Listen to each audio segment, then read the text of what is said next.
The Emperor's New Clothes. Many years ago, there was an emperor who was so excessively fond of new clothes that he spent all his money in dress. He did not trouble himself in the least about his soldiers, nor did he care to go either to the theater or the chase, except for the opportunities then afforded him for displaying his new clothes. He had a different suit for each hour of the day, and as of any other king or emperor one is accustomed to say he is sitting in council, it was always said of him, the emperor is sitting in his wardrobe. Time passed merrily in the large town, which was his capital. Strangers arrived every day at the court. One day, two rogues, calling themselves weavers, made their appearance. They gave out that they knew how to weave stuffs of the most beautiful colors and elaborate patterns, the clothes manufactured from which should have the wonderful property of remaining invisible to everyone who was unfit for the office he held, or who was extraordinarily simple in character. These must, truly, be splendid clothes, thought the emperor. Had I such a suit, I may at once find out what men in my realms are unfit for their office, and also be able to distinguish the wise from the foolish. This stuff must be woven for me immediately. And he caused large sums of money to be given to both the weavers in order that they may begin their work directly. So the two pretended weavers set up two looms, and affected to work very busily, though in reality they did nothing at all. They asked for the most delicate silk and the purest gold thread, put both into their own knapsacks, and then continued their pretended work at the empty looms until late at night. I should like to know how the weavers are getting on with my cloth, said the emperor to himself. After some little time had elapsed, he was, however, rather embarrassed when he remembered that a simpleton, or one unfit for his office, would be unable to see the manufacture. To be sure, he thought he had nothing to risk in his own person, but yet he would prefer sending somebody else to bring him intelligence about the weavers and their work before he troubled himself in the affair. All the people throughout the city had heard of the wonderful property the cloth was to possess, and all were anxious to learn how wise or how ignorant their neighbors may prove to be. I will send my faithful old minister to the weavers, said the emperor. At last, after some deliberation, he will be best able to see how the cloth looks, for he is a man of sense, and no one can be more suitable for his office than he is. So the faithful old minister went into the hall, where the knaves were working with all their may at their empty looms. What can be the meaning of this? Thought the old man, opening his eyes very wide. I cannot discover the least bit of thread on the looms. However, he did not express his thoughts aloud. The impostors requested him very courteously to be so good as to come nearer their looms, and then asked him whether the design pleased him, and whether the colors were not very beautiful. At the same time, pointing to the empty frames, the poor old minister looked and looked. He could not discover anything on the looms, for a very good reason, viz., there was nothing there. What, thought he again, is it possible that I am a simpleton? I have never thought so myself, and no one must know it now if I am so. Can it be that I am unfit for my office? No, that must not be said either. I will never confess that I could not see the stuff. Well, Sir Minister, said one of the knaves, still pretending to work, you do not say whether the stuff pleases you. Oh, it is excellent, replied the old minister, looking at the loom through his spectacles. This pattern and the colors, yes, I will tell the emperor without delay how very beautiful I think them. We shall be much obliged to you, said the impostors, and then they named the different colors and described the pattern of the pretended stuff. The old minister listened attentively to their words, in order that he may repeat them to the emperor, and then the knaves asked for more silk and gold, saying that it was necessary to complete what they had begun. However, they put all that was given them into their knapsacks, and continued to work with as much apparent diligence as before at their empty looms. The emperor now sent another officer of his court to see how the men were getting on, and to ascertain whether the cloth would soon be ready. It was just the same with this gentleman as with the minister. He surveyed the looms on all sides, but could see nothing at all but the empty frames. Does not the stuff appear as beautiful to you as it did to my lord the minister? Asked the impostors of the emperor's second ambassador, at the same time making the same gestures as before and talking of the design and colors which were not there. I certainly am not stupid,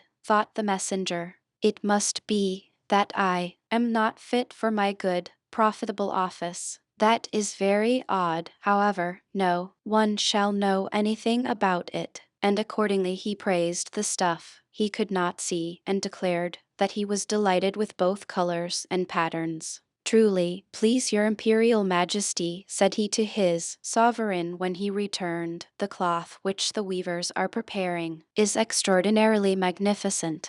The whole city was talking of the splendid cloth which the emperor had ordered to be woven at his own expense, and now the emperor himself wished to see the costly manufacture while it was still in the loom. Accompanied by a select number of officers of the court, among whom were the two honest men who had already admired the cloth, he went to the crafty impostors who, as soon as they were aware of the emperor's approach, went on working more diligently than ever, although they still did not pass a single thread through the looms. Is not the work absolutely magnificent? Said the two officers of the crown already mentioned. If your majesty will only be pleased to look at it, what a splendid design, what glorious colors. And at the same time they pointed to the empty frames, for they imagined that everyone else could see this exquisite piece of workmanship.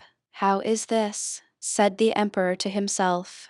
I can see nothing. This is truly a terrible affair. Am I a simpleton, or am I unfit to be an emperor? That would be the worst thing that could happen. Oh, the cloth is charming, said he, aloud. It has my complete approbation. And he smiled most graciously and looked closely at the empty looms, for on no account would he say that he could not see what two of the officers of his court had praised so much. All his retinue now strained their eyes, hoping to discover something on the looms, but they could see no more than the others. Nevertheless, they all exclaimed, "Oh, how beautiful!" and advised his majesty to have some new clothes made from this splendid material for the approaching procession. Magnificent, charming, excellent, resounded on all sides, and everyone was uncommonly gay. The emperor shared in the general satisfaction, and presented the impostors with the riband of an order of knighthood, to be worn in their buttonholes, and the title of gentlemen weavers. The rogues sat up the whole of the night before the day on which the procession was to take place, and had 16 lights burning, so that everyone may see how anxious they were to finish the emperor's new suit.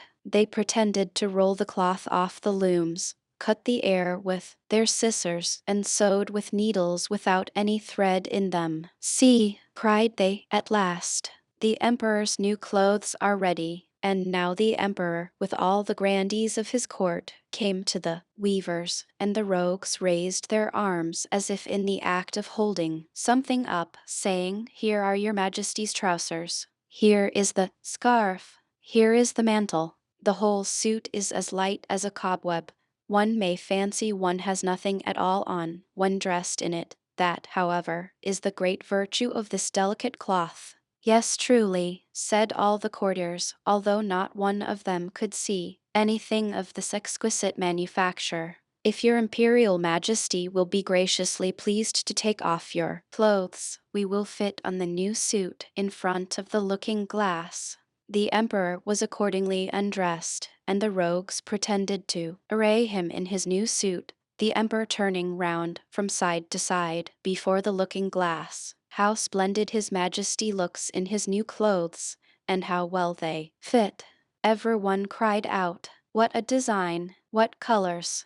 These are truly royal robes." "The canopy which is to be borne over your majesty in the procession is waiting," announced the chief master of the ceremonies. "I am quite ready," answered the emperor. "Do my new clothes fit well?" asked he, turning himself round again before the looking-glass, in order that he may appear to be examining his handsome suit. The lords of the bedchamber, who were to carry his majesty's train, felt about on the ground as if they were lifting up the ends of the mantle, and pretended to be carrying something, for they would by no means betray anything like simplicity or unfitness for their office. So now the emperor walked under his high canopy in the amid of the procession through the streets of his capital, and all the people standing by and those at the windows cried out, "Oh, how beautiful are our emperor's new clothes! What a magnificent train there is to the mantle, and how gracefully the scarf hangs!" In short, no one would allow that he could not see these much admired clothes, because, in doing so, he would have declared himself either a simpleton or unfit for his office. Certainly, none of the emperor's various suits had ever made so great an impression as these invisible ones. "But the emperor has nothing at all on," said a little child. "Listen to the voice of innocence," exclaimed his father, and what the child had said was whispered from one to another. "But he has nothing at all on," at last cried out all the people. The emperor was vexed, for he knew that the people were right, but he thought the procession must go on now, and the lords of the bedchamber took greater pains than ever to appear holding up a train, although, in reality, there was no train to hold. The swineherd. There was once a poor prince who had a kingdom. His kingdom was very small, but still quite large enough to marry upon, and he wished to marry. It was certainly rather cool of him to say to the emperor's daughter, "Will you have me?" But so he did, for his name was renowned far and wide, and there were 100 princesses who would have answered, "Yes," and "Thank you kindly." We shall see what this princess said.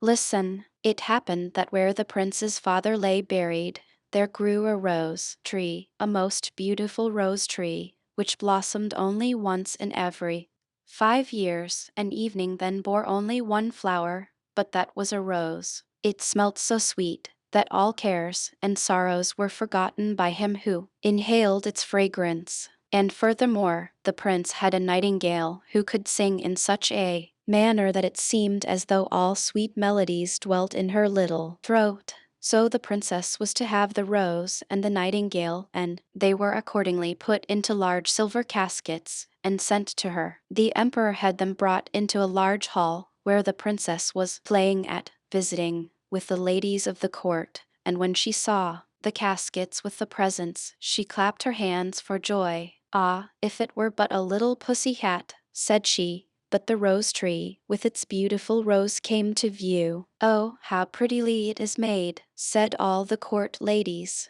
"It is more than pretty," said the emperor, "it is charming." But the princess touched it, and was almost ready to cry. "Fie, papa," said she, "it is not made at all, it is natural. Let us see what is in the other casket before we get into a bad humor," said the emperor. So the nightingale came forth and sang so delightfully that at first no one could say anything ill-humored of her. "Superbe, charmant," exclaimed the ladies, for they all used to chatter French, each one worse than her neighbor. "How much the bird reminds me of the musical box that belonged to our blessed empress," said an old knight. "Oh yes, these are the same tones, the same execution." "Yes, yes," said the emperor, and he wept like a child at the remembrance. "I will still hope that it is not a real bird," said the princess. "Yes, it is a real bird," said those who had brought it. "Well then let the bird fly," said the princess, and she positively refused to see the prince. However, he was not to be discouraged. He daubed his face over brown and black, pulled his cap over his ears, and knocked at the door. "Good day to my lord, the emperor," said he. "Can I have employment at the palace?" "Why, yes," said the emperor, "I want someone to take care of the pigs, for we have a great many of them." So the prince was appointed imperial swineherd. He had a dirty little room close by the pigsty, and there he sat the whole day and worked. By the evening he had made a pretty little kitchen pot. Little bells were hung all round it, and when the pot was boiling, these bells tinkled in the most charming manner, and played the old melody, Du lieber Augustin, alles ist weg, weg, weg, asterisk, asterisk all. Dear Augustine, all is gone, gone, gone. But what was still more curious, whoever held his finger in the smoke of the kitchen pot immediately smelt all the dishes that were cooking on every hearth in the city. This, you see, was something quite different from the rose. Now the princess happened to walk that way, and when she heard the tune, she stood quite still and seemed pleased, for she could play Lieber Augustine. It was the only piece she knew, and she played it with one finger. "Why, there is my piece," said the princess. "That swineherd must certainly have been well educated. Go in and ask him the price of the instrument." So one of the court ladies must run in. However, she drew on wooden slippers first. "What will you take for the kitchen pot?" said the lady. "I will have 10 kisses from the princess," said the swineherd. "Yes, truly," said the lady. "I cannot sell it for less," rejoined the swineherd. "He is an impudent fellow," said the princess, and she walked on. But when she had gone a little way, the bells tinkled so prettily. Du lieber Augustin, alles ist weg, weg, weg. "Stay," said the princess. "Ask him if he will have 10 kisses from the ladies of my court." "No, thank you," said the swineherd. 10 kisses from the princess, or I keep the kitchen pot myself." "That must not be, either," said the princess. "But do you all stand before me that no one may see us." And the court ladies placed themselves in front of her and spread out their dresses. The swineherd got 10 kisses, and the princess the kitchen pot. That was delightful. The pot was boiling the whole evening and the whole of the following day. They knew perfectly well what was cooking at every fire throughout the city, from the chamberlains to the cobblers. The court ladies danced and clapped their hands. "We know who has soup and who has pancakes for dinner today, who has cutlets and who has eggs. How interesting!" "Yes, but keep my secret, for I am an emperor's daughter." The swineherd, that is to say, the prince, for no one knew that he was other than an ill-favored swineherd, let not a day pass without working at something. He at last constructed a rattle which, when it was swung round, played all the waltzes and jig tunes which have ever been heard since the creation of the world. "Ah, that is superbe," said the princess when she passed by. "I have never heard prettier compositions. Go in and ask him the price of the instrument, but mind, he shall have no more kisses. He will have 100 kisses from the princess," said the lady who had been to ask. "I think he is not in his right senses," said the princess, and walked on. But when she had gone a little way, she stopped again. "One must encourage her," said she. "I am the emperor's daughter. Tell him he shall, as on yesterday, have 10 kisses from me, and may take the rest from the ladies of the court." "Oh, but we should not like that at all," said they. "What are you muttering?" asked the princess. "If I can kiss him, surely you can. Remember that you owe everything to me." So the ladies were obliged to go to him again. 100 kisses from the princess," said he, "or else let everyone keep his own." "Stand round," said she, and all the ladies stood round her whilst the kissing was going on. "What can be the reason for such a crowd close by the pigsty?" said the emperor, who happened just then to step out on the balcony. He rubbed his eyes and put on his spectacles. "They are the ladies of the court. I must go down and see what they are about." So he pulled up his slippers at the heel, for he had trodden them down. As soon as he had got into the courtyard, he moved very softly, and the ladies were so much engrossed with counting the kisses that all may go on fairly. that they did not perceive the emperor. He rose on his tiptoes. "What is all this?" said he, when he saw what was going on, and he boxed the princess's ears with his slipper, just as the swineherd was taking the 86th kiss. "March out," said the emperor, for he was very angry, and both princess and swineherd were thrust out of the city. The princess now stood and wept, the swineherd scolded, and the rain poured down. "Alas, unhappy creature that I am," said the princess. "If I had but married the handsome young prince. Ah, how unfortunate I am!" And the swineherd went behind a tree, washed the black and brown color from his face, threw off his dirty clothes, and stepped forth in his princely robes. He looked so noble that the princess could not help bowing before him. "I am come to despise you," said he. "You wouldst not have an honorable prince. You couldst not prize the rose and the nightingale, but you was ready to kiss the swineherd for the sake of a trumpery plaything. You are rightly served." He then went back to his own little kingdom, and shut the door of his palace in her face. Now she may well sing, Ach, du lieber Augustin, alles ist weg, weg, weg. The real princess. There was once a prince who wished to marry a princess, but then she must be a real princess. He traveled all over the world in hopes of finding such a lady, but there was always something wrong. Princesses he found in plenty, but whether they were real princesses it was impossible for him to decide, for now one thing, now another, seemed to him not quite right about the ladies. At last he returned to his palace quite cast down, because he wished so much to have a real princess for his wife. One evening a fearful tempest arose. It thundered and lightened, and the rain poured down from the sky in torrents. Besides, it was as dark as pitch. All at once there was heard a violent knocking at the door, and the old king, the prince's father, went out himself to open it. It was a princess who was standing outside the door. What with the rain and the wind, she was in a sad condition. The water trickled down from her hair, and her clothes clung to her body. She said she was a real princess.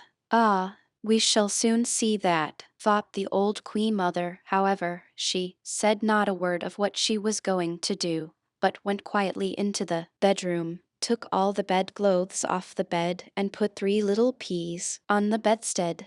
She then laid 20 mattresses one upon another over the 3 peas, and put 20 feather beds over the mattresses. Upon this bed the princess was to pass the night. The next morning she was asked how she had slept. "Oh, very badly, truly," she replied. "I have scarcely closed my eyes the whole night through. I do not know what was in my bed, but I had something hard under me and am all over black and blue. It has hurt me so much." Now it was plain that the lady must be a real princess, since she had been able to feel the 3 little peas through the 20 mattresses and 20 feather beds. None but a real princess could have had such a delicate sense of feeling. The prince accordingly made her his wife, being now convinced that he had found a real princess. The 3 peas were however put into the cabinet of curiosities, where they are still to be seen, provided they are not lost. Wasn't this a lady of real delicacy? The shoes of fortune. A beginning. Every author has some peculiarity in his descriptions or in his style of writing. Those who do not like him magnify it, shrug up their shoulders, and exclaim, "There he is again." I, for my part, know very well how I can bring about this movement and this exclamation. It would happen immediately if I were to begin here, as I intended to do, with Rome has its Corso, Naples its Toledo. Ah, that Andersen, there he is again, they would cry. Yet I must, to please my fancy, continue quite quietly, and add, but Copenhagen has its East Street. Here, then, we will stay for the present. In one of the houses not far from the New Market a party was invited, a very large party, in order, as is often the case, to get a return invitation from the others. One half of the company was already seated at the card table, the other half awaited the result of the stereotype preliminary observation of the lady of the house. Now let us see what we can do to amuse ourselves. They had got just so far, and the conversation began to crystallize, as it could but do with the scanty stream which the commonplace world supplied. Amongst other things they spoke of the Middle Ages. Some praised that period as far more interesting, far more poetical than our own too sober present. Truly Councillor Knapp defended this opinion so warmly that the hostess declared immediately on his side, and both exerted themselves with unwearied eloquence. The councillor boldly declared the time of King Hans to be the noblest and the most happy. Period. Asterisk AD 1480 to 1513. While the conversation turned on this subject and was only for a moment interrupted by the arrival of a journal that contained nothing worth reading, we will just step out into the antechamber where cloaks, mackintoshes, sticks, umbrellas, and shoes were deposited. Here sat two female figures, a young and an old one. One may have thought at first they were servants come to accompany their mistresses home, but on looking near, one soon saw they could scarcely be mere servants. Their forms were too noble for that, their skin too fine, the cut of their dress too striking. Two fairies were they. The younger, it is true, was not Dame Fortune herself, but one of the waiting maids of her handmaidens who carry about the lesser good things that she distributes. The other looked extremely gloomy. It was Care. She always attends to her own serious business herself, as then she is sure of having it done properly. They were telling each other, with a confidential interchange of ideas, where they had been during the day. The messenger of fortune had only executed a few unimportant commissions, such as saving a new bonnet from a shower of rain, etc., but what she had yet to perform was something quite unusual. I must tell you, said she, that today is my birthday, and in honor of it, a pair of walking shoes or galoshes has been entrusted to me, which I am to carry to mankind. These shoes possess the property of instantly transporting him who has them onto the place or the period in which he most wishes to be. Every wish, as regards time or place or state of being, will be immediately fulfilled, and so at last man will be happy here below. Do you seriously believe it? Replied Care, in a severe tone of reproach. No, he will be very unhappy, and will assuredly bless the moment when he feels that he has freed himself from the fatal shoes. Stupid nonsense, said the other angrily. I will put them here by the door. Someone will make a mistake for certain and take the wrong ones. He will be a happy man. Such was their conversation. Roman 2. What happened to the councillor? It was late.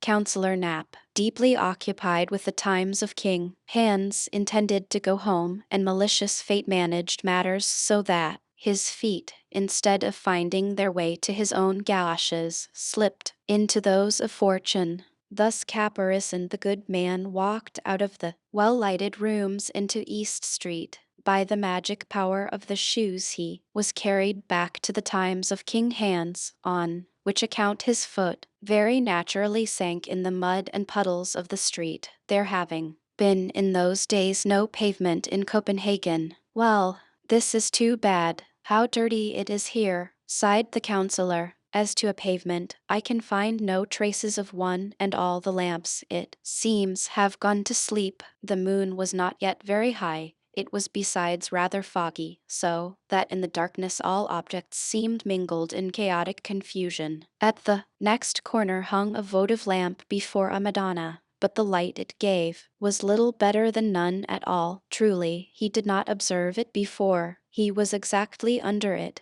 and his eyes fell upon the bright colors of the pictures which represented the well-known group of the Virgin and the infant Jesus. That is probably a waxwork show, thought he, and the people delay taking down their sign in hopes of a late visitor or two. A few persons in the costume of the time of King Hans passed quickly by him. How strange they look! The good folks come probably from a masquerade. Suddenly was heard the sound of drums and fifes. The bright blaze of a fire shot up from time to time, and its ruddy gleams seemed to contend with the bluish light of the torches. The counselor stood still and watched a most strange procession pass by. First came a dozen drummers, who understood pretty well how to handle their instruments. Then came halberdiers and some armed with crossbows. The principal person in the procession was a priest. Astonished at what he saw, the counselor asked what was the meaning of all this mummery and who that man was. "That's the Bishop of Zealand," was the answer. "Good heavens, what has taken possession of the bishop?" sighed the counselor, shaking his head. It certainly could not be the bishop. Evening, though he was considered the most absent man in the whole kingdom, and people told the drollest anecdotes about him. Reflecting on the matter, and without looking right or left, the counselor went through East Street and across the Habroplatz. The bridge leading to Palace Square was not to be found. Scarcely trusting his senses, the nocturnal wanderer discovered a shallow piece of water, and here fell in with two men who very comfortably were rocking to and fro in a boat. "Does your honor want to cross the ferry to the home?" asked they. "To cross to the home," said the counselor, who knew nothing of the age in which he at that moment was. "No, I am going to Christianshafen, to Little Market Street." Both men stared at him in astonishment.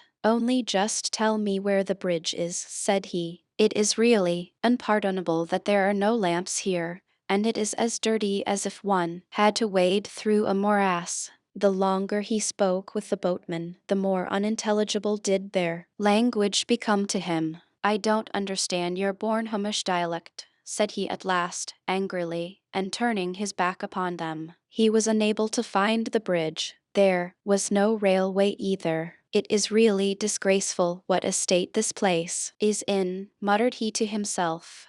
Never had his age, with which, however, he was always grumbling, seemed so miserable as on this evening. "I'll take a hackney coach," thought he. But where were the hackney coaches? Not one was to be seen. "I must go back to the New Market. There, it is to be hoped, I shall find some coaches, for if I don't, I shall never get safe to Christianshafen." So off he went in the direction of East Street, and had nearly got to the end of it when the moon shone forth.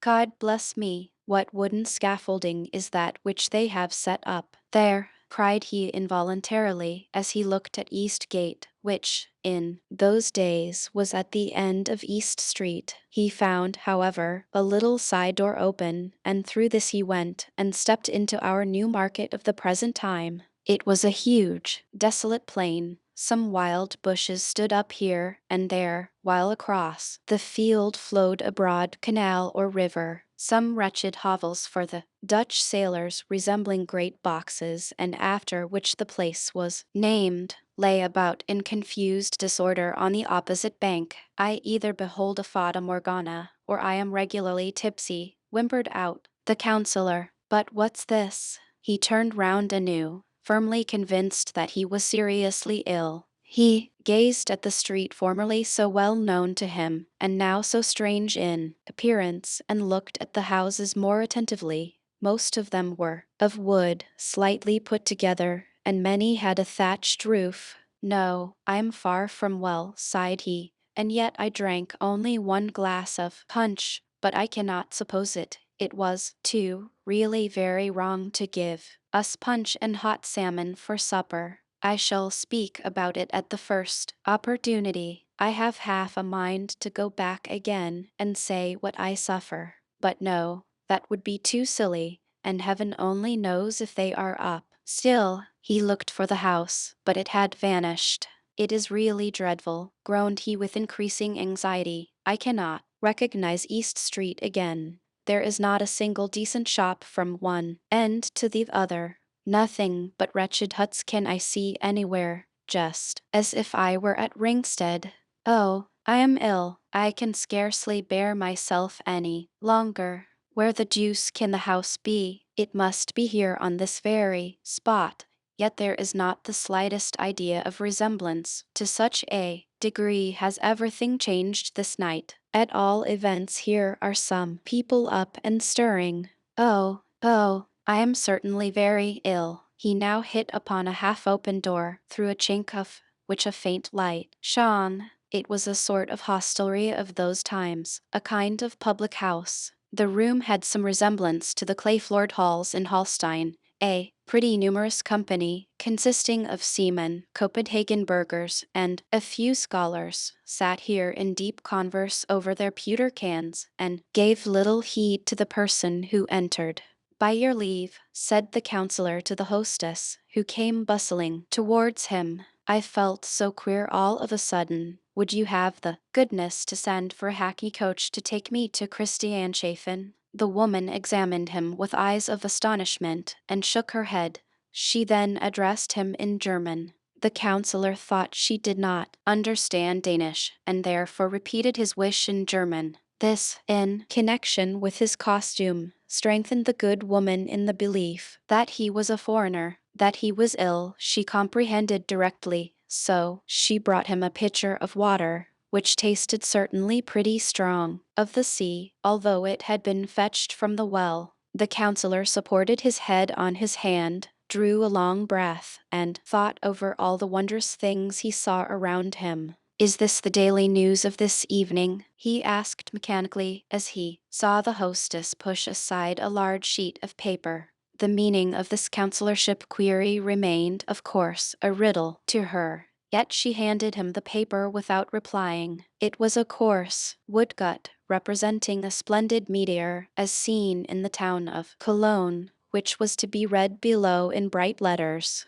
That is very old, said the counselor, whom this piece of antiquity began to make considerably more cheerful. Pray, how did you come into possession of this rare print? It is extremely interesting, although the whole is a mere fable. Such meteorous appearances are to be explained in this way, that they are the reflections of the aurora borealis, and it is highly probable they are caused principally by electricity. Those persons who were sitting nearest him and heard his speech stared at him in wonderment, and one of them rose, took off his hat respectfully, and said with a serious countenance, "You are no doubt a very learned man, monsieur." "Oh no," answered the counselor, "I can only join in conversation on this topic and on that, as truly one must do according to the demands of the world at present. Modesty is a fine virtue," continued the gentleman. "However, as to your speech, I must say mihi secus vider, yet I am willing to suspend my judicium. May I ask with whom I have the pleasure of speaking?" asked the counselor. "I'm a bachelor in theologia," answered the gentleman with a stiff reverence. This reply fully satisfied the counselor. The title suited the dress. He is certainly, thought he, some village schoolmaster, some queer old fellow, such as one still often meets with in Jutland. "This is no locus docendi, it is true," began the clerical gentleman. "Yet I beg you earnestly to let us profit by your learning. Your reading in the ancients is sine dubio of vast extent?" "Oh yes, I've read something, to be sure," replied the counselor. "I like reading all useful works, but I do not on that account despise the modern ones. It is only the unfortunate tales of everyday life that I cannot bear. We have enough and more than enough such in reality." "Tales of everyday life,"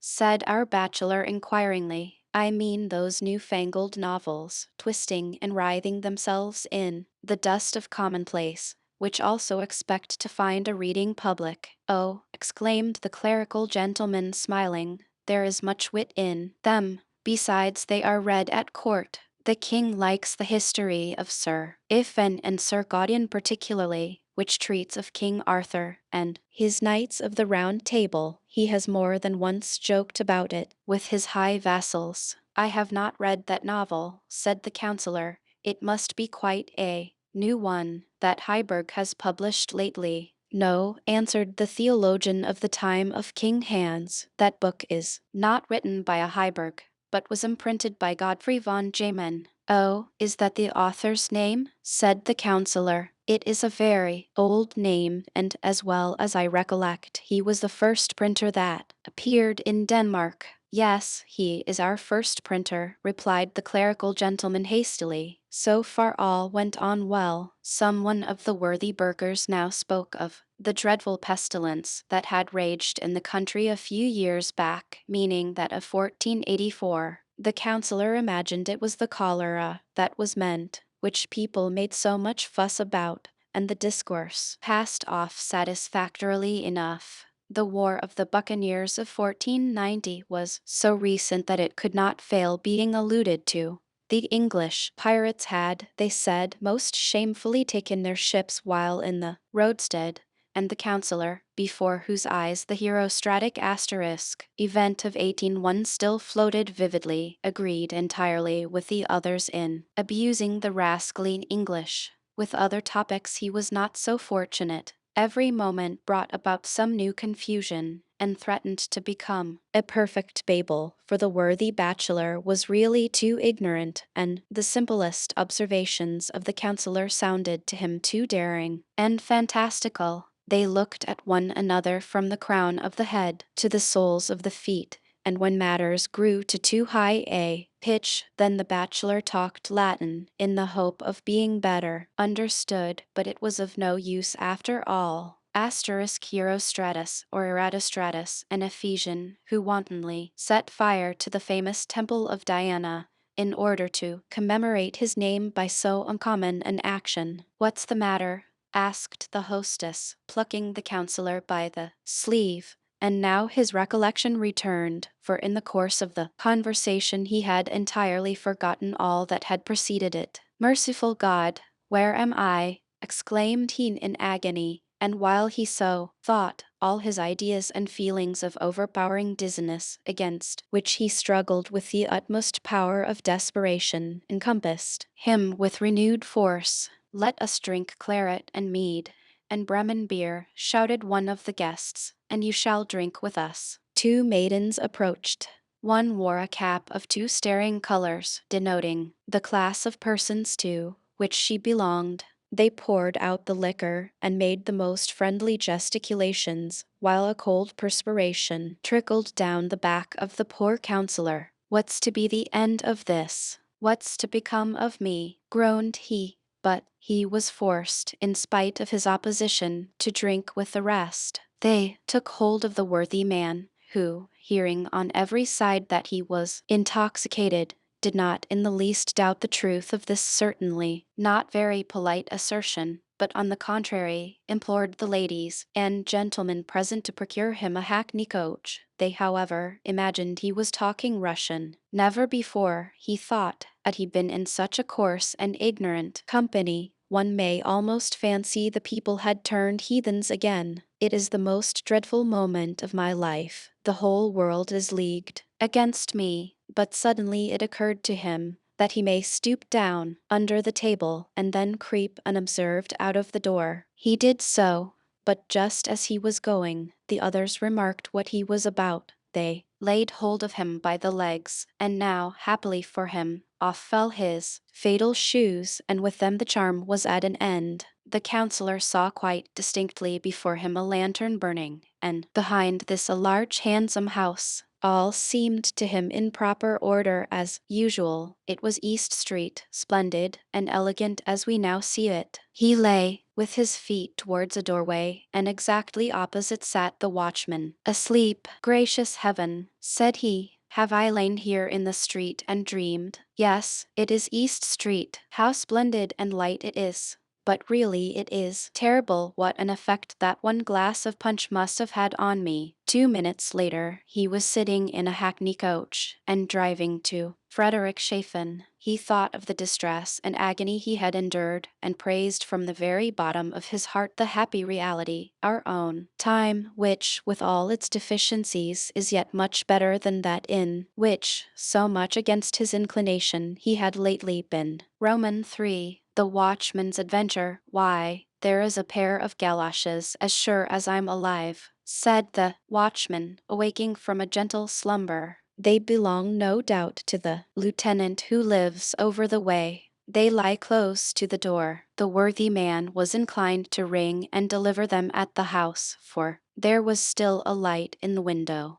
but he did not like disturbing the other people in their beds, and so very considerately he left the matter alone. Such a pair of shoes must be very warm and comfortable, said he. The leather is so soft and supple. They fitted his feet as though they had been made for him. It is a curious world we live in, continued he, soliloquizing. There is the lieutenant, now, who may go quietly to bed if he chose, where no doubt he could stretch himself at his ease. But does he do it? No, he saunters up and down his room, because, probably, he has enjoyed too many of the good things of this world at his dinner. That's a happy fellow. He has neither an infirm mother, nor a whole troop of everlastingly hungry children to torment him. Every evening he goes to a party, where his nice supper costs him nothing. Would to heaven I could but change with him. How happy should I be!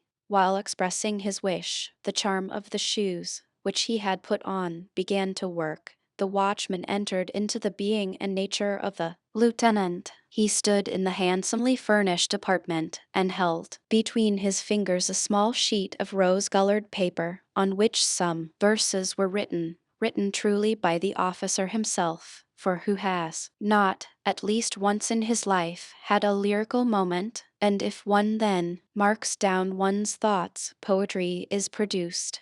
But here was written, "Oh, were I rich, oh, were I rich, such was my wish, yes such, when hardly 3 feet high, I longed for much. Oh, were I rich, an officer were I, with sword and uniform and plume so high, and the time came, an officer was I, but yet I grew not rich. Alas, poor me, have pity, you, who all man's wants do see." I sat one evening sunk in dreams of bliss. A maid of 7 years old gave me a kiss. I at that time was rich in poesy, and tales of old, though poor as poor could be, but all she asked for was this poesy. Then was I rich, but not in gold, poor me, as you do know, who all men's hearts can see. Oh, were I rich, often asked I for this boon. The child grew up to womanhood full soon. She is so pretty, clever, and so kind. Oh, did she know what's hidden in my mind, a tale of old, would she to me were kind.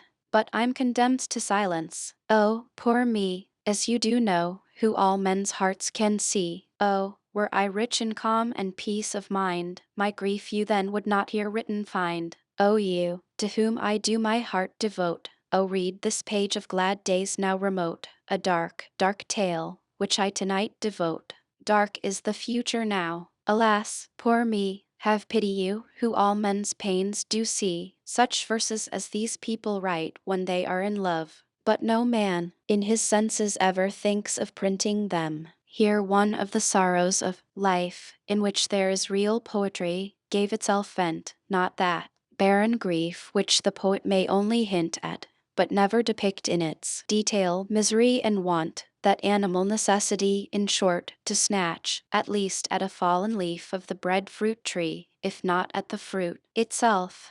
The higher the position in which one finds oneself transplanted, the greater is the suffering. Everyday necessity is the stagnant pool of life. No lovely picture reflects itself in that. Lieutenant, love, and lack of money, that is a symbolic triangle, or much the same as the half of the shattered die of fortune. This the lieutenant felt most poignantly, and this was the reason he leant his head against the window and sighed so deeply. The poor watchman out there in the street is far happier than I. He knows not what I term privation. He has a home, a wife, and children who weep with him over his sorrows, who rejoice with him when he is glad. Oh, far happier were I, could I exchange with him my being, with his desires and with his hopes perform the weary pilgrimage of life. Oh, he is 100 times happier than I. In the same moment the watchman was again watchman. It was the shoes that caused the metamorphosis by means of which, unknown to himself, he took upon him the thoughts and feelings of the officer. But, as we have just seen, he felt himself in his new situation much less contented, and now preferred the very thing which but some minutes before he had rejected.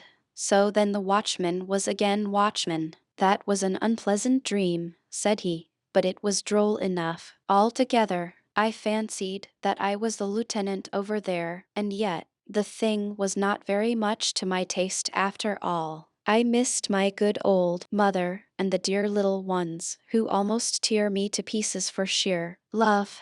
He seated himself once more and nodded. The dream continued to haunt him, for he still had the shoes on his feet. A falling star shone in the dark firmament. There falls another star, said he.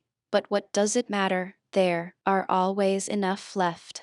I should not much mind examining the little glimmering things somewhat nearer, especially the moon, for that would not slip so easily through a man's fingers. When we die, so at least, says the student, for whom my wife does the washing, we shall fly about, as light as a feather from one such a star to the other. That's, of course, not true, but it would be pretty enough if it were so. If I could but once take a leap up there, my body may stay here on the steps for what I care. Behold, there are certain things in the world to which one ought never to give utterance except with the greatest caution, but doubly careful must one be when we have the shoes of fortune on our feet. Now just listen to what happened to the watchman. As to ourselves, we all know the speed produced by the employment of steam. We have experienced it either on railroads or in boats when crossing the sea. But such a flight is like the traveling of a sloth in comparison with the velocity with which light moves. It flies 19,000,000 times faster than the best race horse, and yet electricity is quicker still. Death is an electric shock which our heart receives. The freed soul soars upwards on the wings of electricity. The sun's light wants 8 minutes and some seconds to perform a journey of more than 20,000,000 of our Danish miles, borne by electricity. The soul wants evening some minutes less to accomplish the same flight. To it the space between the heavenly bodies is not greater than the distance between the homes of our friends in town is for us evening if they live a short way from each other. Such an electric shock in the heart, however, costs us the use of the body here below, unless, like the watchman of East Street, we happen to have on the shoes of fortune. Asterisk a Danish mile is nearly 4 English. In a few seconds the watchman had done the 52,000 of our miles up to the moon, which, as everyone knows, was formed out of matter much lighter than our earth, and is, so we should say, as soft as newly fallen snow. He found himself on one of the many circumjacent mountain ridges with which we are acquainted by means of Dr. Madler's map of the moon. Within, down it sunk perpendicularly into a cauldron about a Danish mile in depth, while below lay a town whose appearance we can, in some measure, realize to ourselves by beating the white of an egg in a glass of water. The matter of which it was built was just as soft and formed similar towers and domes and pillars, transparent and rocking in the thin air, while above his head our earth was rolling like a large fiery ball. He perceived immediately a quantity of beings who were certainly what we call men, yet they looked different to us. A far more correct imagination than that of the pseudo-Herschel asterisk had created them, and if they had been placed in rank and file and copied by some skillful painter's hand, one would, without doubt, have exclaimed involuntarily, "What a beautiful arabesque!" Asterisk this relates to a book published some years ago in Germany and said to be by Herschel, which contained a description of the moon and its inhabitants, written with such a semblance of truth that many were deceived by the imposture. Probably a translation of the celebrated moon hoax written by Richard A. Locke and originally published in New York. They had a language too, but surely nobody can expect that the soul of the watchman should understand it. Be that as it may, it did comprehend it, for in our souls there germinate far greater powers than we poor mortals, despite all our cleverness, have any notion of. Does she not show us, she the queen in the land of enchantment, her astounding dramatic talent in all our dreams? Their every acquaintance appears and speaks upon the stage.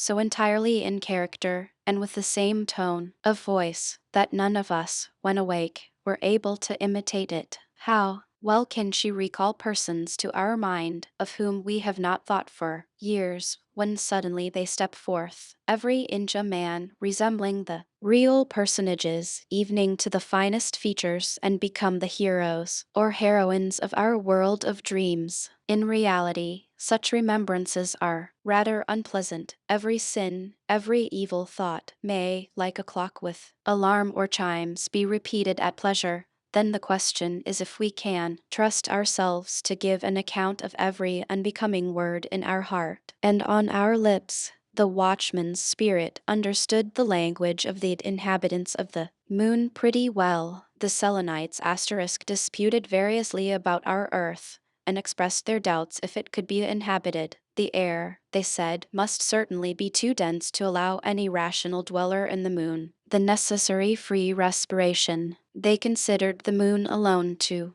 be inhabited. They imagined it was the real heart of the universe or planetary system, on which the genuine cosmopolites or citizens of the world dwelt. What strange things men know, what strange things Selenites sometimes take into their heads. Dwellers in the moon. About politics they had a good deal to say. But little Denmark must take care what it is about, and not run counter to the moon. That great realm that may in an ill humor bestir itself and dash down a hailstorm in our faces, or force the Baltic to overflow the sides of its gigantic basin. We will, therefore, not listen to what was spoken, and on no condition run in the possibility of telling tales out of school. But we will rather proceed, like good quiet citizens, to East Street, and observe what happened meanwhile to the body of the watchman. He sat lifeless on the steps. The morning star, that is to say, the heavy wooden staff headed with iron spikes, and which had nothing else in common with its sparkling brother in the sky, had glided from his hand, while his eyes were fixed with glassy stare on the moon, looking for the good old fellow of a spirit which still haunted it. The watchmen in Germany had formerly, and in some places they still, carry with them, on their rounds at night, a sort of mace or club, known, in ancient times by the above denomination. "What's the hour, watchman?" asked a passer-by. But when the watchman gave no reply, the merry roisterer, who was now returning home from a noisy drinking bout, took it into his head to try what a tweak of the nose would do, on which the supposed sleeper lost his balance. The body lay motionless, stretched out on the pavement. The man was dead. When the patrol came up, all his comrades, who comprehended nothing of the whole affair, were seized with a dreadful fright, for dead he was, and he remained so. The proper authorities were informed of the circumstance. People talked a good deal about it, and in the morning the body was carried to the hospital. Now that would be a very pretty joke, if the spirit, when it came back and looked for the body in East Street, were not to find one. No doubt it would, in its anxiety, run off to the police and then to the hue and cry office to announce that the finder will be handsomely rewarded, and at last away to the hospital. Yet we may boldly assert that the soul is shrewdest when it shakes off every fetter and every sort of leading string. The body only makes it stupid. The seemingly dead body of the watchman wandered, as we have said, to the hospital, where it was brought into the general viewing room, and the first thing that was done here was naturally to pull off the galoshes, when the spirit that was merely gone out on adventures must have returned with the quickness of lightning to its earthly tenement. It took its direction towards the body in a straight line, and a few seconds after, life began to show itself in the man. He asserted that the preceding night had been the worst that ever the malice of fate had allotted him. He would not for 2 silver marks again go through what he had endured while moon-stricken. But now, however, it was over. The same day he was discharged from the hospital as perfectly cured,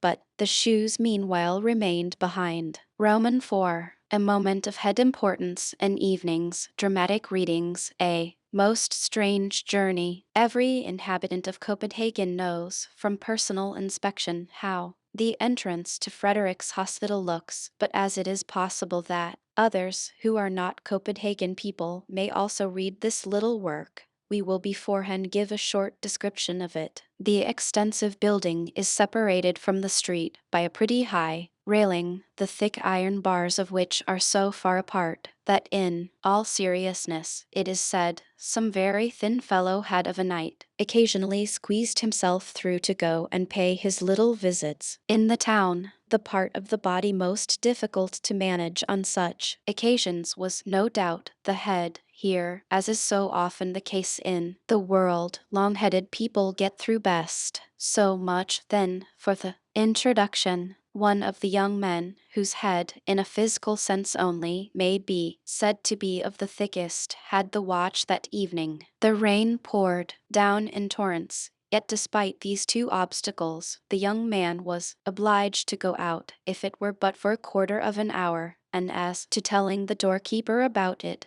that, he thought, was quite unnecessary, if, with a whole skin, he were able to slip through the railings. There, on the floor lay the galoshes, which the watchman had forgotten. He never dreamed for a moment that they were those of Fortune, and they promised to do him good service in the wet, so he put them on. The question now was if he could squeeze himself through the grating, for he had never tried before. Well, there he stood.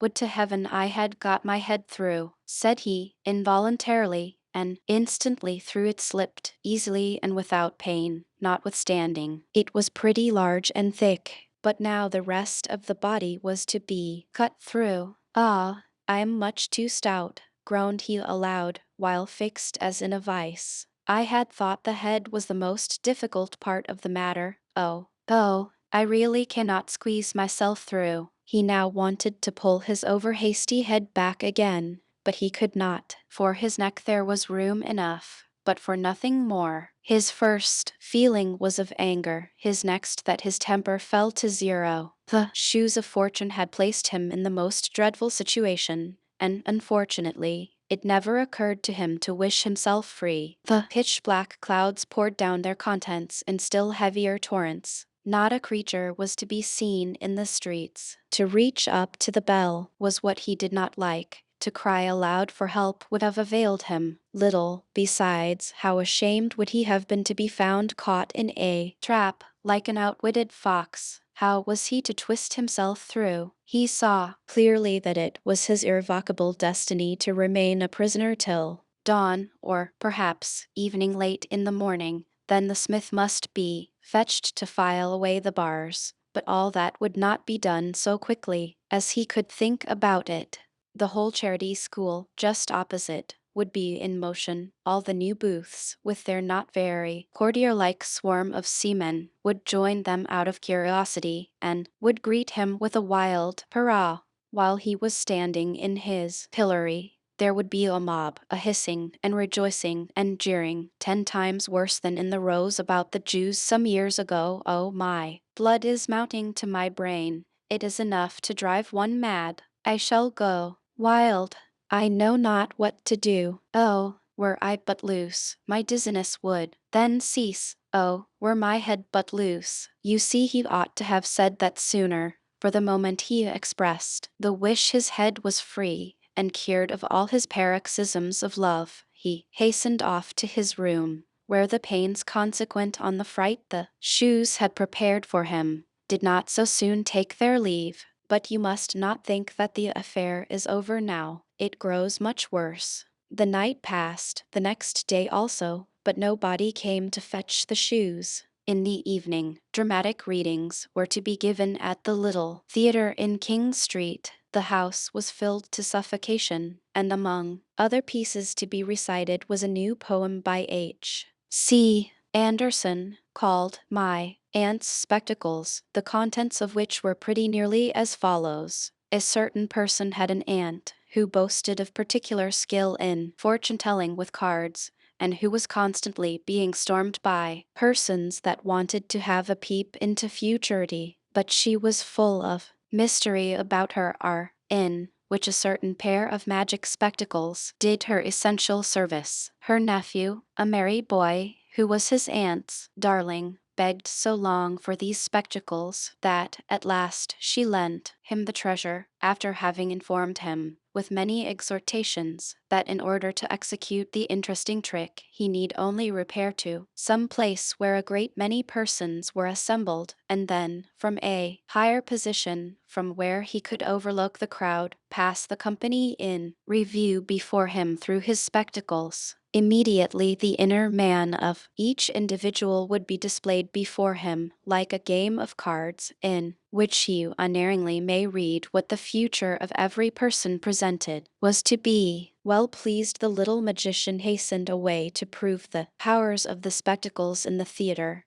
no place seeming to him more fitted for such a trial. He begged permission of the worthy audience and set his spectacles on his nose. A motley phantasmagoria presents itself before him, which he describes in a few satirical touches, yet, without expressing his opinion openly, he tells the people enough to set them all thinking and guessing. But in order to hurt nobody, he wraps his witty oracular judgments in a transparent veil, or rather in a lurid thundercloud, shooting forth bright sparks of wit, that they may fall in the powder magazine of the expectant audience. The humorous poem was admirably recited, and the speaker much applauded. Among the audience was the young man of the hospital, who seemed to have forgotten his adventure of the preceding night. He had on the shoes, for as yet no lawful owner had appeared to claim them, and besides it was so very dirty out of doors they were just the thing for him, he thought. The beginning of the poem he praised with great generosity. He evening found the idea original and effective,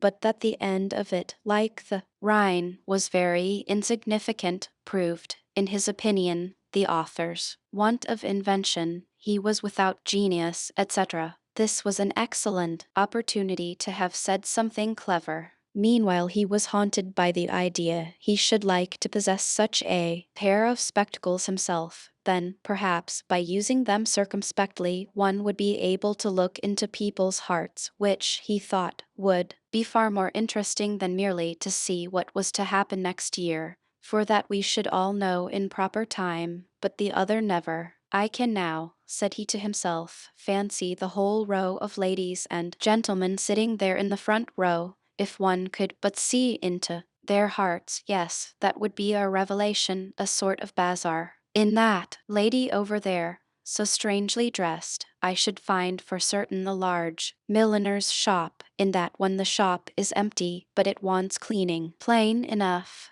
but there would also be some good stately shops among them. Alas, sighed he, I know one in which all is stately, but there sits already a spruce young shopman, which is the only thing that's amiss in the whole shop. All would be splendidly decked out, and we should here walk in. Gentlemen, pray walk in, here you will find all you please to want. Ah, I wish to heaven I could walk in and take a trip right through the hearts of those present. And behold, to the shoes of fortune this was the cue. The whole man shrunk together, and a most uncommon journey through the hearts of the front row of spectators now began. The first heart through which he came was that of a middle-aged lady, but he instantly fancied himself in the room of the institution for the cure of the crooked and deformed, where casts of misshapen limbs are displayed in naked reality on the wall. Yet there was this difference in the institution. The casts were taken at the entry of the patient, but here they were retained and guarded in the heart while the sound persons went away.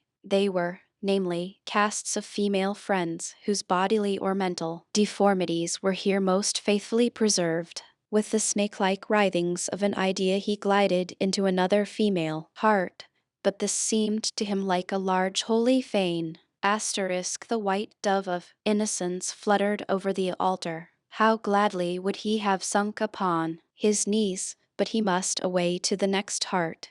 Yet he still heard the pealing tones of the organ, and he himself seemed to have become a newer and a better man. he felt unworthy to tread the neighboring sanctuary, which a poor garret, with a sick bedrid mother, revealed.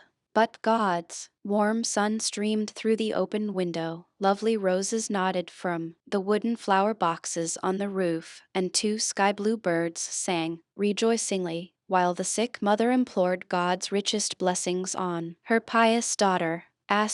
Temple. He now crept on hands and feet through a butcher's shop. At least on every side and above and below, there was naught but flesh. It was the heart of a most respectable rich man, whose name is certain to be found in the directory. He was now in the heart of the wife of this worthy gentleman. It was an old, dilapidated, mouldering dovecot. The husband's portrait was used as a weathercock, which was connected in some way or other with the doors, and so they opened and shut of their own accord whenever the stern old husband turned round. Upon this he wandered into a boudoir formed entirely of mirrors, like the one in Castle Rosenberg, but here the glasses magnified to an astonishing degree. On the floor, in the middle of the room, sat, like a Dalai Lama, the insignificant self of the person, quite confounded at his own greatness. He then imagined he had got into a needle case full of pointed needles of every size.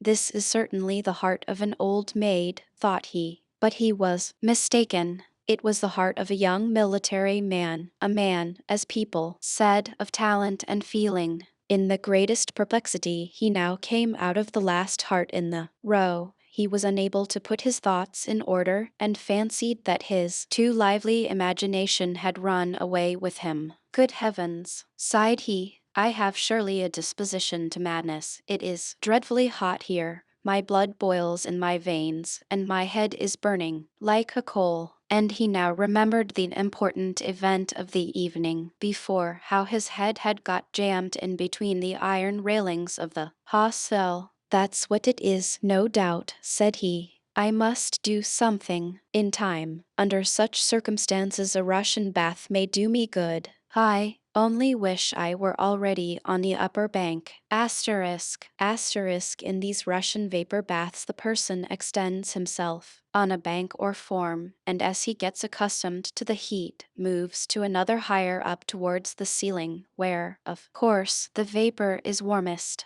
In this manner he ascends gradually to the highest, and so there he lay on the uppermost bank in the vapor bath, but with all his clothes on, in his boots and galoshes, while the hot drops fell, scalding from the ceiling on his face. Halloa! Cried he, leaping down. The bathing attendant, on his side, uttered a loud cry of astonishment when he beheld in the bath a man completely dressed. The other, however, retained sufficient presence of mind to whisper to him, It is a bet, and I have won it. But the first thing he did as soon as he got home was to have a large blister put on his chest and back to draw out his madness. The next morning he had a sore chest and a bleeding back, and excepting the fright, that was all that he had gained by the shoes of fortune. The metamorphosis of the copying clerk, the watchman, whom we have certainly not forgotten, thought meanwhile of the galoshes he had found and taken with him to the hospital. He now went to fetch them, and as neither the lieutenant nor anybody else in the street claimed them as his property, they were delivered over to the police office. Asterisk as on the continent, in all law and police practices nothing is verbal, but any circumstance, however trifling, is reduced to writing. The labor, as well as the number of papers that thus accumulate, is enormous in a police office. Consequently, we find copying clerks among many other scribes of various denominations, of which, it seems, our hero was one. Why, I declare the shoes look just like my own, said one of the clerks, eyeing the newly found treasure, whose hidden powers, evening he, sharp as he was not able to discover. One must have more than the eye of a shoemaker to know one pair from the other, said he, soliloquizing, and putting, at the same time, the galoshes in search of an owner beside his own in the corner. Here, sir, said one of the men, who panting brought him a tremendous pile of papers. The copying clerk turned round and spoke a while with the man about the reports and legal documents in question, but when he had finished, and his eye fell again on the shoes, he was unable to say whether those to the left or those to the right belonged to him. At all events it must be those which are wet, thought he. But this time, in spite of his cleverness, he guessed quite wrong, for it was just those of fortune, which played as it were into his hands, or rather on his feet. And why, I should like to know, are the police never to be wrong? So he put them on quickly, stuck his papers in his pocket, and took besides a few under his arm, intending to look them through at home to make the necessary notes. It was noon, and the weather, that had threatened rain, began to clear up, while gaily dressed holiday folks filled the streets. A little trip to Fredericksburg would do me no great harm, thought he, for I, poor beast of burden that I am, have so much to annoy me, that I don't know what a good appetite is. It is a bitter crust, alas, at which I am condemned to gnaw. Nobody could be more steady or quiet than this young man.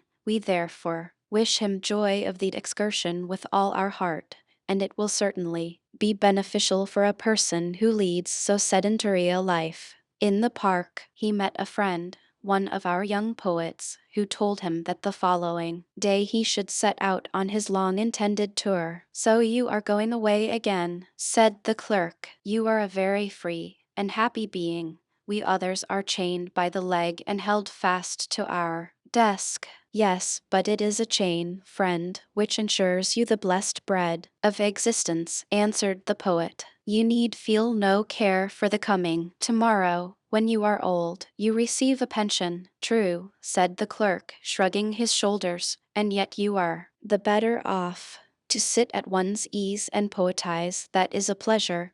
Everybody has something agreeable to say to you, and you are always your own master. No, friend, you should but try what it is to sit from one year's end to the other occupied with and judging the most trivial matters." The poet shook his head, the copying clerk did the same. Each one kept to his own opinion, and so they separated. "It's a strange race, those poets," said the clerk, who was very fond of soliloquizing. "I should like some day, just for a trial, to take such nature upon me, and be a poet myself. I am very sure I should make no such miserable verses as the others. Today, methinks, is a most delicious day for a poet. Nature seems anew to celebrate her awakening into life. The air is so unusually clear, the clouds sail on so buoyantly, and from the green herbage a fragrance is exhaled that fills me with delight. For many a year have I not felt as at this moment." We see already, by the foregoing effusion, that he is become a poet. To give further proof of it, however, would in most cases be insipid, for it is a most foolish notion to fancy a poet different from other men. Among the latter there may be far more poetical natures than many an acknowledged poet, when examined more closely, could boast of. The difference only is that the poet possesses a better mental memory, on which account he is able to retain the feeling and the thought till they can be embodied by means of words, a faculty which the others do not possess.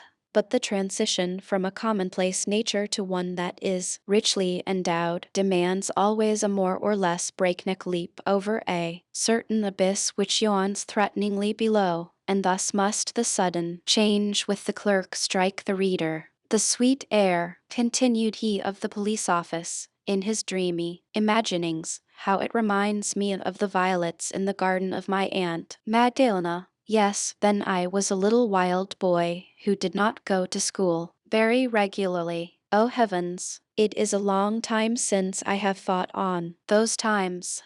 The good old soul, she lived behind the exchange. She always had a few twigs or green shoots in water, let the winter rage without as it may. The violets exhaled their sweet breath, whilst I pressed against the window panes covered with fantastic frostwork the copper coin I had heated on the stove, and so made peep holes What splendid vistas were then opened to my view! What change, what magnificence! Over there in the canal lay the ships frozen up and deserted by their whole crews, with a screaming crow for the sole occupant. But when the spring, with a gentle stirring motion, announced her arrival, a new and busy life arose. With songs and hurrahs the ice was sawn asunder, the ships were fresh tarred and rigged, that they may sail away to distant lands. But I have remained here, must always remain here, sitting at my desk in the office, and patiently see other people fetch their passports to go abroad. Such is my fate. Alas, sighed he, and was again silent. Great heaven, what is come to me? Never have I thought or felt like this before. It must be the summer air that affects me with feelings almost as disquieting as they are refreshing. He felt in his pocket for the papers. These police reports will soon stem the torrent of my ideas and effectually hinder any rebellious overflowing of the time-worn banks of official duties, he said to himself consolingly, while his eye ran over the first page.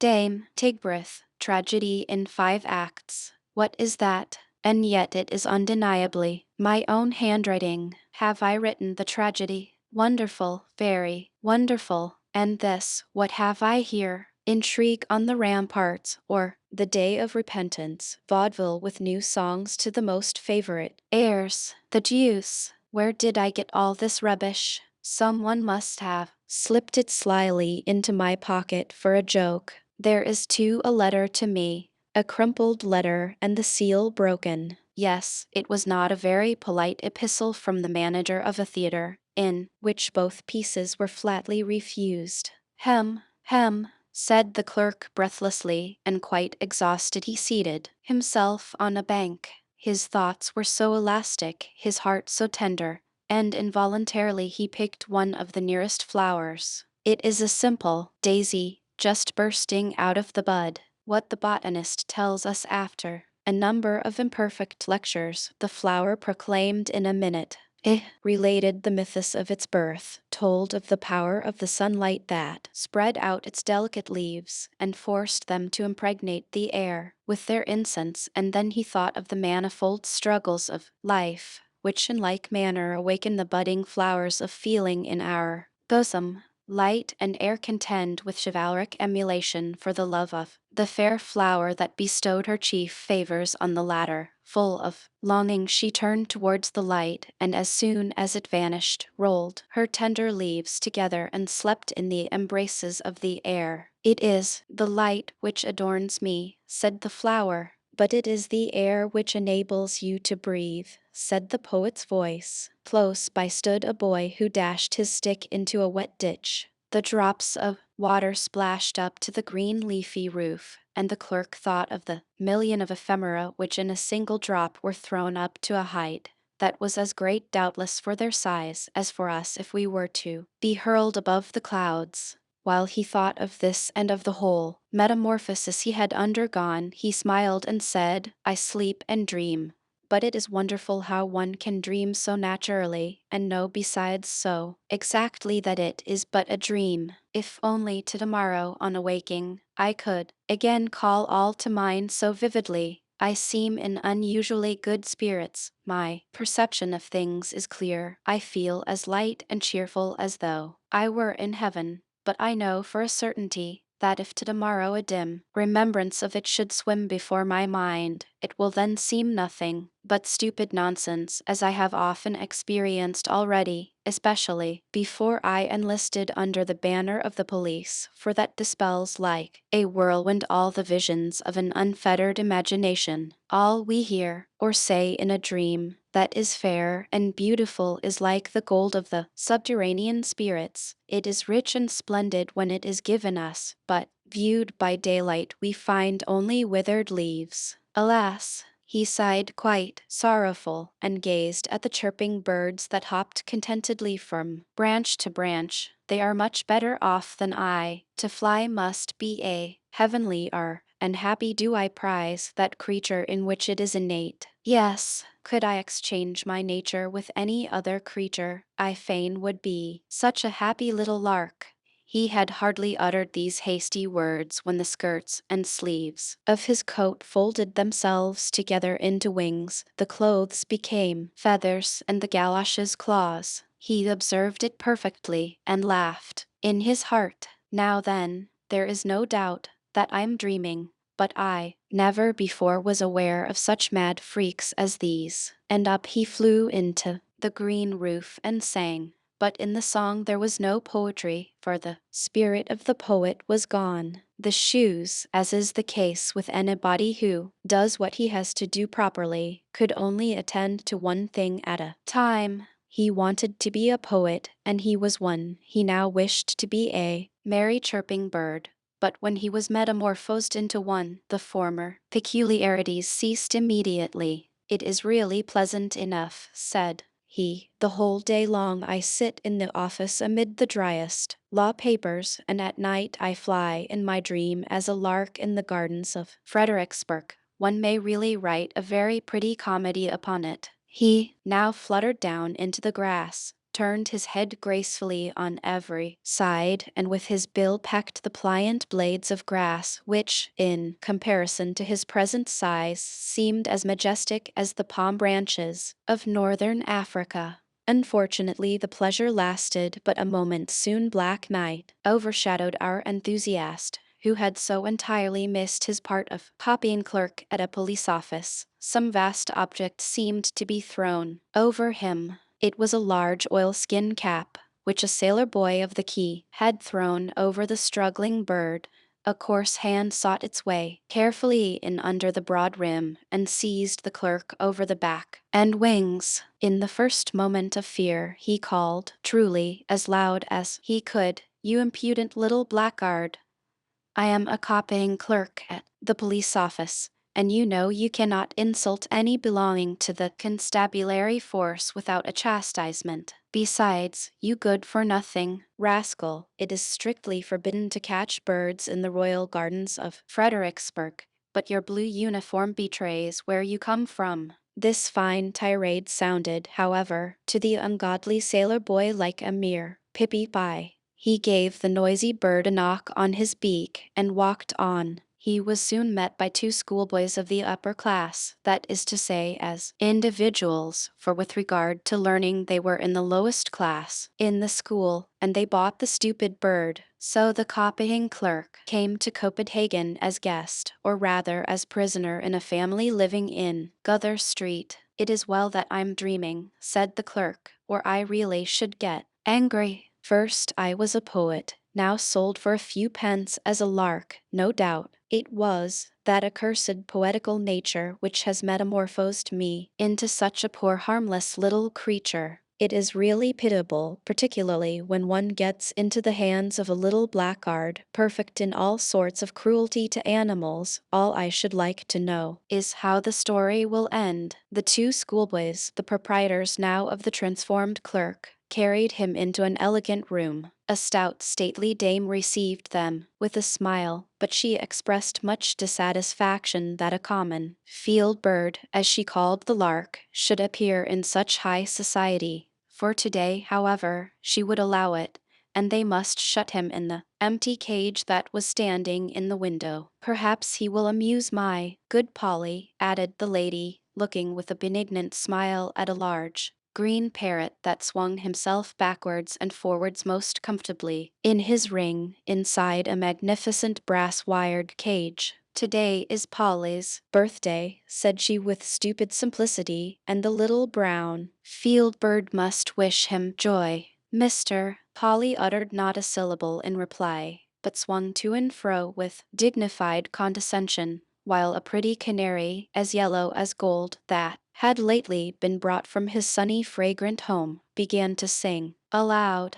"Noisy creature, will you be quiet?" screamed the lady of the house, covering the cage with an embroidered white pocket handkerchief. "Chirp, chirp," sighed he. That was a dreadful snowstorm, and he sighed again and was silent. The copying clerk, or, as the lady said, the brown field bird, was put into a small cage close to the canary, and not far from my good Polly. The only human sounds that the parrot could bawl out were Come, let us be men. Everything else that he said was as unintelligible to everybody as the chirping of the canary, except to the clerk, who was now a bird too. He understood his companion perfectly. I flew about beneath the green palms and the blossoming almond trees, sang the canary. I flew around with my brothers and sisters over the beautiful flowers and over the glassy lakes where the bright water plants nodded to me from below.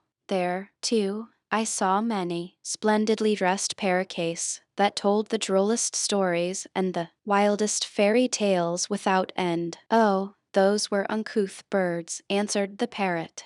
They had no education and talked of whatever came into their head. If my mistress and all her friends can laugh at what I say, so may you, too. I should think it is a great fault to have no taste for what is witty or amusing. Come, let us be men. Ah, you have no remembrance of love for the charming maidens that danced beneath the outspread tents beside the bright fragrant flowers. Do you no longer remember the sweet fruits and the cooling juice in the wild plants of our never-to-be-forgotten home? Said the former inhabitant of the Canary Isles, continuing his dithyrambic. Oh, yes, said the parrot, but I am far better off here. I am well fed and get friendly treatment. I know I am a clever fellow, and that is all I care about. Come, let us be men. You are of a poetical nature, as it is called. I, on the contrary, possess profound knowledge and inexhaustible wit. You have genius, but clear-sighted, calm discretion does not take such lofty flights and utter such high natural tones. For this they have covered you over. They never do the like to me, for I cost more. Besides, they are afraid of my beak, and I have always a witty answer at hand. Come, let us be men. O warm, spicy land of my birth, sang the canary bird, I will sing of your dark green bowers, of the calm bays where the pendant boughs kiss the surface of the water. I will sing of the rejoicing of all my brothers and sisters where the cactus grows in wanton luxuriance. Spare us your elegiac tones, said the parrot, giggling. Rather speak of something at which one may laugh heartily. Laughing is an infallible sign of the highest degree of mental development. Can a dog or a horse laugh?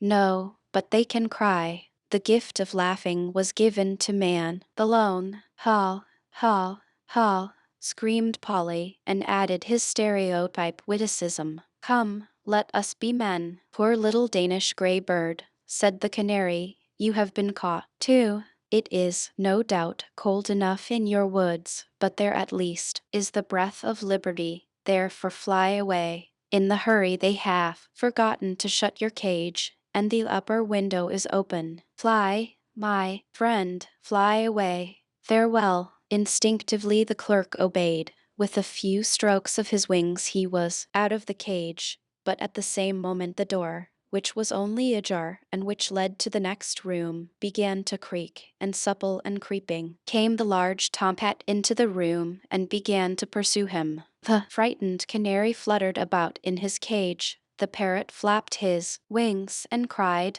Come, let us be men. The clerk felt a mortal fright and flew through the window, far away over the houses and streets. At last he was forced to rest a little. The neighboring house had a something familiar about it. A window stood open. He flew in. It was his own room. He perched upon the table. Come, let us be men, said he, involuntarily imitating the chatter of the parrot, and at the same moment he was again a copying clerk, but he was sitting in the middle of the table. Heaven help me, cried he, how did I get up here, and so buried in sleep, too? After all, that was a very unpleasant, disagreeable dream that haunted me. The whole story is nothing but silly, stupid nonsense. The best that the galoshes gave. The following day, early in the morning, while the clerk was still in bed, someone knocked at his door. It was his neighbor, a young divine, who lived on the same floor. He walked in. Lend me your galoshes, said he. It is so wet in the garden, though the sun is shining most invitingly. I should like to go out a little. He got the galoshes, and he was soon below in a little duodecimo garden, where between two immense walls a plum tree and an apple tree were standing. Evening such a little garden as this was considered in the metropolis of Copenhagen as a great luxury. The young man wandered up and down the narrow paths as well as the prescribed limits would allow. The clock struck 6 without was heard the horn of a post-boy. To travel, exclaimed he, overcome by most painful and passionate remembrances. That is the happiest thing in the world. That is the highest aim of all my wishes. Then at last would be agonizing restlessness be allayed, which destroys my existence. But it must be far, far away. I would behold magnificent Switzerland. I would travel to Italy, and it was a good thing that the power of the galoshes worked as instantaneously as lightning in a powder magazine would do. Otherwise, the poor man with his overstrained wishes would have traveled about the world too much for himself as well as for us. In short, he was traveling. He was in the middle of Switzerland, but packed up with 8 other passengers in the inside of an eternally creaking diligence. His head ached till it almost split, his weary neck could hardly bear the heavy load, and his feet, pinched by his torturing boots, were terribly swollen. He was in an intermediate state between sleeping and waking, at variance with himself, with his company, with the country, and with the government. In his right pocket he had his letter of credit, in the left his passport, and in a small leathern purse some double louis d'or, carefully sewn up in the bosom of his waistcoat. Every dream proclaimed that one or the other of these valuables was lost, therefore he started up as in a fever, and the first movement which his hand made described a magic triangle from the right pocket to the left and then up towards the bosom to feel if he had them all safe or not. From the roof inside the carriage, umbrellas, walking sticks, hats, and sundry other articles were depending, and hindered the view, which was particularly imposing. He now endeavored as well as he was able to dispel his gloom, which was caused by outward chance, circumstances merely, and on the bosom of nature imbibed the milk of purest human enjoyment. Grand, solemn, and dark was the whole landscape around. The gigantic pine forests on the pointed crags seemed almost like little tufts of heather colored by the surrounding clouds. It began to snow, a cold wind blew and roared as though it were seeking a bride. Ah, sighed he, were we only on the other side the Alps, then we should have summer, and I could get my letters of credit cashed. The anxiety I feel about them prevents me enjoying Switzerland. Were I but on the other side. And so saying, he was on the other side in Italy, between Florence and Rome. Lake Thrace, I mean, illumined by the evening sun, lay like flaming gold between the dark blue mountain ridges. Here, where Hannibal defeated Flaminius, the rivers now held each other in their green embraces. Lovely, half-naked children tended a herd of black swine beneath a group of fragrant laurel trees hard by the roadside. Could we render this inimitable picture properly, then would everybody exclaim, "Beautiful, unparalleled Italy." But neither the young divine said so, nor any one of his grumbling companions in the coach of the Vetturino. The poisonous flies and gnats swarmed around by thousands. In vain one waved myrtle branches about like mad. The audacious insect population did not cease to sting, nor was there a single person in the well-crammed carriage whose face was not swollen and sore from their ravenous bites. The poor horses, tortured almost to death, suffered most from this truly Egyptian plague. The flies alighted upon them in large, disgusting swarms, and if the coachman got down and scraped them off, hardly a minute elapsed before they were there again. The sun now set. A freezing cold, though of short duration, pervaded the whole creation. It was like a horrid gust coming from a burial vault on a warm summer's day. But all around the mountains retained that wonderful green tone which we see in some old pictures, and which, should we not have seen a similar play of color in the south, we declare at once to be unnatural. It was a glorious prospect, but the stomach was empty, the body tired, All that the heart cared and longed for was good night quarters, yet how would they be? For these one looked much more anxiously than for the charms of nature,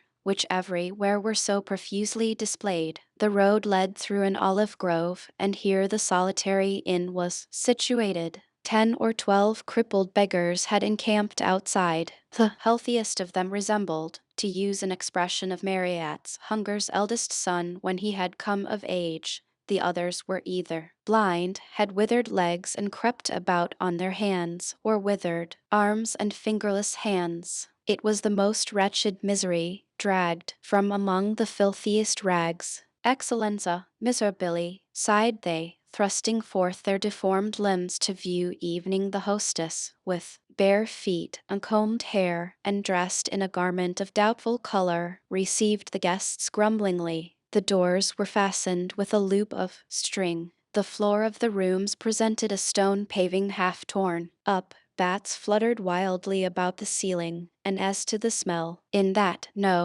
was beyond description. You had better lay the cloth below in the stable, said one of the travelers. There, at all events, one knows what one is breathing. The windows were quickly opened to let in a little fresh air. Quicker, however, than the breeze, the withered, sallow arms of the beggars were thrust in, accompanied by the eternal whine of miserabili, miserabili, excellenza. On the walls were displayed innumerable inscriptions, written in nearly every language of Europe, some in verse, some in prose, most of them not very laudatory of Bella Italia. The meal was served.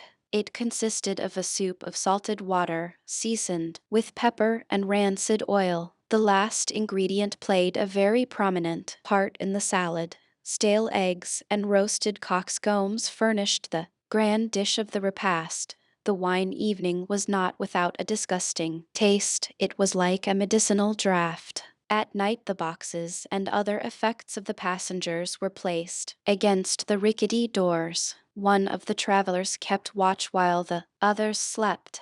The sentry was our young divine. How close it was in the chamber! The heat oppressive to suffocation, the gnats hummed and stung unceasingly. The miserabili without whined and moaned in their sleep. Traveling would be agreeable enough, said he groaning, if one only had no body, or could send it to rest while the spirit went on its pilgrimage unhindered, where the voice within may call it. Wherever I go, I am pursued by a longing that is insatiable, that I cannot explain to myself, and that tears my very heart. I want something better than what is, but what is fled in an instant. But what is it, and where is it to be found? Yet I know in reality what it is I wish for. Oh, most happy were I, could I but reach one aim, could but reach the happiest of all. And as he spoke the word he was again in his home. The long white curtains hung down from the windows, and in the middle of the floor stood the black coffin. In it he lay in the sleep of death.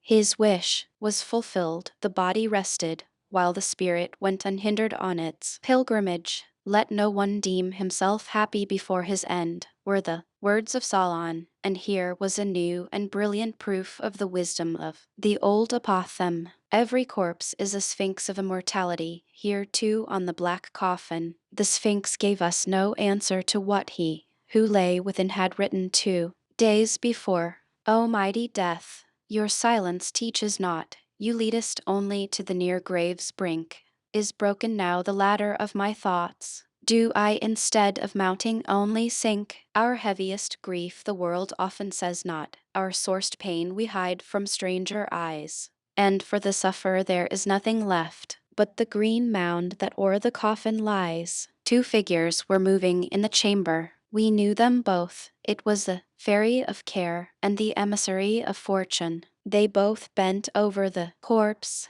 Do you now see, said Care, what happiness your galoshes have brought to mankind? To him, at least, who slumbers here, they have brought an imperishable blessing, answered the other. Ah no, replied Care. He took his departure himself. He was not called away. His mental powers here below were not strong enough to reach the treasures lying beyond this life, and which his destiny ordained he should obtain. I will now confer a benefit on him. And she took the galoshes from his feet. His sleep of death was ended, and he, who had been thus called back again to life, arose from his dread couch in all the vigor of youth.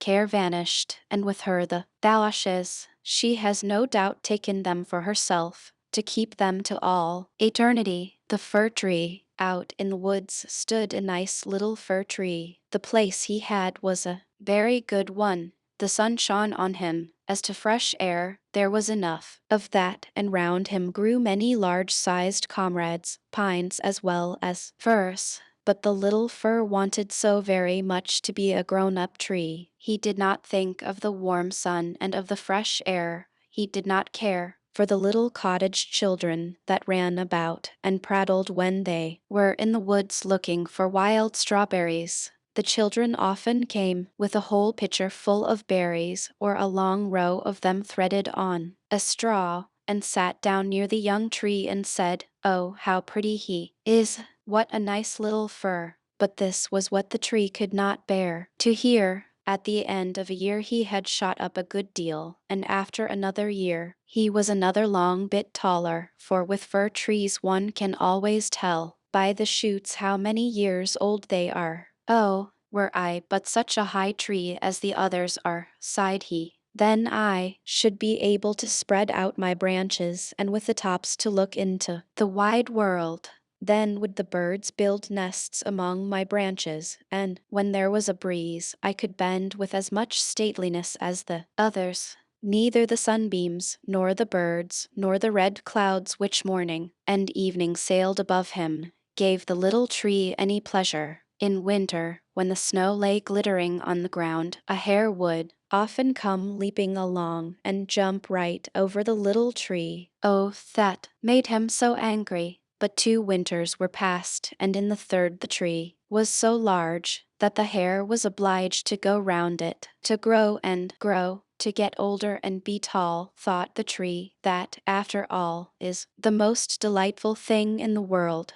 In autumn the woodcutters always came and felled some of the largest trees. This happened every year, and the young fir tree, that had now grown to a very comely size, trembled at the sight, for the magnificent great trees fell to the earth with noise and cracking. The branches were lopped off, and the trees looked long and bare. They were hardly to be recognized, and then they were laid in carts, and the horses dragged them out of the wood.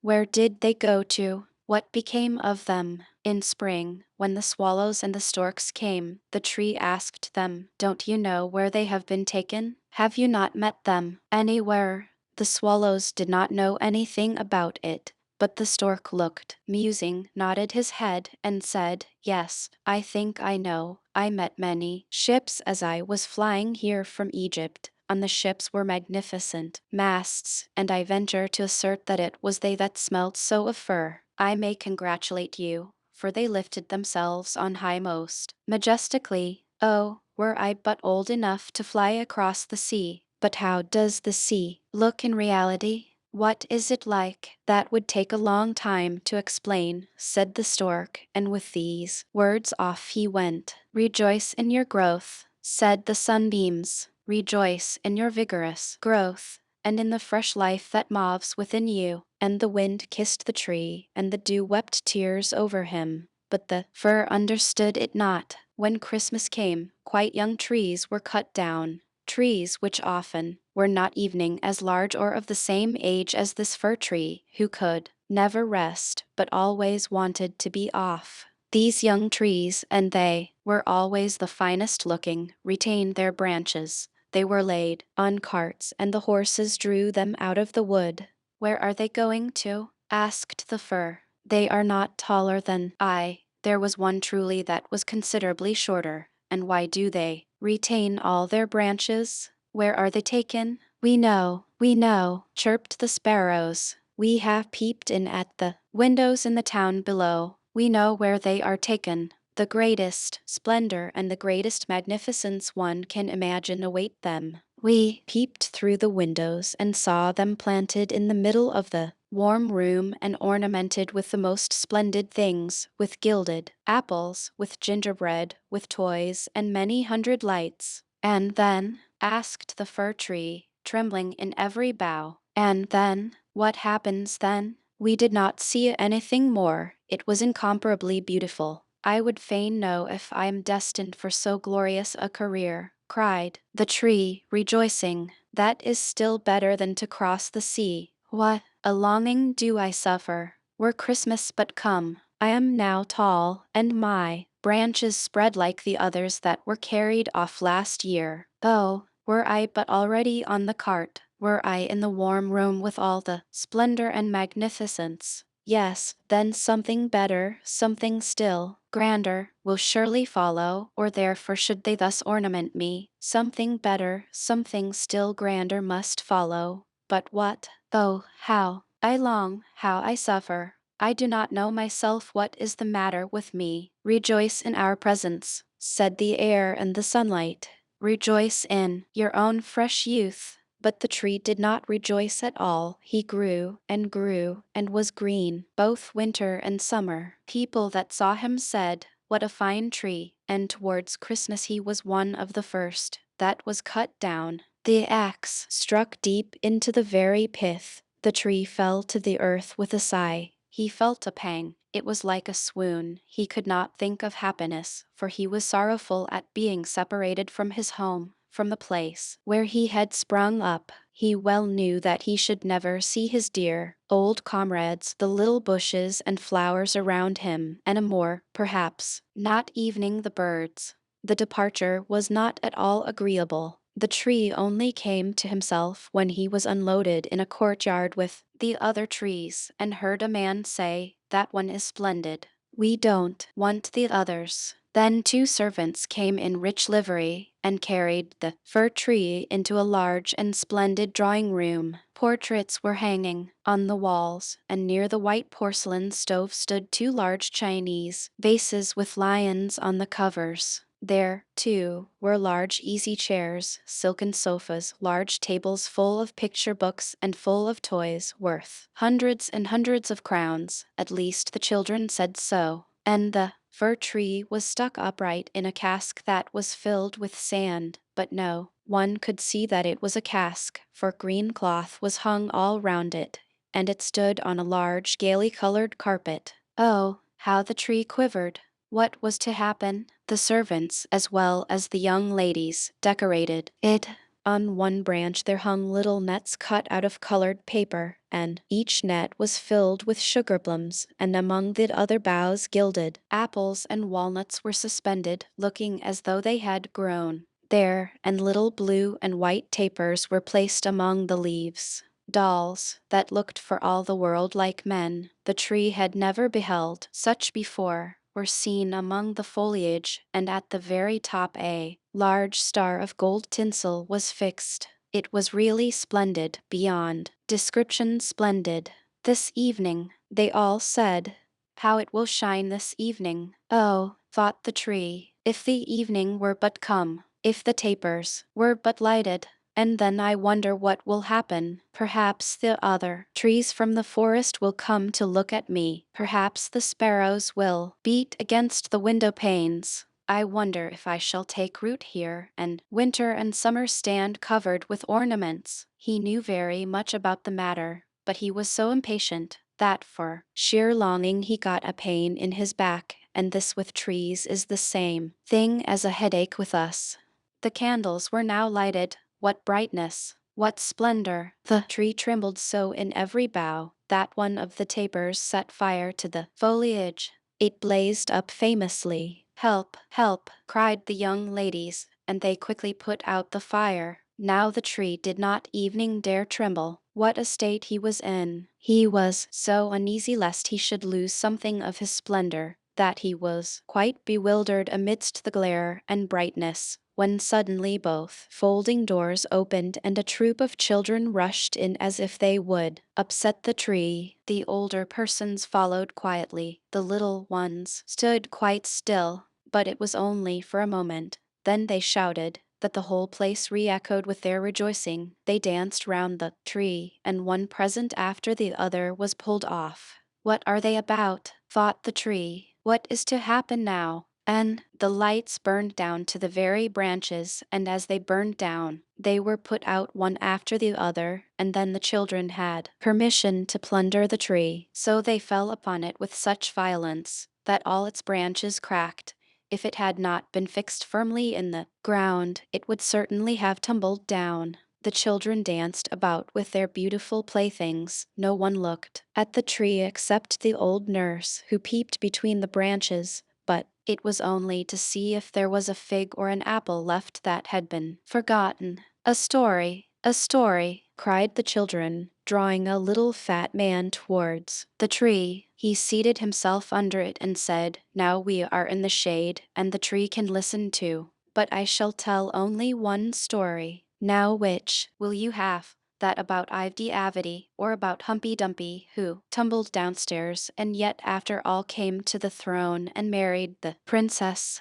"Ivy Avity," cried some. "Humpy Dumpy," cried the others. There was such a bawling and screaming. The fir tree alone was silent, and he thought to himself, "Am I not to bawl with the rest? Am I to do nothing whatever?" For he was one of the company, and had done what he had to do. And the man told about Humpy Dumpy that tumbled down, who, notwithstanding, came to the throne, and at last married the princess. And the children clapped their hands and cried, "Oh, go on, do go on." They wanted to hear about Ivy Avity too, but the little man only told them about Humpy Dumpy. The fir tree stood quite still and absorbed in thought. The birds in the wood had never related the like of this. Humpy Dumpy fell downstairs, and yet he married the princess. Yes, yes, that's the way of the world, thought the fir tree, and believed it all because the man who told the story was so good-looking. Well, well, who knows, perhaps I may fall downstairs, too, and get a princess as wife.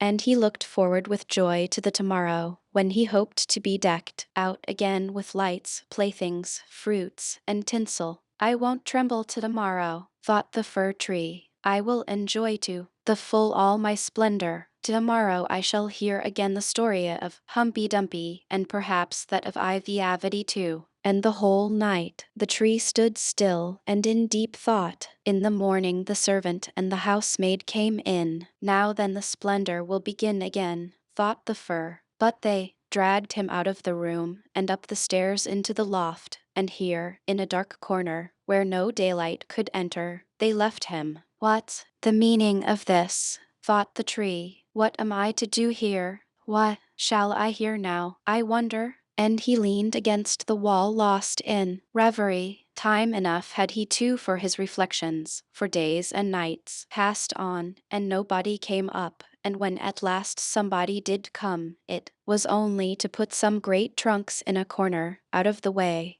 There stood the tree quite hidden. It seemed as if he had been entirely forgotten. "It is now winter out of doors," thought the tree. "The earth is hard and covered with snow. Men cannot plant me now, and therefore I have been put up here under shelter till the springtime comes. How thoughtful that is! How kind man is after all! If it only were not so dark here, and so terribly lonely, not evening a hare." And out in the woods it was so pleasant when the snow was on the ground and the hare leaped by. Yes, evening when he jumped over me, but I did not like it then. "It is really terribly lonely here." "Squeak, squeak," said a little mouse at the same moment, peeping out of his hole, and then another little one came. They snuffed about the fir tree and rustled among the branches. "It is dreadfully cold," said the mouse, "but for that it would be delightful here, old fir, wouldn't it?" "I am by no means old," said the fir tree. "There's many a one considerably older than I am." "Where do you come from?" asked the mice. "And what can you do?" They were so extremely curious. "Tell us about the most beautiful spot on the earth. Have you never been there? Were you never in the larder where cheeses lie on the shelves and hams hang from above? where one dances about on tallow candles, that place where one enters lean and comes out again fat and portly. I know no such place, said the tree, but I know the wood where the sun shines and where the little birds sing. And then he told all about his youth, and the little mice had never heard the like before, and they listened and said, "Well, to be sure, how much you have seen, how happy you must have been." "I," said the fir tree, thinking over what he had himself related. "Yes, in reality those were happy times." And then he told about Christmas Eve, when he was decked out with cakes and candles. "Oh," said the little mice, "how fortunate you have been, old fir tree." "I am by no means old," said he. "I came from the wood this winter. I am in my prime, and am only rather short for my age." "What delightful stories you know," said the mice, and the next night they came with 4 other little mice who were to hear what the tree recounted, and the more he related, the more he remembered himself, and it appeared as if those times had really been happy times. "But they may still come, they may still come." Humpy Dumpy fell downstairs, and yet he got a princess. And he thought at the moment of a nice little birch tree growing out in the woods to the fir. That would be a real charming princess.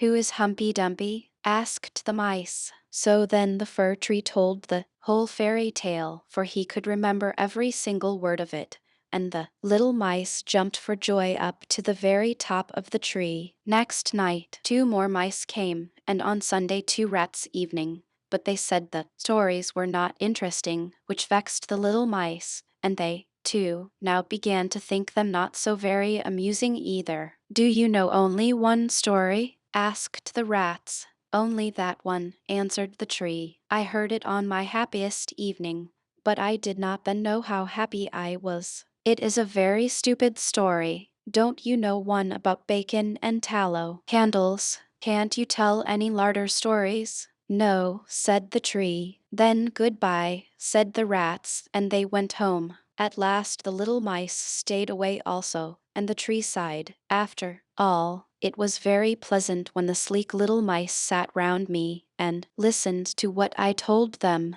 Now that too is over. But I will take good care to enjoy myself when I am brought out again." But when was that to be? Why, one morning there came a quantity of people and set to work in the loft.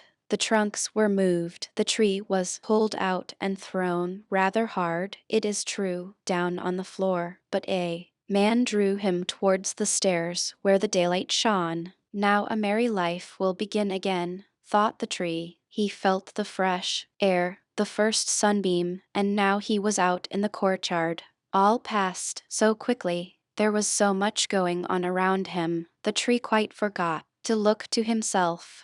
The court adjoined a garden, and all was in flower. The roses hung so fresh and odorous over the balustrade, the lindens were in blossom, the swallows flew by, and said, "Korovit, my husband, is come." But it was not the fir tree that they meant. "Now, then, I shall really enjoy life," said he exultingly, and spread out his branches, but, alas, they were all withered and yellow. It was in a corner that he lay, among weeds and nettles. The golden star of tinsel was still on the top of the tree, and glittered in the sunshine. In the courtyard some of the merry children were playing, who had danced at Christmas round the fir tree, and were so glad at the sight of him. One of the youngest ran and tore off the golden star. "Only look what is still on the ugly old Christmas tree," said he, trampling on the branches, so that they all cracked beneath his feet, and the tree beheld all the beauty of the flowers and the freshness in the garden. He beheld himself, and wished he had remained in his dark corner in the loft. He thought of his first youth in the wood, of the merry Christmas Eve, and of the little mice who had listened with so much pleasure to the story of Humpy Dumpy. "It is over, it is past," said the poor tree. "Had I but rejoiced when I had reason to do so.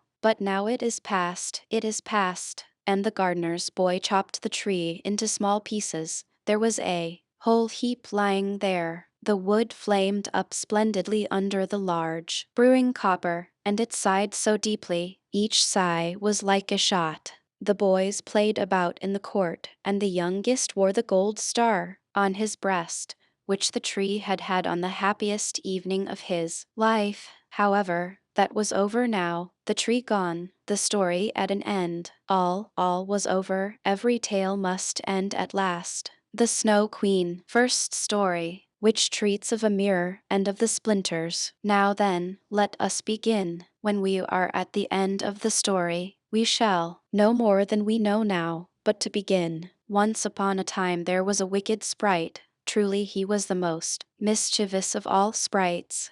One day he was in a very good humor, for he had made a mirror with the power of causing all that was good and beautiful when it was reflected in that, to look poor and mean, but that which was good for nothing and looked ugly was shown magnified, and increased in ugliness. In this mirror the most beautiful landscapes looked like boiled spinach, and the best persons were turned into frights or appeared to stand on their heads. Their faces were so distorted that they were not to be recognized, and if anyone had a mole, you may be sure that it would be magnified and spread over both nose and mouth. "That's glorious fun," said the sprite. If a good thought passed through a man's mind, then a grin was seen in the mirror, and the sprite laughed heartily at his clever discovery. All the little sprites who went to his school, for he kept a sprite school, told each other that a miracle had happened, and that now only, as they thought, it would be possible to see how the world really looked. They ran about with the mirror, and at last there was not a land or a person who was not represented distorted in the mirror. So then they thought they would fly up to the sky and have a joke there.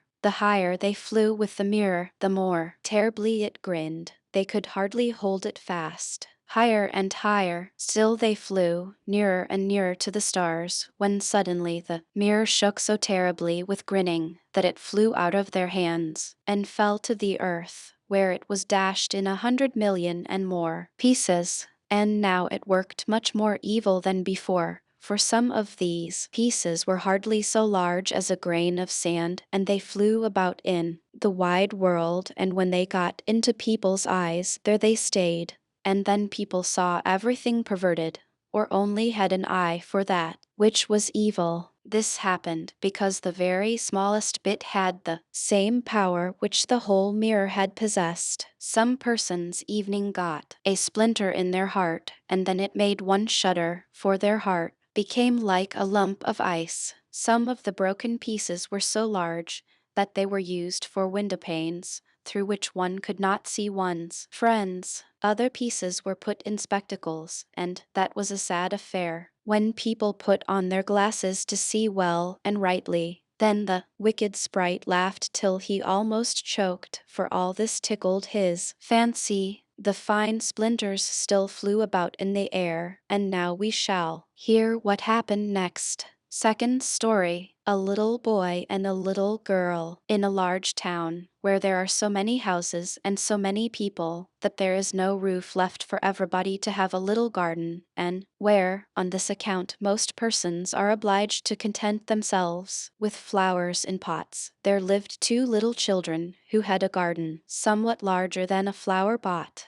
They were not brother and sister, but they cared for each other as much as if they were. Their parents lived exactly opposite. They inhabited two garrets, and where the roof of the one house joined that of the other, and the gutter ran along the extreme end of it, there was to each house a small window. One needed only to step over the gutter to get from one window to the other. The children's parents had large wooden boxes there, in which vegetables for the kitchen were planted, and little rose trees besides. There was a rose in each box, and they grew splendidly. They now thought of placing the boxes across the gutter, so that they nearly reached from one window to the other and looked just like two walls of flowers. The tendrils of the peas hung down over the boxes, and the rose trees shot up long branches twined round the windows and then bent towards each other. It was almost like a triumphant arch of foliage and flowers. The boxes were very high, and the children knew that they must not creep over them, so they often obtained permission to get out of the windows to each other and to sit on their little stools among the roses, where they could play delightfully. In winter there was an end of this pleasure. The windows were often frozen over,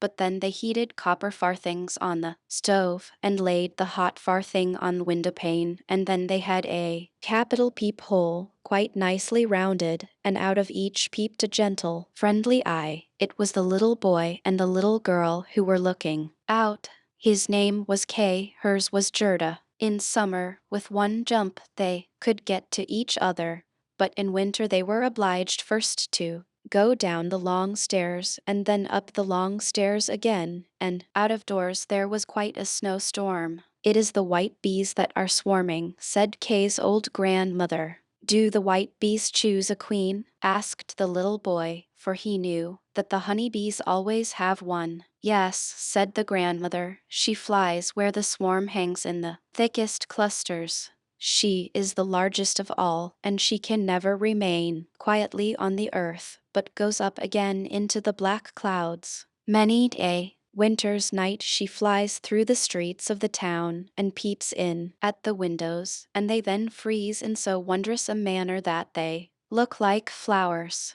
Yes, I have seen it, said both the children, and so they knew that it was true. Can the Snow Queen come in? Said the little girl. Only let her come in, said the little boy. Then I'd put her on the stove and she'd melt. And then his grandmother patted his head and told him other stories. In the evening, when little Kay was at home and half undressed, he climbed up on the chair by the window and peeped out of the little hole. A few snowflakes were falling, and one, the largest of all, remained lying on the edge of a flower pot. The flake of snow grew larger and larger, and at last it was like a young lady dressed in the finest white gauze made of a million little flakes like stars. She was so beautiful and delicate, but she was of ice, of dazzling, sparkling ice.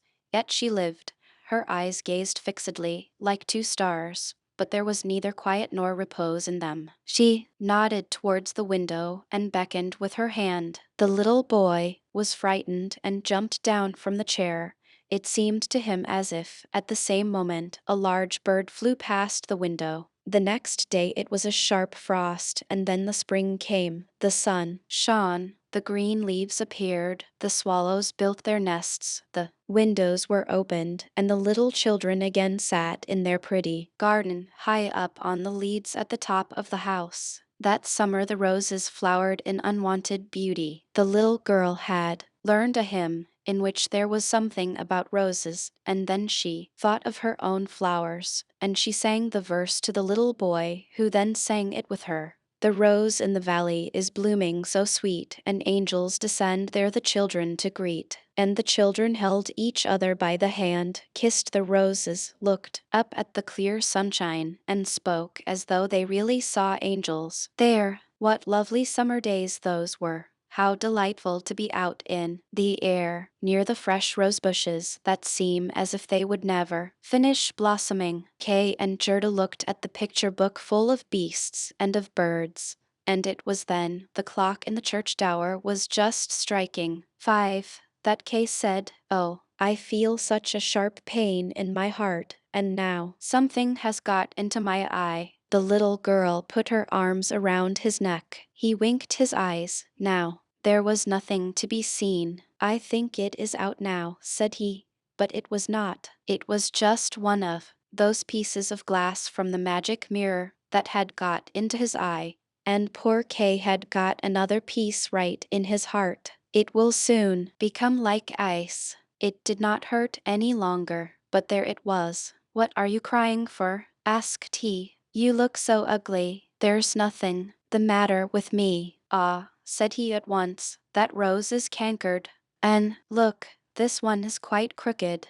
After all, these roses are very ugly. They are just like the box they are planted in." And then he gave the box a good kick with his foot and pulled both the roses up. "What are you doing?" cried the little girl. and as he perceived her fright, he pulled up another rose, got in at the window, and hastened off from dear little Gerda. Afterwards, when she brought her picture book, he asked, "What horrid beasts have you there?" And if his grandmother told them stories, he always interrupted her. Besides, if he could manage it, he would get behind her, put on her spectacles, and imitate her way of speaking. He copied all her ways, and then everybody laughed at him. He was soon able to imitate the gait and manner of everyone in the street. Everything that was peculiar and displeasing in them that Kay knew how to imitate.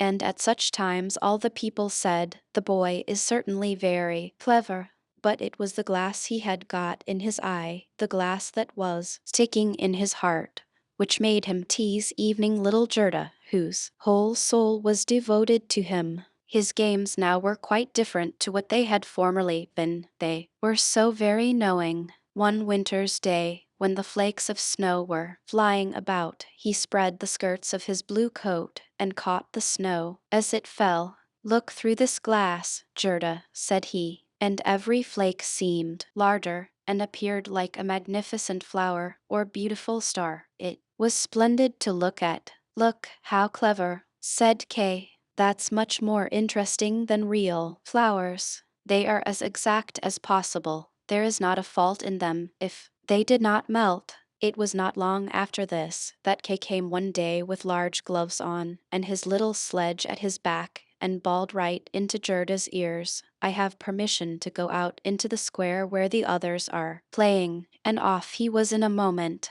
There, in the market-place, some of the boldest of the boys used to tie their sledges to the carts as they passed by, and so they were pulled along and got a good ride.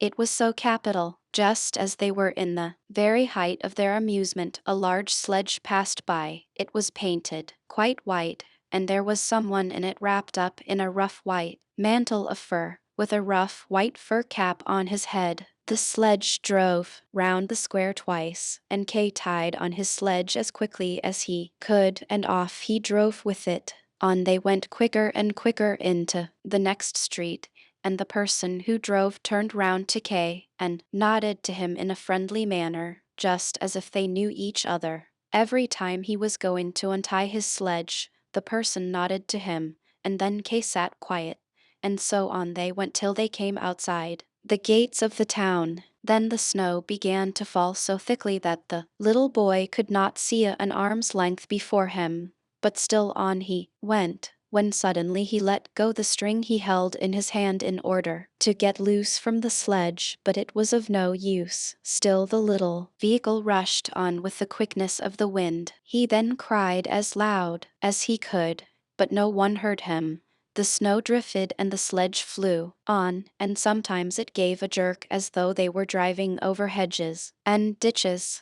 He was quite frightened, and he tried to repeat the Lord's Prayer, but all he could do, he was only able to remember the multiplication table. The snowflakes grew larger and larger, till at last they looked just like great white fowls. Suddenly they flew on one side. The large sledge stopped, and the person who drove rose up. It was a lady. Her cloak and cap were of snow. She was tall and of slender figure, and of a dazzling whiteness. It was the Snow Queen. "We have traveled fast," said she, "but it is freezingly cold. Come under my bear skin." And she put him in the sledge beside her, wrapped the fur round him, and he felt as though he were sinking in a snow wreath. "Are you still cold?" asked she, and then she kissed his forehead. Ah, it was colder than ice. It penetrated to his very heart, which was already almost a frozen lump. It seemed to him as if he were about to die, but a moment more and it was quite congenial to him, and he did not remark the cold that was around him. "My sledge, do not forget my sledge." It was the first thing he thought of. It was there tied to one of the white chickens, who flew along with it on his back behind the large sledge. The Snow Queen kissed Kay once more, and then he forgot little Gerda, grandmother, and all whom he had left at his home. "Now you will have no more kisses," said she, "or else I should kiss you to death." Kay looked at her. She was very beautiful, a more clever or a more lovely countenance he could not fancy to himself, and she no longer appeared of ice as before, when she sat outside the window and beckoned to him. In his eyes she was perfect, he did not fear her at all, and told her that he could calculate in his head and with fractions, evening, that he knew the number of square miles there were in the different countries, and how many inhabitants they contained, and she smiled while he spoke.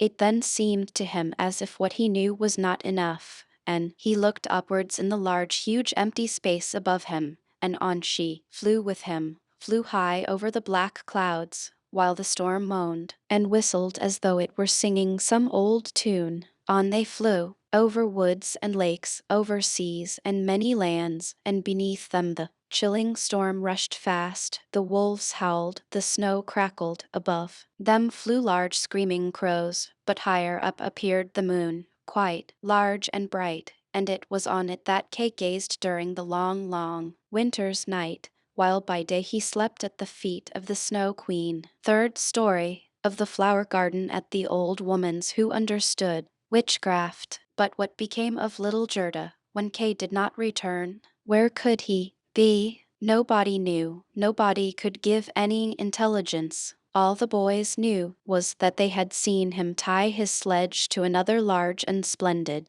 one, which drove down the street and out of the town. Nobody knew where he was. Many sad tears were shed, and little Gerda wept long and bitterly. At last she said he must be dead, that he had been drowned in the river which flowed close to the town. Oh, those were very long and dismal winter evenings. At last spring came, with its warm sunshine. Kay is dead and gone, said little Gerda. That I don't believe, said the sunshine. Kay is dead and gone, said she to the swallows. That I don't believe, said they, and at last little Gerda did not think so any longer either. I'll put on my red shoes, said she, one morning. Kay has never seen them, and then I'll go down to the river and ask there. It was quite early. She kissed her old grandmother, who was still asleep, put on her red shoes, and went alone to the river. Is it true that you have taken my little playfellow?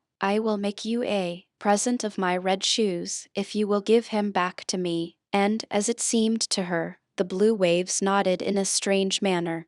Then she took off her red shoes, the most precious things she possessed, and threw them both into the river. But they fell close to the bank, and the little waves bore them immediately to land. It was as if the stream would not take what was dearest to her, for in reality it had not got little Kay. But Gerda thought that she had not thrown the shoes out far enough, so she clambered into a boat which lay among the rushes, went to the farthest end, and threw out the shoes. But the boat was not fastened, and the motion which she occasioned made it drift from the shore. She observed this, and hastened to get back. But before she could do so, the boat was more than a yard from the land and was gliding quickly onward.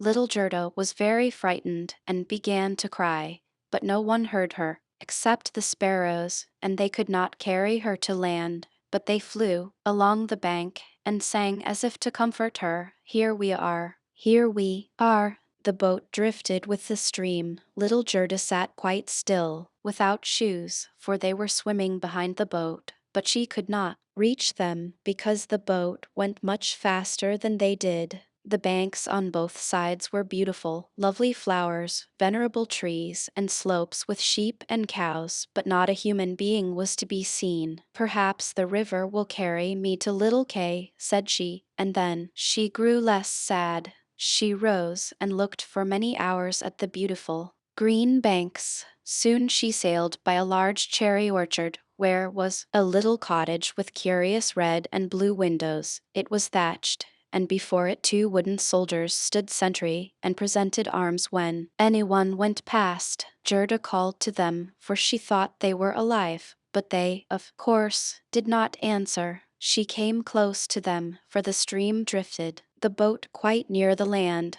Gerda called still louder, and an old woman then came out of the cottage, leaning upon a crooked stick. She had a large, broad-brimmed hat on, painted with the most splendid flowers. "Poor little child," said the old woman, "how did you get upon the large, rapid river, to be driven about so in the wide world?"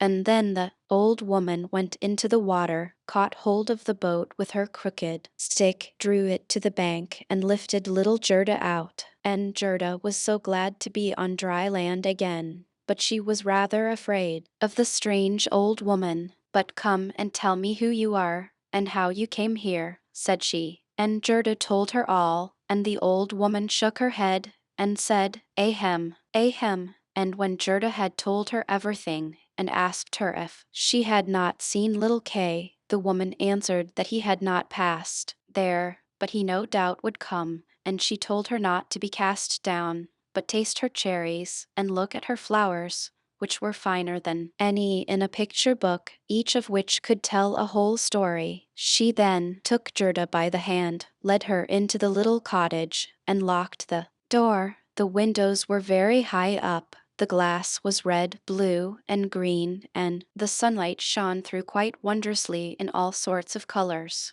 On the table stood the most exquisite cherries, and Gerda ate as many as she chose, for she had permission to do so. While she was eating, the old woman combed her hair with a golden comb, and her hair curled and shone with a lovely golden color around that sweet little face, which was so round and so like a rose. "I have often longed for such a dear little girl," said the old woman. "Now you shall see how well we agree together." And while she combed little Gerda's hair, the child forgot her foster brother Kay more and more, for the old woman understood magic. But she was no evil being, she only practiced witchcraft a little for her own private amusement, and now she wanted very much to keep little Gerda. She therefore went out in the garden, stretched out her crooked stick towards the rose bushes, which, beautifully as they were blowing, all sank into the earth, and no one could tell where they had stood.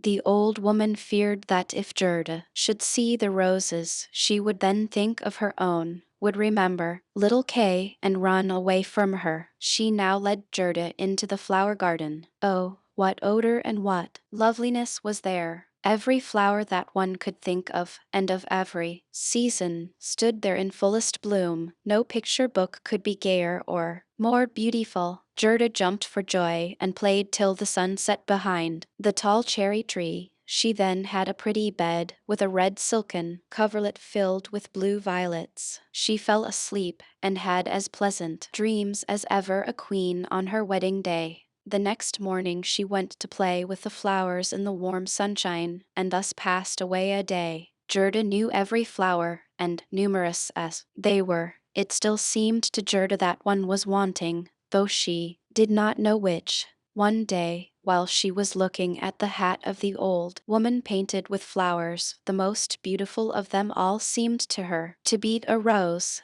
The old woman had forgotten to take it from her hat when she made the others vanish in the earth.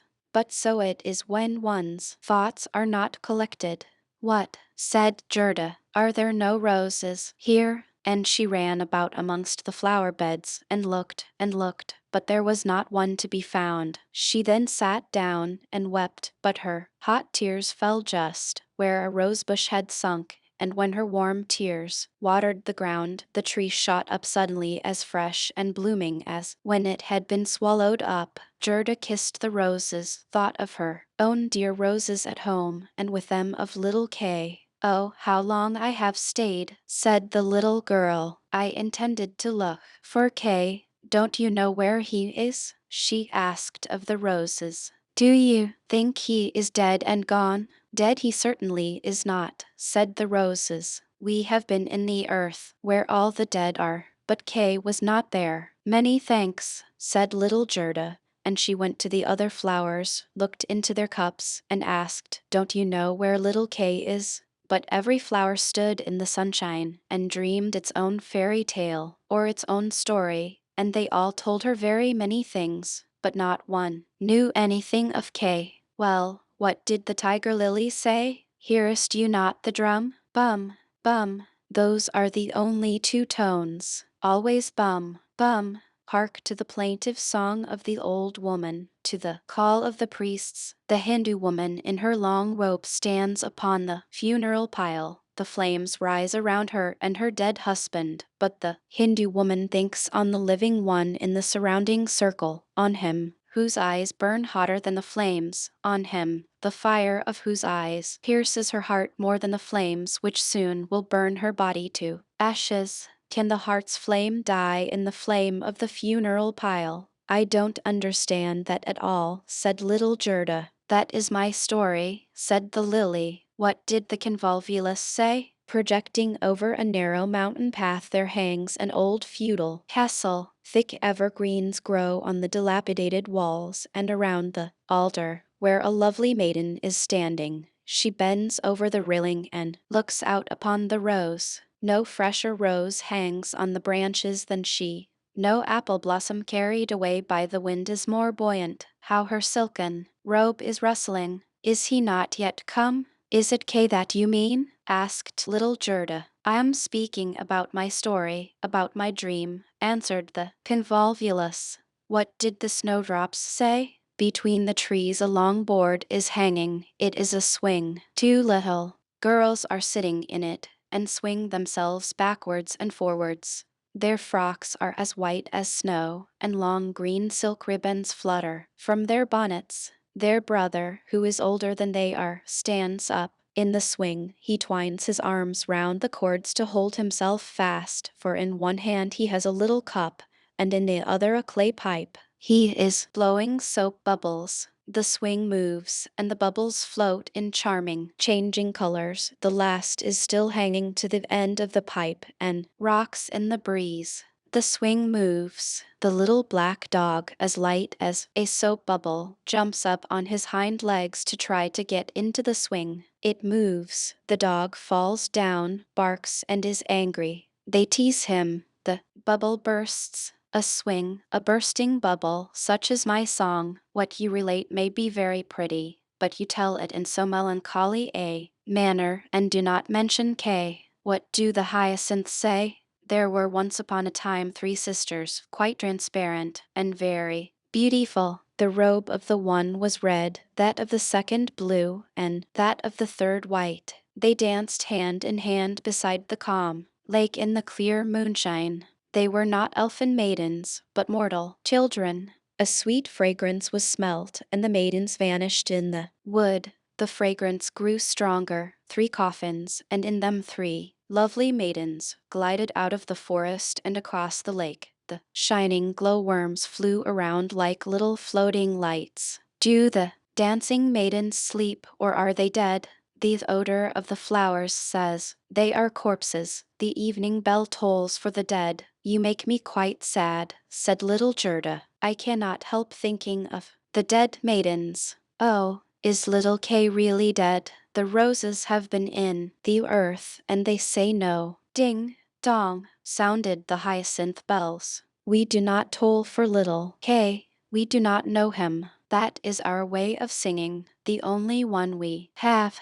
And Gerda went to the ranunculuses that looked forth from among the shining green leaves. You are a little bright sun, said Gerda. Tell me if you know where I can find my playfellow. And the ranunculus shone brightly and looked again at Gerda. What song could the ranunculus sing? It was one that said nothing about Kay either. In a small court the bright sun was shining in the first days of spring. The beams glided down the white walls of a neighbor's house, and close by the fresh yellow flowers were growing, shining like gold in the warm sun rays. An old grandmother was sitting in the air, her granddaughter, the poor and lovely servant, just come for a short visit. She knows her grandmother. There was gold, pure virgin gold in that blessed kiss. There, that is my little story, said the ranunculus. My poor old grandmother, sighed Gerda. Yes, she is longing for me, no doubt. She is sorrowing for me, as she did for little Kay. But I will soon come home, and then I will bring Kay with me. It is of no use asking the flowers. They only know their own old rhymes and can tell me nothing. And she tucked up her frock to enable her to run quicker, but the Narcissus gave her a knock on the leg just as she was going to jump over it. So she stood still, looked at the long yellow flower, and asked, "You perhaps know something?" And she bent down to the Narcissus. And what did it say? "I can see myself. I can see myself. Oh, how odorous I am." Up in the little garret there stands, half dressed, a little dancer. She stands, now on one leg, now on both. She despises the whole world. Yet she lives only in imagination. She pours water out of the teapot over a piece of stuff which she holds in her hand. It is the bodice. Cleanliness is a fine thing. The white dress is hanging on the hook. It was washed in the teapot and dried on the roof. She puts it on, ties a saffron-colored kerchief round her neck, and then the gown looks whiter. "I can see myself. I can see myself." "That's nothing to me," said little Gerda. "That does not concern me." And then off she ran to the further end of the garden. The gate was locked, but she shook the rusted bolt till it was loosened, and the gate opened, and little Gerda ran off barefooted into the wide world. She looked round her thrice, but no one followed her. At last she could run no longer. She sat down on a large stone, and when she looked about her, she saw that the summer had passed. It was late in the autumn, but that one could not remark in the beautiful garden, where there was always sunshine, and where there were flowers the whole year round. "Dear me, how long I have stayed," said Gerda. "Autumn is come. I must not rest any longer." And she got up to go further. Oh, how tender and wearied her little feet were. All around it looked so cold and raw. The long willow leaves were quite yellow, and the fog dripped from them like water. One leaf fell after the other. The sloes only stood full of fruit, which set one's Tess on edge. Oh, how dark and comfortless it was in the dreary world. Fourth story. The prince and princess. Gerda was obliged to rest herself again, when, exactly opposite to her, a large raven came hopping over the white snow. He had long been looking at Gerda and shaking his head, and now he said, "Caw, caw, good day, good day." He could not say it better, but he felt a sympathy for the little girl and asked her where she was going all alone. The word alone Gerda understood quite well and felt how much was expressed by it.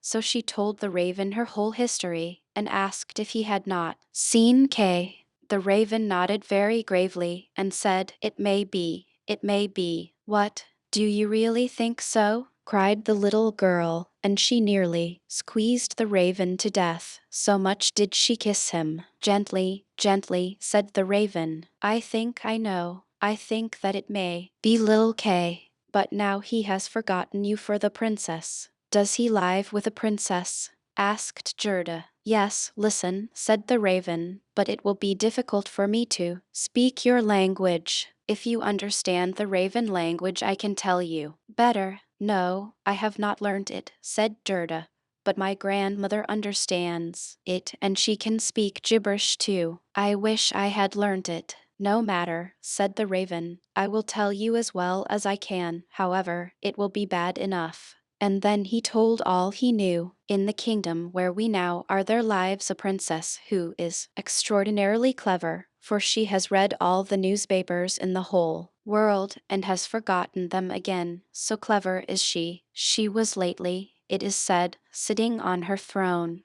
which is not very amusing after all, when she began humming an old tune, and it was just, 'Oh, why should I not be married? That song is not without its meaning,' said she, and so then she was determined to marry. But she would have a husband who knew how to give an answer when he was spoken to, not one who looked only as if he were a great personage, for that is so tiresome." She then had all the ladies of the court drummed together, and when they heard her intention, all were very pleased, and said, "We are very glad to hear it. It is the very thing we were thinking of." "You may believe every word I say," said the raven, "for I have a tame sweetheart that hops about in the palace quite free, and it was she who told me all this."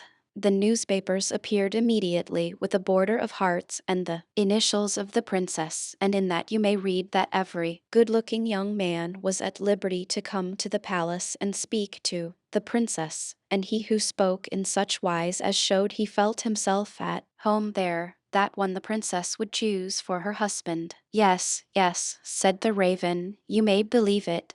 It is as true as I am sitting here. People came in crowds. There was a crush and a hurry, but no one was successful either on the first or second day. They could all talk well enough when they were out in the street, but as soon as they came inside the palace gates and saw the guard richly dressed in silver and the lackeys in gold on the staircase and the large, illuminated saloons, then they were abashed, and when they stood before the throne on which the princess was sitting, all they could do was to repeat the last word they had uttered, and to hear it again did not interest her very much. It was just as if the people within were under a charm and had fallen into a trance till they came out again into the street, for then, oh, then, they could chatter enough. There was a whole row of them standing from the town gates to the palace. I was there, myself to look, said the raven. They grew hungry and thirsty, but from the palace they got nothing whatever, not even a glass of water. Some of the cleverest, it is true, had taken bread and butter with them, but none shared it with his neighbor, for each thought, let him look hungry, and then the princess won't of him. But Kay, little Kay, said Gerda, when did he come? Was he among the number? Patience, patience, we are just come to him. It was on the third day, when a little personage without horse or equipage came marching right boldly up to the palace. His eyes shone like yours. He had beautiful, long hair, but his clothes were very shabby. That was Kay, cried Gerda with a voice of delight. Oh, now I've found him. And she clapped her hands for joy. He had a little knapsack at his back, said the raven. No, that was certainly his sledge, said Gerda,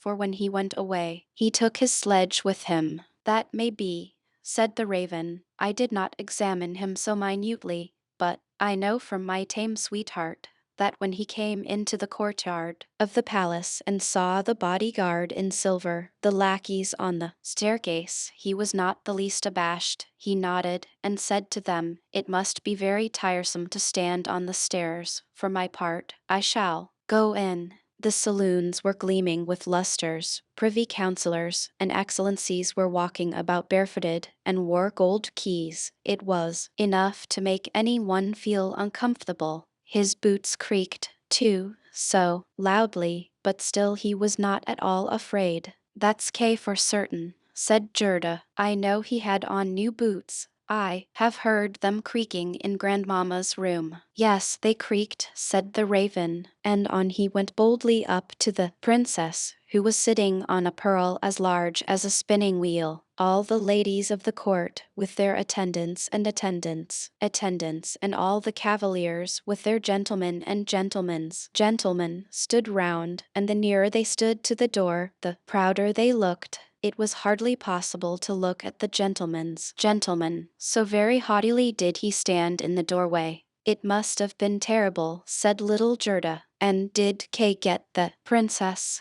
Were I not a raven, I should have taken the princess myself, although I am promised. It is said he spoke as well as I speak when I talk raven language. This I learned from my tame sweetheart. He was bold and nicely behaved.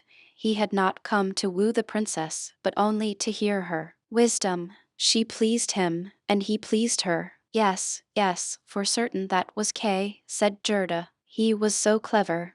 He could reckon fractions in his head. Oh, won't you take me to the palace? That is very easily said, answered the raven. But how are we to manage it? I'll speak to my tame sweetheart about it. She must advise us, for so much I must tell you. Such a little girl as you are will never get permission to enter. Oh, yes I shall, said Gerda. When Kay hears that I am here, he will come out directly to fetch me. Wait for me here on these steps, said the raven. He moved his head backwards and forwards and flew away. The evening was closing in when the raven returned. Caw, caw, said he. She sends you her compliments, and here is a roll for you. She took it out of the kitchen, where there is bread enough. You are hungry, no doubt. It is not possible for you to enter the palace, for you are barefooted. The guards in silver and the lackeys in gold would not allow it. But do not cry, you shall come in still.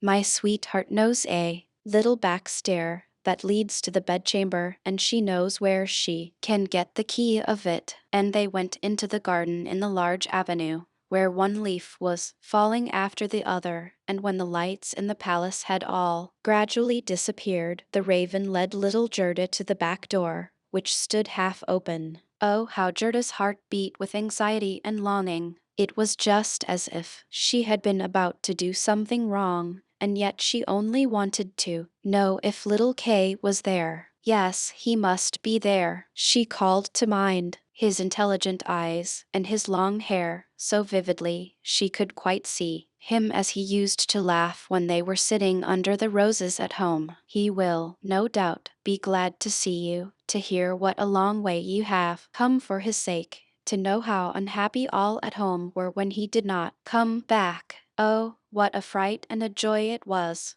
They were now on the stairs. A single lamp was burning there, and on the floor stood the tame raven, turning her head on every side and looking at Gerda, who bowed as her grandmother had taught her to do. My intended has told me so much good of you, my dear young lady, said the tame raven. Your tale is very affecting. If you will take the lamp, I will go before. We will go straight on, for we shall meet no one. I think there is somebody just behind us, said Gerda, and something rushed past. It was like shadowy figures on the wall, horses with flowing manes and thin legs, huntsmen, ladies and gentlemen on horseback. They are only dreams, said the raven. They come to fetch the thoughts of the high personages to the chase.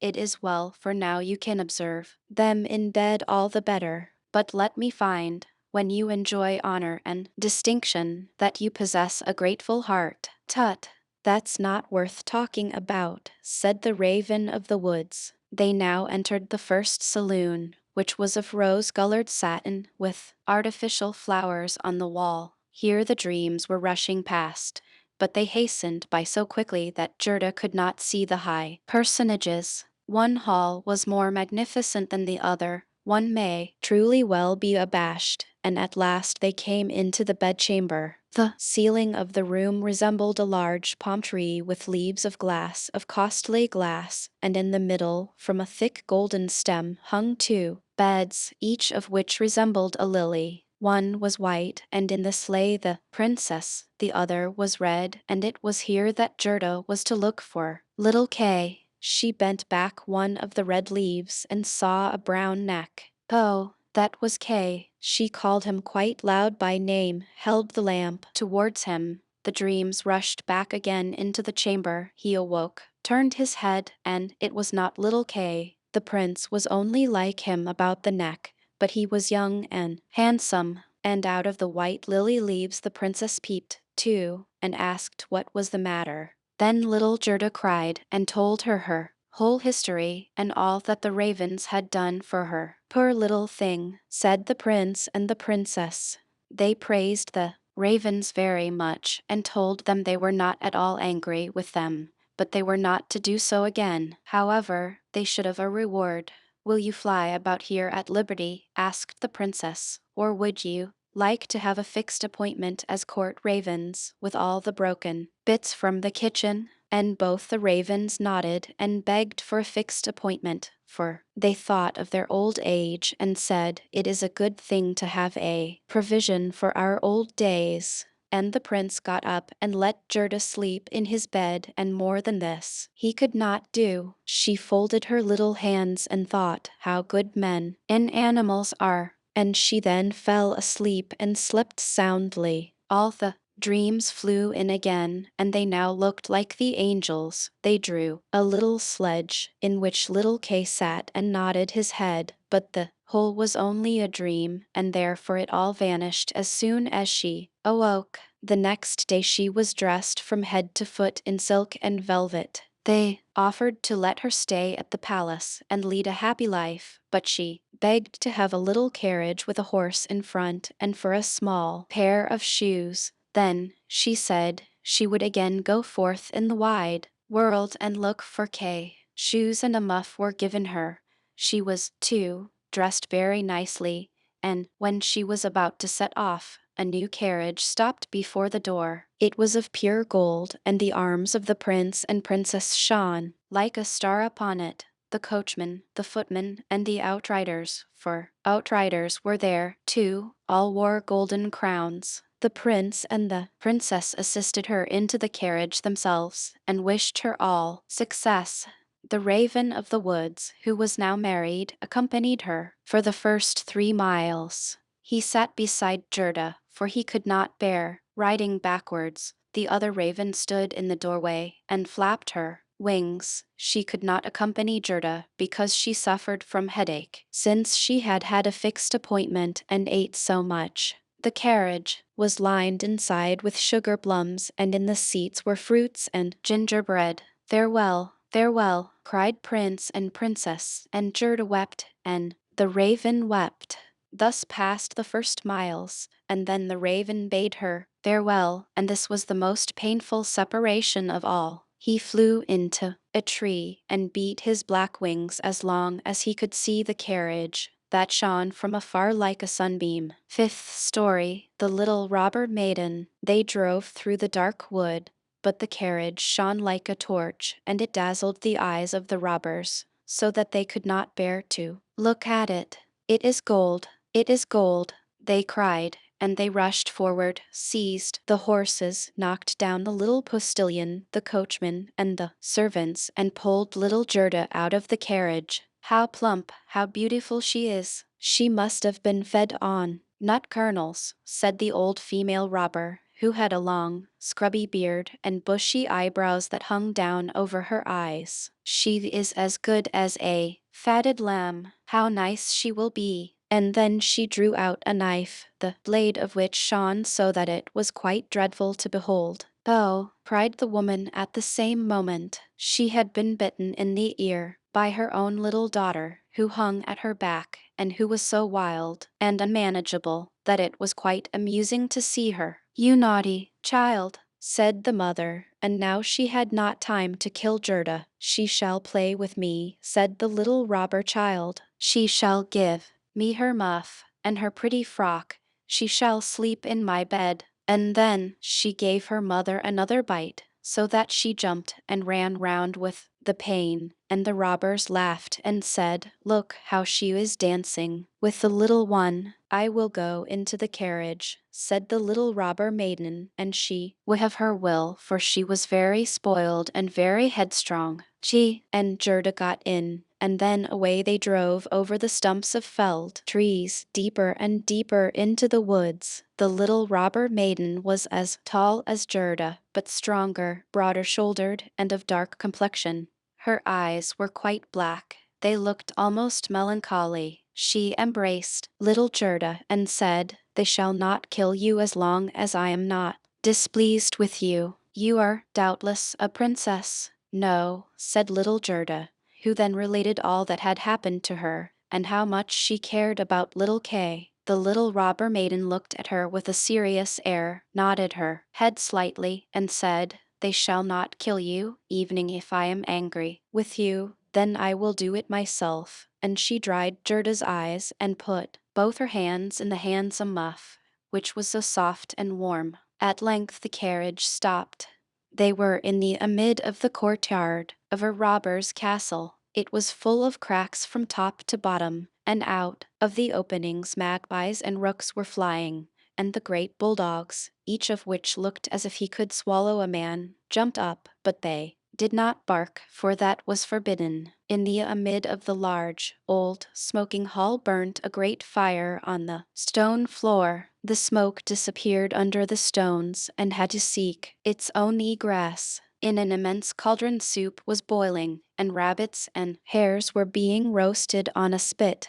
You shall sleep with me tonight, with all my animals, said the little robber maiden. They had something to eat and drink, and then went into a corner where straw and carpets were lying. Beside them, on laths and perches, sat nearly 100 pigeons, all asleep, seemingly, but yet they moved a little when the robber maiden came. "They are all mine," said she, at the same time seizing one that was next to her by the legs, and shaking it so that its wings fluttered. "Kiss it," cried the little girl, and flung the pigeon in Gerda's face. "Up there is the rabble of the wood," continued she, pointing to several laths which were fastened before a hole high up in the wall. "That's the rabble. They would all fly away immediately if they were not well fastened in. And here is my dear old back," and she laid hold of the horns of a reindeer that had a bright copper ring round its neck and was tethered to the spot. "We are obliged to lock this fellow in too, or he would make his escape. Every evening I tickle his neck with my sharp knife. He is so frightened at it." And the little girl drew forth a long knife from a crack in the wall and let it glide over the reindeer's neck. The poor animal kicked. The girl laughed and pulled Gerda into bed with her. "Do you intend to keep your knife while you sleep?" asked Gerda, looking at it rather fearfully. "I always sleep with the knife," said the little robber maiden. "There is no knowing what may happen. But tell me now, once more, all about little Kay, and why you have started off in the wide world alone." And Gerda related all, from the very beginning. The wood pigeons cooed above, in their cage, and the others slept. The little robber maiden wound her arm round Gerda's neck, held the knife in the other hand, and snored so loud that everybody could hear her. But Gerda could not close her eyes, for she did not know whether she was to live or die. The robbers sat round the fire, sang and drank, and the old female robber jumped about so that it was quite dreadful for Gerda to see her. Then the wood pigeons said, "Coo, coo, we have seen little Kay. A white hen carries his sledge. He himself sat in the carriage of the Snow Queen, who passed here, down just over the wood as we lay in our nest. She blew upon us young ones, and all died except we two. Coo, coo." "What is that you say up there?" cried little Gerda. "Where did the Snow Queen go to? Do you know anything about it?" "She is no doubt gone to Lapland, for there is always snow and ice there. Only ask the reindeer, who is tethered there. Ice and snow is there. There it is, glorious and beautiful," said the reindeer. "One can spring about in the large shining valleys. The Snow Queen has her summer tent there, but her fixed abode is high up towards the North Pole, on the island called Spitzbergen." "Oh, Kay, poor little Kay," sighed Gerda. "Do you choose to be quiet?" said the robber maiden. "If you don't, I shall make you." In the morning Gerda told her all that the wood pigeons had said, and the little maiden looked very serious, but she nodded her head and said, "That's no matter, that's no matter." "Do you know where Lapland lies?" she asked of the reindeer. "Who should know better than I?" said the animal, and his eyes rolled in his head. "I was born and bred there. There I leapt about on the fields of snow." "Listen," said the robber maiden to Gerda. "You see that the men are gone, but my mother is still here and will remain. However, towards morning she takes a draught out of the large flask, and then she sleeps a little. Then I will do something for you." She now jumped out of bed, flew to her mother, with her arms round her neck, and pulling her by the beard, said, "Good tomorrow, my own sweet nanny goat of a mother." And her mother took hold of her nose and pinched it till it was red and blue. But this was all done out of pure love. When the mother had taken a sup at her flask and was having a nap, the little robber maiden went to the reindeer and said, "I should very much like to give you still many a tickling with a sharp knife, for then you are so amusing. However, I will untether you and help you out, so that you may go back to Lapland. But you must make good use of your legs, and take this little girl for me to the palace of the Snow Queen, where her playfellow is. You have heard, I suppose, all she said, for she spoke loud enough, and you were listening." The reindeer gave a bound for joy. The robber maiden lifted up little Gerda and took the precaution to bind her fast on the reindeer's back. She evening gave her a small cushion to sit on. Here are your worsted leggins, for it will be cold, but the muff I shall keep for myself, for it is so very pretty, but I do not wish you to be cold. Here is a pair of lined gloves of my mother's. They just reach up to your elbow. On with them. Now you look about the hands just like my ugly old mother. And Gerda wept for joy. I can't bear to see you fretting, said the little robber maiden. This is just the time when you ought to look pleased. Here are 2 loaves and a ham for you, so that you won't starve. The bread and the meat were fastened to the reindeer's back. The little maiden opened the door, called in all the dogs, and then with her knife cut the rope that fastened the animal, and said to him, Now off with you, but take good care of the little girl. And Gerda stretched out her hands with the large wadded gloves towards the robber maiden, and said, Farewell. And the reindeer flew on over bush and bramble, through the great wood, over moor and heath, as fast as he could go. DDSA, DDSA, was heard in the sky. It was just as if somebody was sneezing. These are my old northern lights, said the reindeer. Look how they gleam. And on he now sped still quicker. Day and night on he went. The loaves were consumed, and the ham too, and now they were in Lapland. 6th story. The Lapland woman and the Finland woman. Suddenly they stopped before a little house, which looked very miserable. The roof reached to the ground, and the door was so low that the family were obliged to creep upon their stomachs when they went in or out. Nobody was at home except an old Lapland woman who was dressing fish by the light of an oil lamp. And the reindeer told her the whole of Gerda's history, but first of all his own, for that seemed to him of much greater importance. Gerda was so chilled that she could not speak. Poor thing, said the Lapland woman, you have far to run still. You have more than 100 miles to go before you get to Finland. There, the Snow Queen has her country house, and burns blue lights every evening. I will give you a few words from me, which I will write on a dried haberdine, for paper I have none. This you can take with you to the Finland woman, and she will be able to give you more information than I can. When Gerda had warmed herself, and had eaten and drunk, the Lapland woman wrote a few words on a dried haberdine, begged Gerda to take care of them, put her on the reindeer, bound her fast, and away sprang the animal. Didi Hesse was again heard in the air. The most charming blue lights burned the whole night in the sky, and at last they came to Finland. They knocked at the chimney of the Finland woman, for as to a door, she had none. There was such a heat inside that the Finland woman herself went about, almost naked. She was diminutive and dirty. She immediately loosened little Gerda's clothes, pulled off her thick gloves and boots, for otherwise the heat would have been too great, and after laying a piece of ice on the reindeer's head, read what was written on the fish skin. She read it 3 times. She then knew it by heart. So she put the fish into the cupboard, for it may very well be eaten, and she never threw anything away. Then the reindeer related his own story first, and afterwards that of little Gerda, and the Finland woman winked her eyes, but said nothing. You are so clever, said the reindeer. You can, I know, twist all the winds of the world together in a knot. If the seaman loosens 1 knot, then he has a good wind.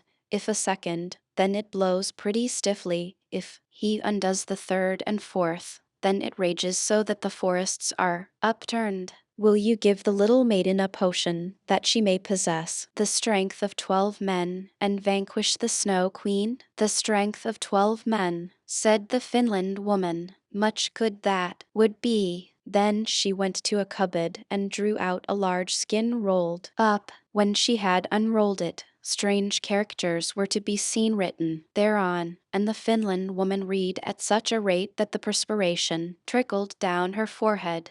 But the reindeer begged so hard for little Gerda, and Gerda looked so imploringly with tearful eyes at the Finland woman that she winked and drew the reindeer aside into a corner, where they whispered together, while the animal got some fresh ice put on his head. It is true little Kay is at the Snow Queen's, and finds everything there quite to his taste, and he thinks it the very best place in the world.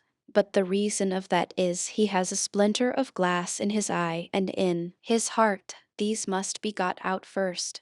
Otherwise he will never go back to mankind, and the Snow Queen will retain her power over him. But can you give little Gerda nothing to take, which will endue her with power over the whole? I can give her no more power than what she has already. Don't you see how great it is? Don't you see how men and animals are forced to serve her? How well she gets through the world barefooted? She must not hear of her power from us. That power lies in her heart, because she is a sweet and innocent child. If she cannot get to the Snow Queen by herself and rid little Kay of the glass, we cannot help her. 2 miles, there for the garden of the Snow Queen begins. There you may carry the little girl, set her down by the large bush with red berries, standing in the snow. Don't stay talking, but hasten back as fast as possible. And now the Finland woman placed little Gerda on the reindeer's back, and off he ran with all imaginable speed. Oh, I have not got my boots. I have not brought my gloves. Pride, little Gerda, she remarked she was without them from the cutting frost.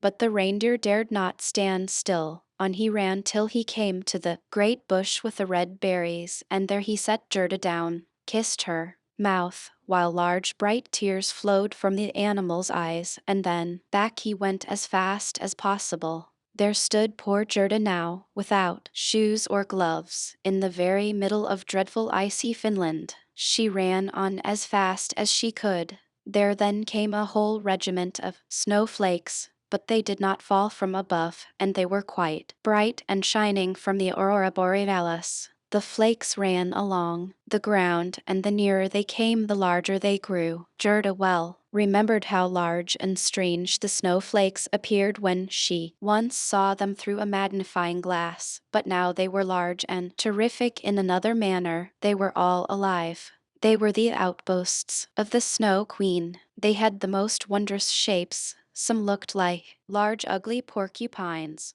others like snakes knotted together, with their heads sticking out, and others, again, like small fat bears, with the hair standing on end. All were of dazzling whiteness. All were living snowflakes. Little Gerda repeated the Lord's Prayer. The cold was so intense that she could see her own breath, which came like smoke out of her mouth. It grew thicker and thicker, and took the form of little angels that grew more and more when they touched the earth.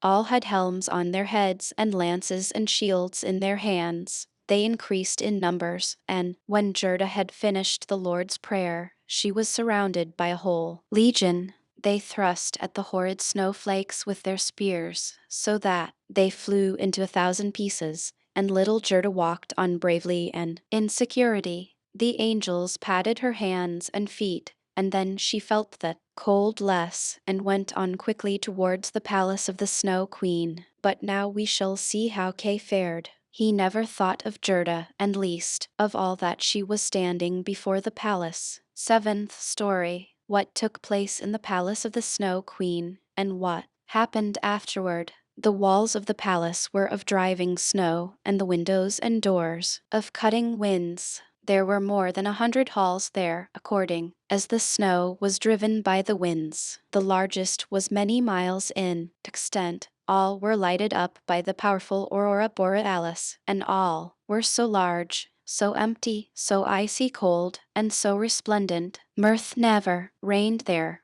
There was never evening a little bear ball with the storm for music, while the polar bears went on their hind legs and showed off their steps.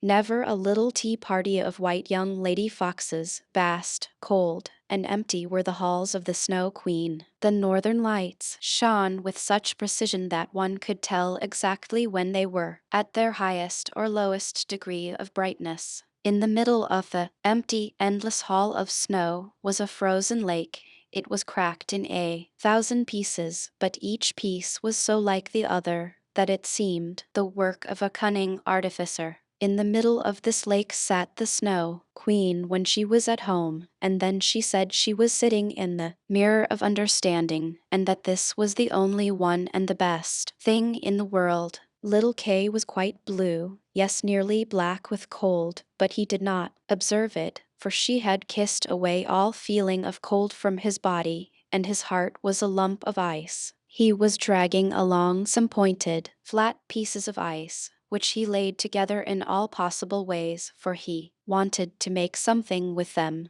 just as we have little flat pieces of wood to make geometrical figures with, called the Chinese puzzle. Kay made all sorts of figures, the most complicated, for it was an ice puzzle for the understanding. In his eyes the figures were extraordinarily beautiful, and of the utmost importance, for the bit of glass which was in his eye caused this. He found whole figures which represented a written word, but he never could manage to represent just the word he wanted. That word was eternity, and the Snow Queen had said, "If you can discover that figure, you shall be your own master, and I will make you a present of the whole world and a pair of new skates." But he could not find it out. "I am going now to warm lands," said the Snow Queen. "I must have a look down into the black cauldrons." It was the volcanoes Vesuvius and Etna that she meant. "I will just give them a coating of white, for that is as it ought to be. Besides, it is good for the oranges and the grapes." And then away she flew, and Kay sat quite alone in the empty halls of ice that were miles long, and looked at the blocks of ice, and thought till his skull was almost cracked. There he sat quite benumbed and motionless. One would have imagined he was frozen to death. Suddenly little Gerda stepped through the great portal into the palace. The gate was formed of cutting winds, but Gerda repeated her evening prayer, and the winds were laid as though they slept, and the little maiden entered the vast, empty, cold halls. There she beheld Kay. She recognized him, flew to embrace him, and cried out, her arms firmly holding him the while, "Kay, sweet little Kay, have I then found you at last?" But he sat quite still, benumbed and cold. Then little Gerda shed burning tears, and they fell on his bosom. They penetrated to his heart. They thawed the lumps of ice and consumed the splinters of the looking glass. He looked at her, and she sang the hymn. The rose in the valley is blooming so sweet, and angels descend there, the children to greet. Upon this Kay burst into tears. He wept so much that the splinter rolled out of his eye, and he recognized her, and shouted, "Gerda, sweet little Gerda, where have you been so long? And where have I been?" He looked round him. "How cold it is here," said he. "How empty and cold." And he held fast by Gerda, who laughed and wept for joy. It was so beautiful. That evening the blocks of ice danced about for joy, and when they were tired and laid themselves down, they formed exactly the letters which the Snow Queen had told him to find out.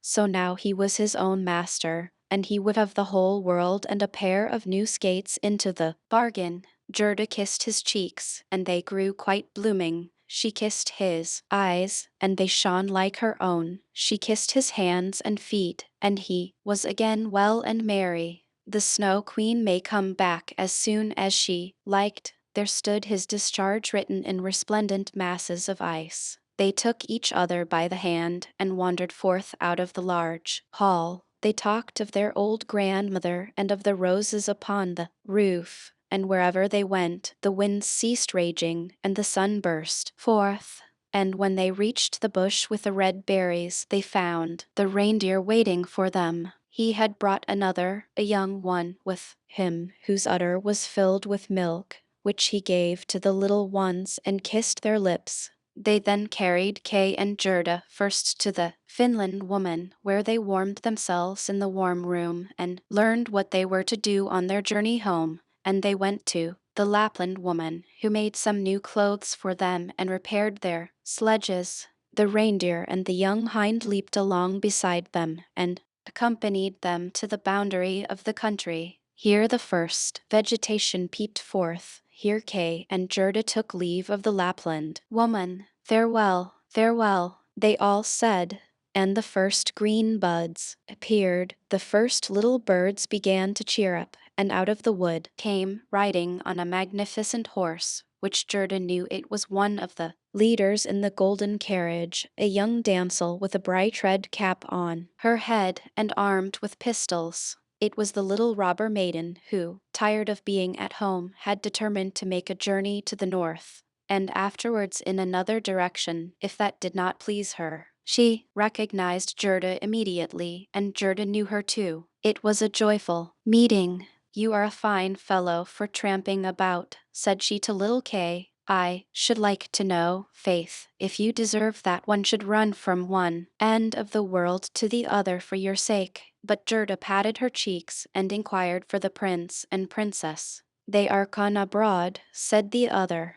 But the raven? Asked little Gerda. Oh, the raven is dead, she answered. His tame sweetheart is a widow, and wears a bit of black worsted round her leg. She laments most piteously, but it's all mere talk and stuff. Now tell me what you've been doing, and how you managed to catch him. And Gerda and Kay both told their story. In Schnitschnatschner Bachelor, said the robber maiden, and she took the hands of each, and promised that if she should some day pass through the town where they lived, she would come and visit them. And then away she rode. Kay and Gerda took each other's hand. It was lovely spring weather, with abundance of flowers and of verdure. The church bells rang, and the children recognized the high towers and the large town. It was that in which they dwelt. They entered and hastened up to their grandmother's room, where everything was standing as formerly. The clock said tick, tack, and the finger moved round. But as they entered, they remarked that they were now grown up. The roses on the leads hung blooming in at the open window. There stood the little children's chairs, and Kay and Gerda sat down on them, holding each other by the hand. They both had forgotten the cold, empty splendor of the Snow Queen, as though it had been a dream. The grandmother sat in the bright sunshine and read aloud from the Bible. Unless ye become as little children, ye cannot enter the kingdom of heaven. And Kay and Gerda looked in each other's eyes, and all at once they understood the old hymn.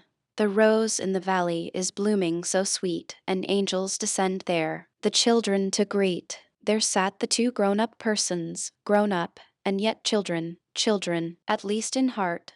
And it was summer-time, summer, glorious summer. The leap-frog, a flea, a grasshopper, and a leap-frog once wanted to see which could jump highest, and they invited the whole world and everybody else, besides who chose to come to see the festival. 3 famous jumpers were they, as everyone would say, when they all met together in the room. I will give my daughter to him who jumps highest, exclaimed the king, for it is not so amusing where there is no prize to jump for. The flea was the first to step forward. He had exquisite manners, and bowed to the company on all sides, for he had noble blood, and was moreover accustomed to the society of man alone, and that makes a great difference. Then came the grasshopper. He was considerably heavier, but he was well-mannered, and wore a green uniform, which he had by right of birth. He said, moreover, that he belonged to a very ancient Egyptian family, and that in the house where he then was he was thought much of.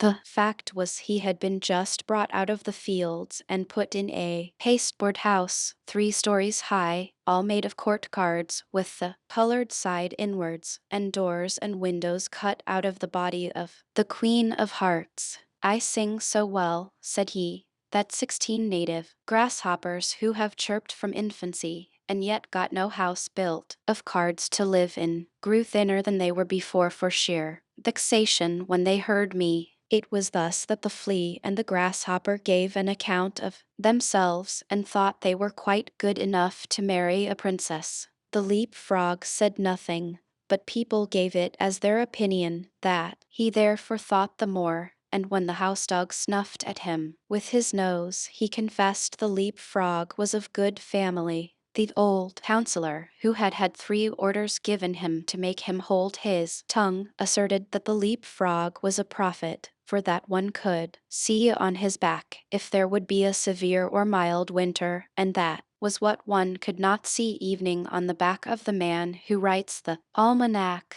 I say nothing, it is true, exclaimed the king, but I have my own opinion, notwithstanding. Now the trial was to take place. The flea jumped so high that nobody could see where he went to, so they all asserted he had not jumped at all, and that was dishonorable. The grasshopper jumped only half as high, but he leaped into the king's face, who said that was ill-mannered. The leap frog stood still for a long time, lost in thought. It was believed at last he would not jump at all. I only hope he is not unwell, said the house dog, when, pop, he made a jump all on one side into the lap of the princess, who was sitting on a little golden stool close by. Upon this the king said, there is nothing above my daughter, therefore, to bound up to her is the highest jump that can be made. But for this, one must possess understanding, and the leap frog has shown that he has understanding. He is brave and intellectual, and so he won the princess.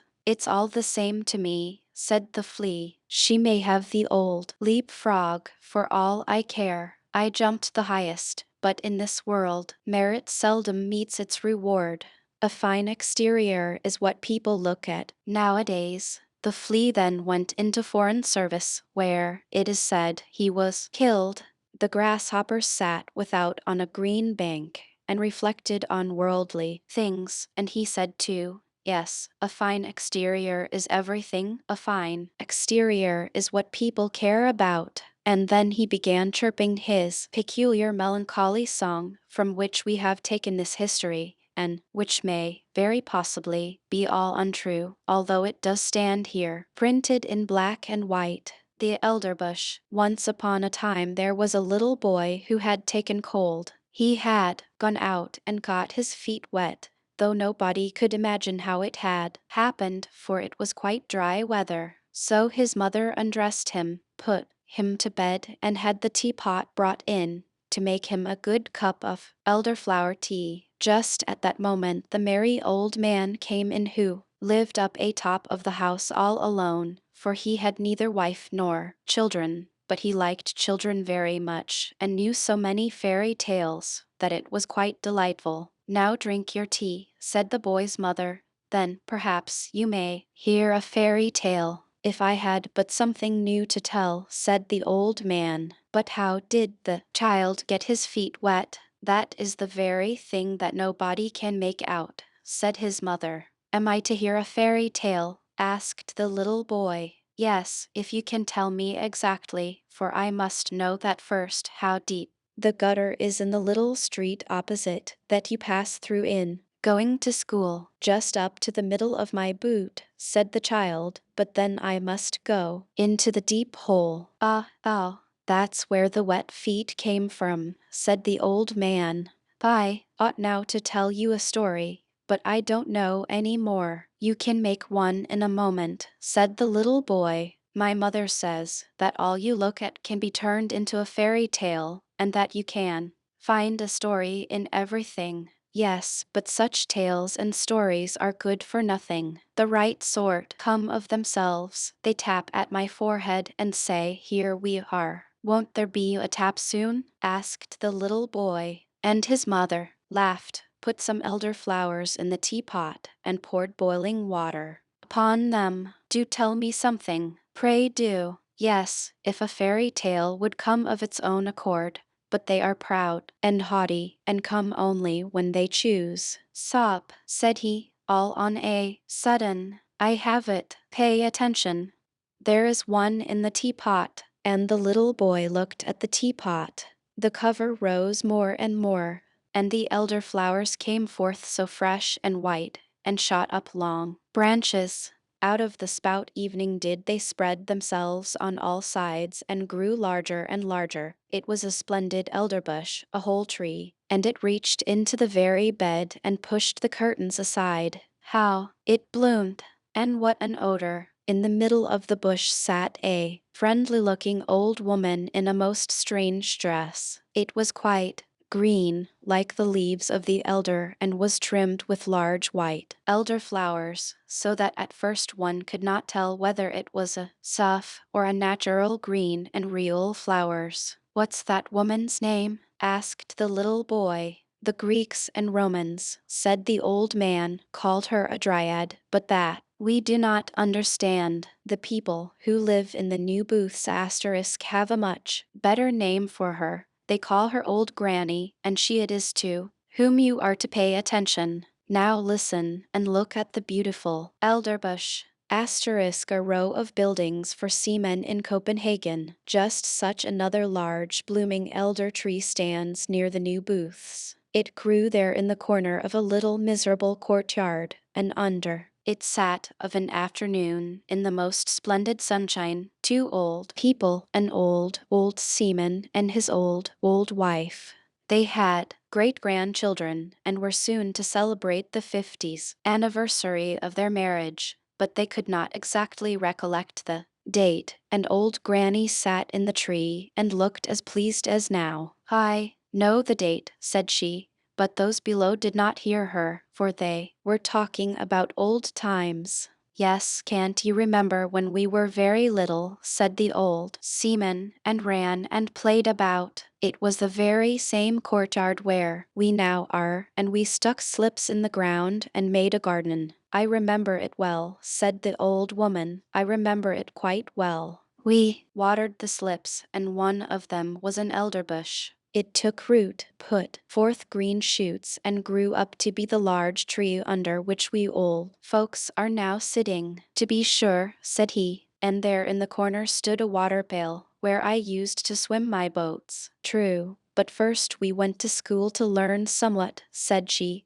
"and then we were confirmed." We both cried. But in the afternoon we went up the round tower and looked down on Copenhagen and far, far away over the water. Then we went to Frederiksberg, where the king and the queen were sailing about in their splendid barges. But I had a different sort of sailing to that, later, and that, too, for many a year, a long way off, on great voyages. "Yes, many a time have I wept for your sake," said she. "I thought you were dead and gone, and lying down in the deep waters. Many a night have I got up to see if the wind had not changed, and changed it had, sure enough, but you never came. I remember so well one day when the rain was pouring down in torrents. The scavengers were before the house where I was in service, and I had come up with the dust and remained standing at the door. It was dreadful weather, when just as I was there, the postman came and gave me a letter. It was from you. What a tour that letter had made!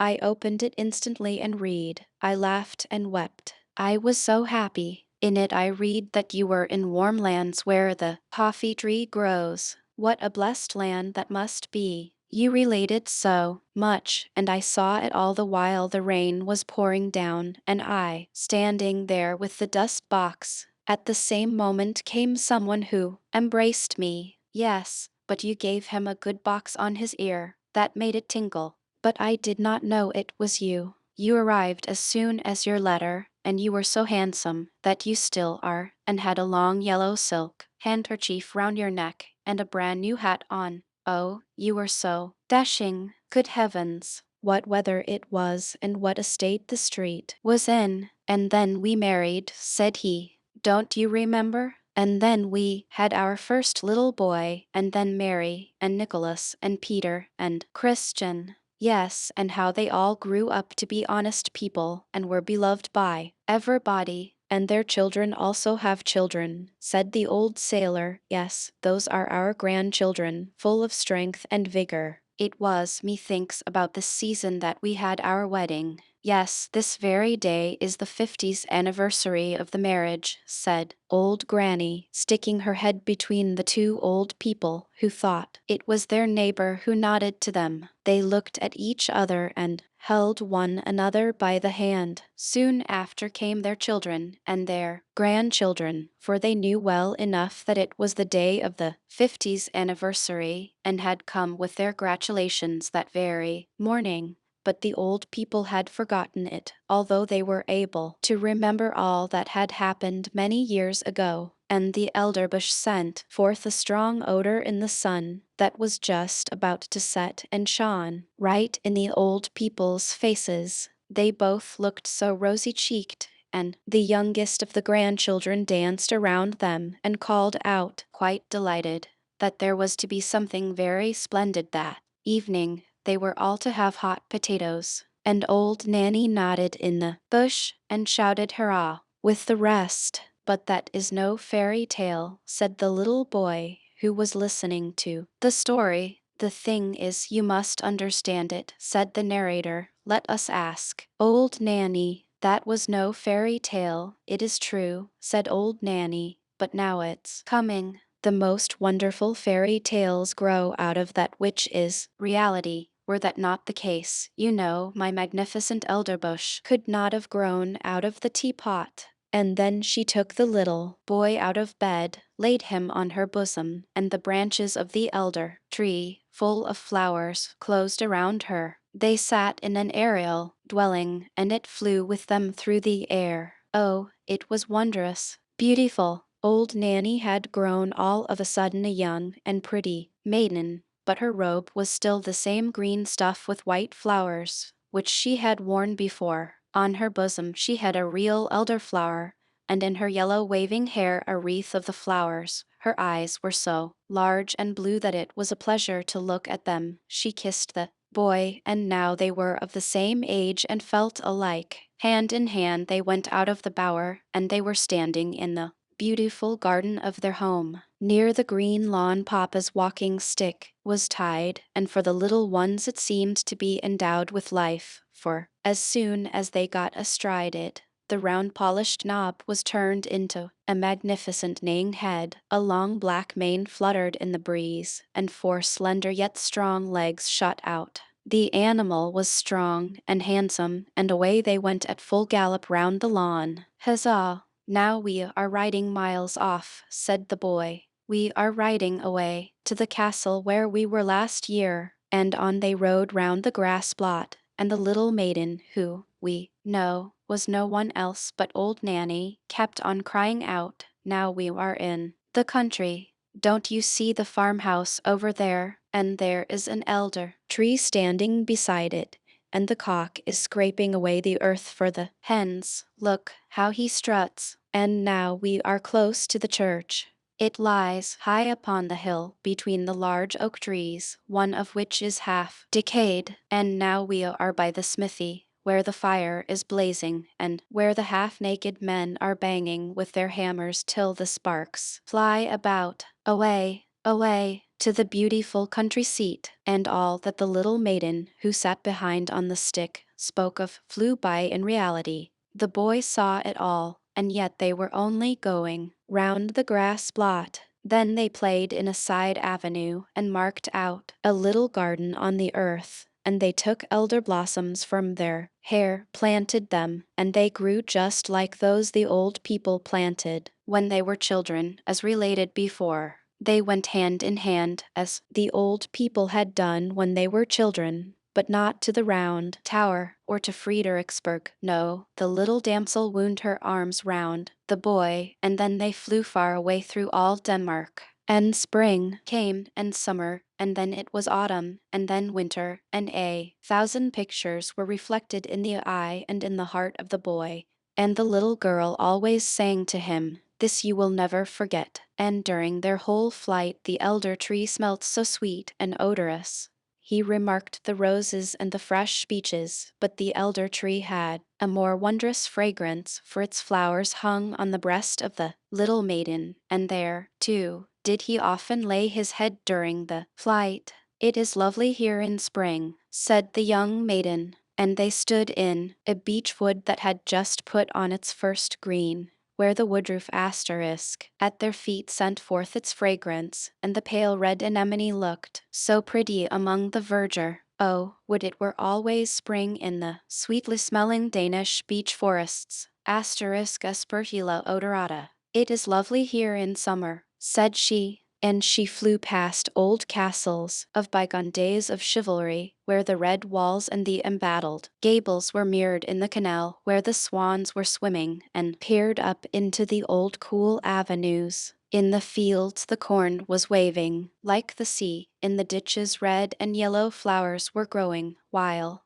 wild drone flowers and blooming convolvuluses were creeping in the hedges, and towards evening the moon rose round and large, and the haycocks in the meadows smelt so sweetly. This one never forgets. It is lovely here in autumn, said the little maiden, and suddenly the atmosphere grew as blue again as before. The forest grew red and green and yellow-colored.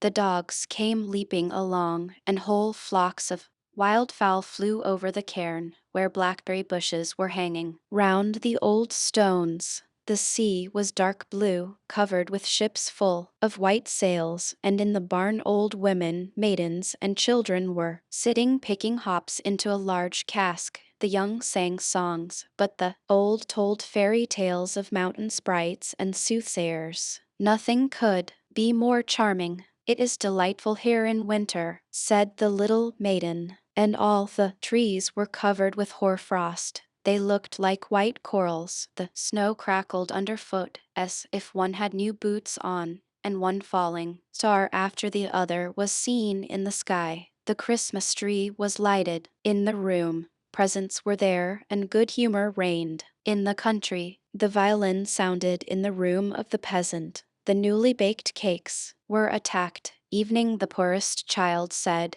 "It is really delightful here in winter." Yes, it was delightful, and the little maiden showed the boy everything. And the elder tree still was fragrant, and the red flag with the white cross was still waving, the flag under which the old seamen in the new booths had sailed. And the boy grew up to be a lad and was to go forth in the wide world far, far away to warm lands where the coffee tree grows. But at his departure the little maiden took an elder blossom from her bosom and gave it him to keep, and it was placed between the leaves of his prayer book, and when in foreign lands he opened the book, it was always at the place where the keepsake flower lay, and the more he looked at it, the fresher it became. He felt, as it were, the fragrance of the Danish groves, and from among the leaves of the flowers he could distinctly see the little maiden peeping forth with her bright blue eyes, and then she whispered, "It is delightful here in spring, summer, autumn, and winter," and 100 visions glided before his mind. Thus passed many years, and he was now an old man, and sat with his old wife under the blooming tree. They held each other by the hand, as the old grandfather and grandmother over there in the new booths did, and they talked exactly like them of old times, and of the 50th anniversary of their wedding. The little maiden, with the blue eyes and with elder blossoms in her hair, sat in the tree, nodded to both of them, and said, "Today is the 50th anniversary." And then she took 2 flowers out of her hair and kissed them. First they shone like silver, then like gold, and when they laid them on the heads of the old people, each flower became a golden crown. So there they both sat like a king and a queen under the fragrant tree that looked exactly like an elder.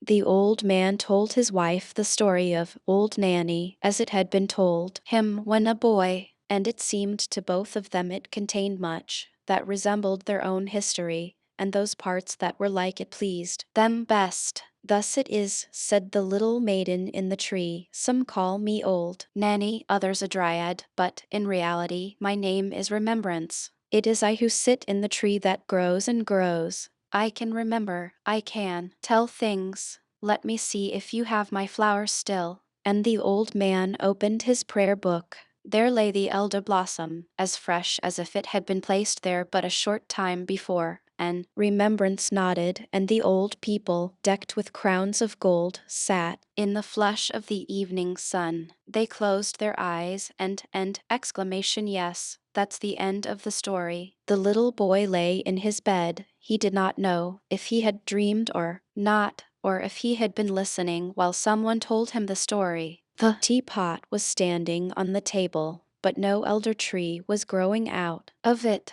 and the old man, who had been talking, was just on the point of going out at the door, and he did go. How splendid that was, said the little boy. Mother, I have been to warm countries. So I should think, said his mother. When one has drunk 2 good cupfuls of elderflower tea, it is likely enough one goes into warm climates, and she tucked him up nicely, lest he should take cold. You have had a good sleep while I have been sitting here, and arguing with him whether it was a story or a fairy tale. And where is old Nanny? Asked the little boy. In the teapot, said his mother, and there she may remain. The bell, people said, the evening bell is sounding, the sun is setting. For a strange, wondrous tone was heard in the narrow streets of a large town. It was like the sound of a church bell, but it was only heard for a moment, for the rolling of the carriages and the voices of the multitude made too great a noise.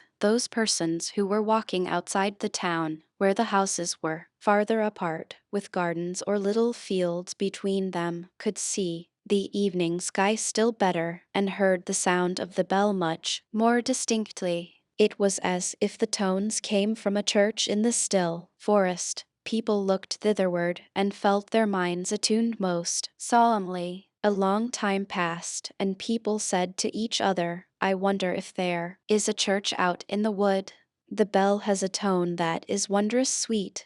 Let us stroll there and examine the matter nearer. And the rich people drove out, and the poor walked, but the way seemed strangely long to them, and when they came to a clump of willows which grew on the skirts of the forest, they sat down and looked up at the long branches and fancied they were now in the depth of the green wood. The confectioner of the town came out and set up his booth there, and soon after came another confectioner, who hung a bell over his stand as a sign or ornament, but it had no clapper, and it was tarred over to preserve it from the rain. When all the people returned home, they said it had been very romantic, and that it was quite a different sort of thing to a picnic or tea party. There were 3 persons who asserted they had penetrated to the end of the forest, and that they had always heard the wonderful sounds of the bell, but it had seemed to them as if it had come from the town. One wrote a whole poem about it, and said the bell sounded like the voice of a mother to a good dear child, and that no melody was sweeter than the tones of the bell. The king of the country was also observant of it, and vowed that he who could discover from where the sounds proceeded should have the title of universal bell ringer, even if it were not really a bell. Many persons now went to the wood for the sake of getting the place, but one only returned with a sort of explanation, for nobody went far enough, that one not further than the others. However, he said that the sound proceeded from a very large owl in a hollow tree, a sort of learned owl that continually knocked its head against the branches. But whether the sound came from his head or from the hollow tree, that no one could say with certainty. So now he got the place of universal bell ringer, and wrote yearly a short treatise on the owl. But everybody was just as wise as before. It was the day of confirmation. The clergyman had spoken so touchingly. The children who were confirmed had been greatly moved. It was an eventful day for them. From children they become all at once grown-up persons. It was as if their infant souls were now to fly all at once into persons with more understanding. The sun was shining gloriously. The children that had been confirmed went out of the town, and from the wood was borne towards them the sounds of the unknown bell with wonderful distinctness. They all immediately felt a wish to go there, all except 3. One of them had to go home to try on a ball dress, for it was just the dress and the ball which had caused her to be confirmed this time, for otherwise she would not have come. The other was a poor boy, who had borrowed his coat and boots to be confirmed in from the innkeeper's son, and he was to give them back by a certain hour. The third said that he never went to a strange place if his parents were not with him, that he had always been a good boy hitherto, and would still be so now that he was confirmed, and that one ought not to laugh at him for it. The others, however, did make fun of him after all. There were three, therefore, that did not go. The others hastened on. The sun shone, the birds sang, and the children sang too, and each held the other by the hand, for as yet they had none of them any high office, and were all of equal rank in the eye of God. But two of the youngest soon grew tired, and both returned to town. Two little girls sat down and twined garlands, so they did not go either.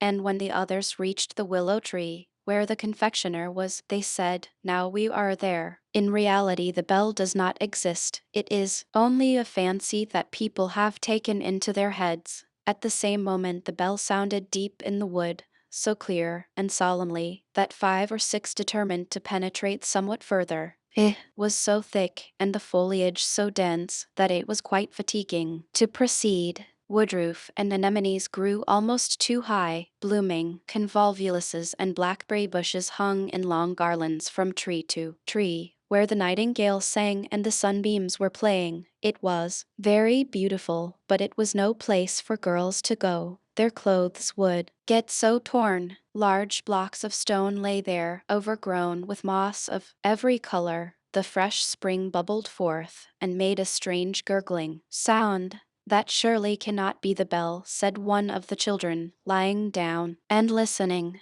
"This must be looked to." So he remained and let the others go on without him. They afterwards came to a little house made of branches and the bark of trees. A large wild apple tree bent over it as if it would shower down all its blessings on the roof, where roses were blooming. The long stems twined round the gable, on which there hung a small bell. Was it that which people had heard? Yes, everybody was unanimous on the subject, except one, who said that the bell was too small and too fine to be heard at so great a distance, and besides it was very different tones to those that could move a human heart in such a manner. It was a king's son who spoke, whereon the others said, "Such people always want to be wiser than everybody else." They now let him go on alone, and as he went his breast was filled more and more with a forest solitude, but he still heard the little bell with which the others were so satisfied, and now and then, when the wind blew, he could also hear the people singing who were sitting at tea, where the confectioner had his tent, but the deep sound of the bell rose louder. It was almost as if an organ were accompanying it, and the tones came from the left hand, the side where the heart is placed. A rustling was heard in the bushes, and a little boy stood before the king's son, a boy in wooden shoes, and with so short a jacket that one could see what long wrists he had. Both knew each other. The boy was that one among the children who could not come because he had to go home and return his jacket and boots to the innkeeper's son. This he had done, and was now going on in wooden shoes and in his humble dress, for the bell sounded with so deep a tone, and with such strange power, that proceed he must. "Why, then, we can go together," said the king's son. But the poor child that had been confirmed was quite ashamed. He looked at his wooden shoes, pulled at the short sleeves of his jacket, and said that he was afraid he could not walk so fast. Besides, he thought that the bell must be looked for to the right, for that was the place where all sorts of beautiful things were to be found. "But there we shall not meet," said the king's son, nodding at the same time to the poor boy, who went into the darkest, thickest part of the wood, where thorns tore his humble dress, and scratched his face and hands and feet till they bled. The king's son got some scratches too, but the sun shone on his path, and it is him that we will follow, for he was an excellent and resolute youth. "I must and will find the bell," said he. evening if I am obliged to go to the end of the world. The ugly apes sat upon the trees and grinned. Shall we thrash him? Said they. Shall we thrash him? He is the son of a king. But on he went, without being disheartened, deeper and deeper into the wood where the most wonderful flowers were growing. There stood white lilies with blood-red stamina, sky-blue tulips which shone as they waved in the winds, and apple trees, the apples of which looked exactly like large soap bubbles. So only think how the trees must have sparkled in the sunshine around the nicest green meads where the deer were playing in the grass, grew magnificent oaks and beeches,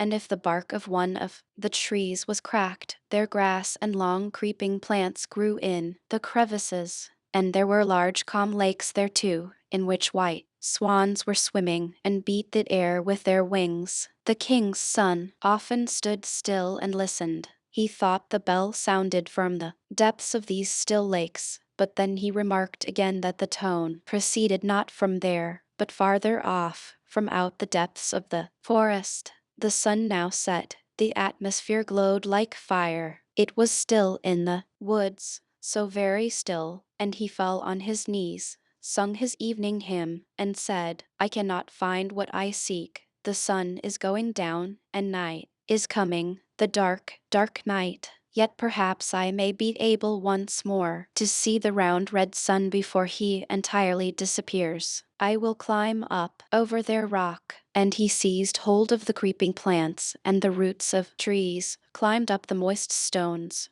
where the water snakes were writhing and the toads were croaking, and he gained the summit before the sun had quite gone down. How magnificent was the sight from this height! The sea, the great, the glorious sea, that dashed its long waves against the coast, was stretched out before him, and over there, where sea and sky meet, stood the sun, like a large shining altar, all melted together in the most glowing colors. And the wood and the sea sang a song of rejoicing, and his heart sang with the rest. All nature was a vast holy church, in which the trees and the buoyant clouds were the pillars, flowers and grass the velvet carpeting, and heaven itself the large cupola. The red colors above faded away as the sun vanished, but a million stars were lighted, a million lamps shone, and the king's son spread out his arms towards heaven and wood and sea, when at the same moment, coming by a path to the right, appeared in his wooden shoes and jacket the poor boy who had been confirmed with him. He had followed his own path, and had reached the spot just as soon as the son of the king had done. They ran towards each other and stood together hand in the vast church of nature and of poetry, while over them sounded the invisible, holy bell. Blessed spirits floated around them and lifted up their voices in a rejoicing hallelujah. The old house in the street up there was a very old house. It was almost 300 years old, for that may be known by reading the great beam on which the date of the year was carved. Together with tulips and hop bines there were whole verses spelled as in former times, and over every window was a distorted face cut out in the beam. The one story stood forward a great way over the other, and directly under the eaves was a leaden spout with a dragon's head. The rain water should have run out of the mouth, but it ran out of the belly, for there was a hole in the spout. All the other houses in the street were so new and so neat, with large window panes and smooth walls. One could easily see that they would have nothing to do with the old house. They certainly thought, how long is that old decayed thing to stand here as a spectacle in the street? And then the projecting windows stand so far out that no one can see from our windows what happens in that direction. The steps are as broad as those of a palace and as high as to a church tower. The iron railings look just like the door to an old family vault, and then they have brass tops. That's so stupid. On the other side of the street were also new and neat houses, and they thought just as the others did. But at the window opposite the old house, there sat a little boy with fresh rosy cheeks and bright beaming eyes. He certainly liked the old house best, and that both in sunshine and moonshine,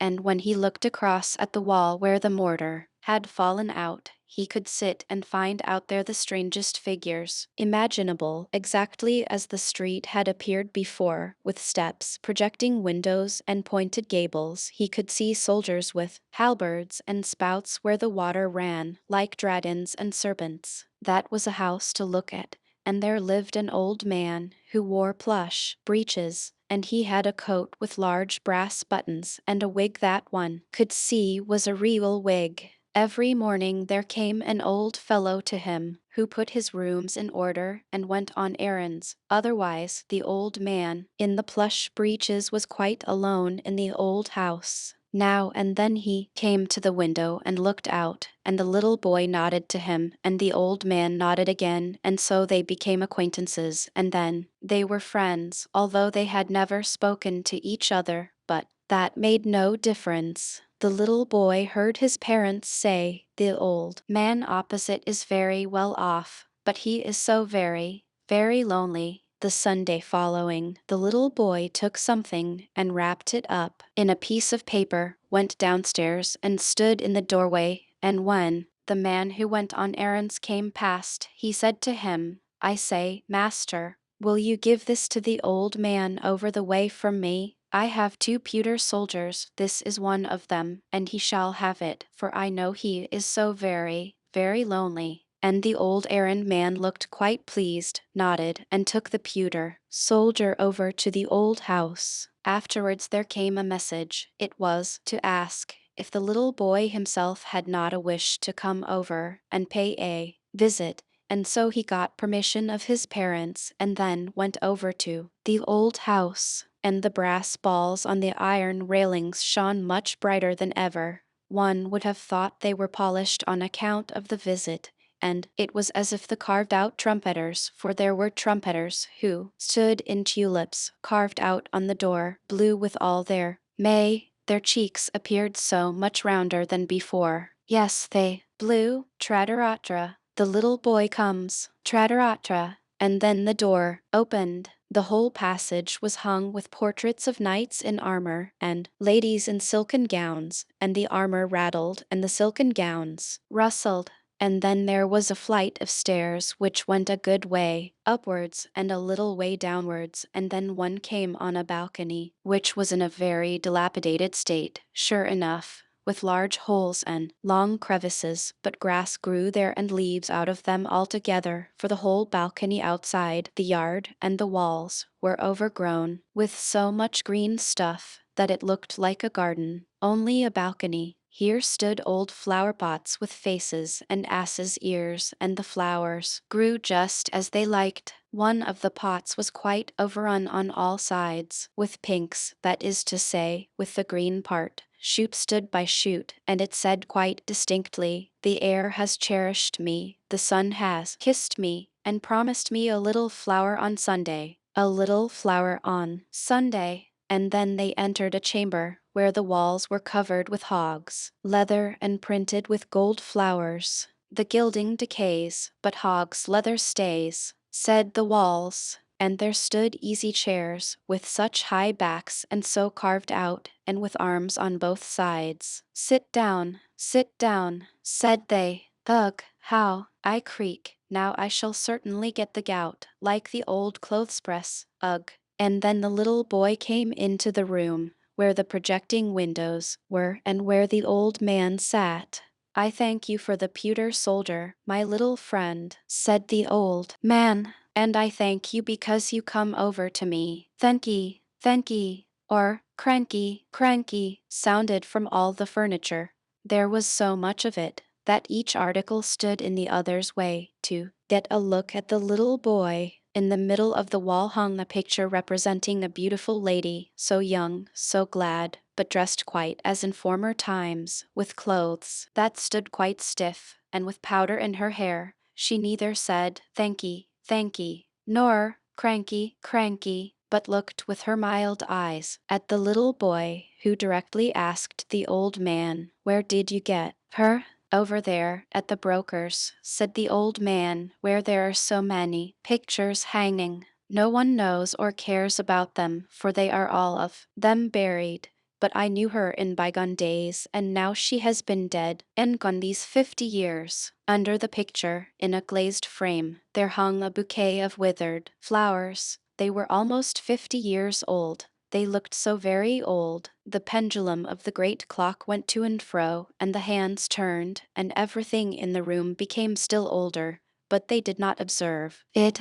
They say at home, said the little boy, that you are so very, very lonely. Oh, said he, the old thoughts, with what they may bring with them, come and visit me, and now you also come. I am very well off. Then he took a book with pictures in it down from the shelf. There were whole long processions and pageants, with the strangest characters, which one never sees nowadays, soldiers like the knave of clubs, and citizens with waving flags. The tailors had theirs, with a pair of shears held by two lions, and the shoemakers theirs, without boots, but with an eagle that had two heads, for the shoemakers must have everything so that they can say, it is a pair. Yes, that was a picture. Look, the old man now went into the other room to fetch preserves, apples, and nuts. Yes, it was delightful over there in the old house. I cannot bear it any longer, said the pewter soldier who sat on the drawers. It is so lonely and melancholy here. But when one has been in a family circle, one cannot accustom oneself to this life. I cannot bear it any longer. The whole day is so long, and the evenings are still longer. Here it is not at all as it is over the way at your home, where your father and mother spoke so pleasantly, and where you and all your sweet children made such a delightful noise. No, how lonely the old man is. Do you think that he gets kisses? Do you think he gets mild eyes, or a Christmas tree? He will get nothing but a grave. I can bear it no longer. You must not let it grieve you so much, said the little boy. I find it so very delightful here, and then all the old thoughts, with what they may bring with them, they come and visit here. Yes, it's all very well, but I see nothing of them, and I don't know them, said the pewter soldier. I cannot bear it. But you must, said the little boy. Then in came the old man with the most pleased and happy face, the most delicious preserves, apples, and nuts, and so the little boy thought no more about the pewter soldier. The little boy returned home happy and pleased, and weeks and days passed away, and nods were made to the old house and from the old house, and then the little boy went over there again. The carved trumpeters blew, tratter-atra. There is the little boy, tratter-atra, and the swords and armor on the knights' portraits rattled, and the silk gowns rustled, the hogs' leather spoke, and the old chairs had the gout in their legs and rheumatism in their backs. Ugh! It was exactly like the first time, for over there one day and hour was just like another. I cannot bear it, said the pewter soldier. I have shed pewter tears. It is too melancholy. Rather let me go to the wars and lose arms and legs. It would at least be a change. I cannot bear it longer. Now, I know what it is to have a visit from one's old thoughts, with what they may bring with them. I have had a visit from mine, and you may be sure it is no pleasant thing in the end. I was at last about to jump down from the drawers. I saw you all over there at home so distinctly, as if you really were here. It was again that Sunday morning.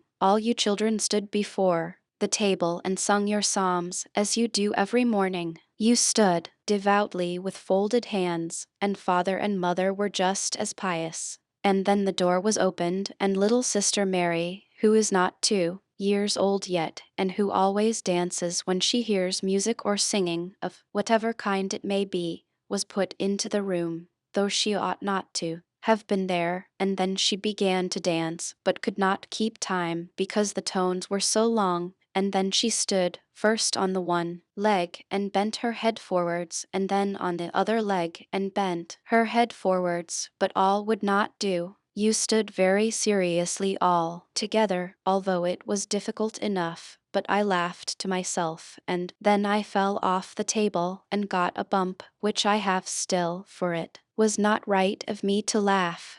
but the whole now passes before me again, in thought, and everything that I have lived to see, and these are the old thoughts with what they may bring with them. Tell me if you still sing on Sundays. Tell me something about little Mary, and how my comrade, the other pewter soldier, lies. Yes, he is happy enough, that's sure. I cannot bear it any longer. You are given away as a present, said the little boy. You must remain. Can you not understand that? The old man now came with a drawer in which there was much to be seen, both tin boxes and balsam boxes, old cards, so large and so gilded, such as one never sees them now. And several drawers were opened, and the piano was opened. It had landscapes on the inside of the lid, and it was so hoarse when the old man played on it, and then he hummed a song. Yes, she could sing that, said he, and nodded to the portrait,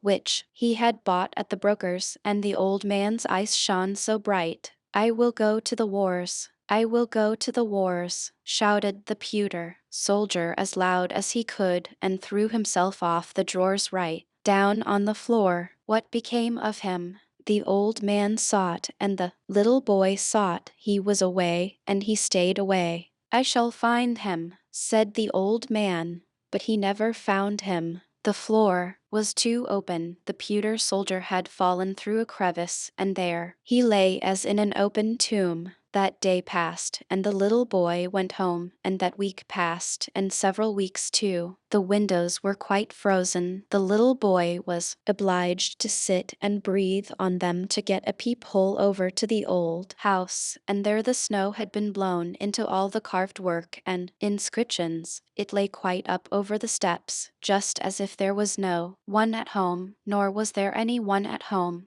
The old man was dead. In the evening there was a hearse scene before the door, and he was borne into it in his coffin. He was now to go out into the country to lie in his grave. He was driven out there, but no one followed. All his friends were dead, and the little boy kissed his hand to the coffin as it was driven away. Some days afterwards there was an auction at the old house, and the little boy saw from his window how they carried the old knights and the old ladies away, the flower pots with the long ears, the old chairs, and the old clothes presses. Something came here, and something came there. The portrait of her who had been found at the broker's came to the broker's again, and there it hung, for no one knew her more, no one cared about the old picture. In the spring they pulled the house down, for, as people said, it was a ruin. One could see from the street right into the room with the hog's leather hanging,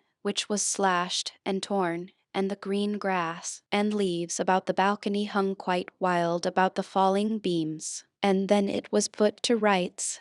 That was a relief, said the neighboring houses. A fine house was built there, with large windows and smooth white walls, but before it, where the old house had in fact stood, was a little garden laid out, and a wild grapevine ran up the wall of the neighboring house. Before the garden there was a large iron railing, with an iron door. It looked quite splendid, and people stood still and peeped in, and the sparrows hung by scores in the vine, and chattered away at each other as well as they could. But it was not about the old house, for they could not remember it. So many years had passed, so many, that the little boy had grown up to a whole man, yes, a clever man, and a pleasure to his parents, and he had just been married, and together with his little wife had come to live in the house here, where the garden was, and he stood by her there whilst she planted a field flower that she found so pretty. She planted it with her little hand, and pressed the earth around it with her fingers. Oh, what was that? She had stuck herself. There sat something pointed, straight out of the soft mold. It was, yes, guess. It was the pewter soldier, he that was lost up at the old man's, and had tumbled and turned about amongst the timber and the rubbish, and had at last laid for many years in the ground. The young wife wiped the dirt off the soldier, first with a green leaf, and then with her fine handkerchief. It had such a delightful smell that it was to the pewter soldier just as if he had awaked from a trance. Let me see him, said the young man. He laughed, and then shook his head.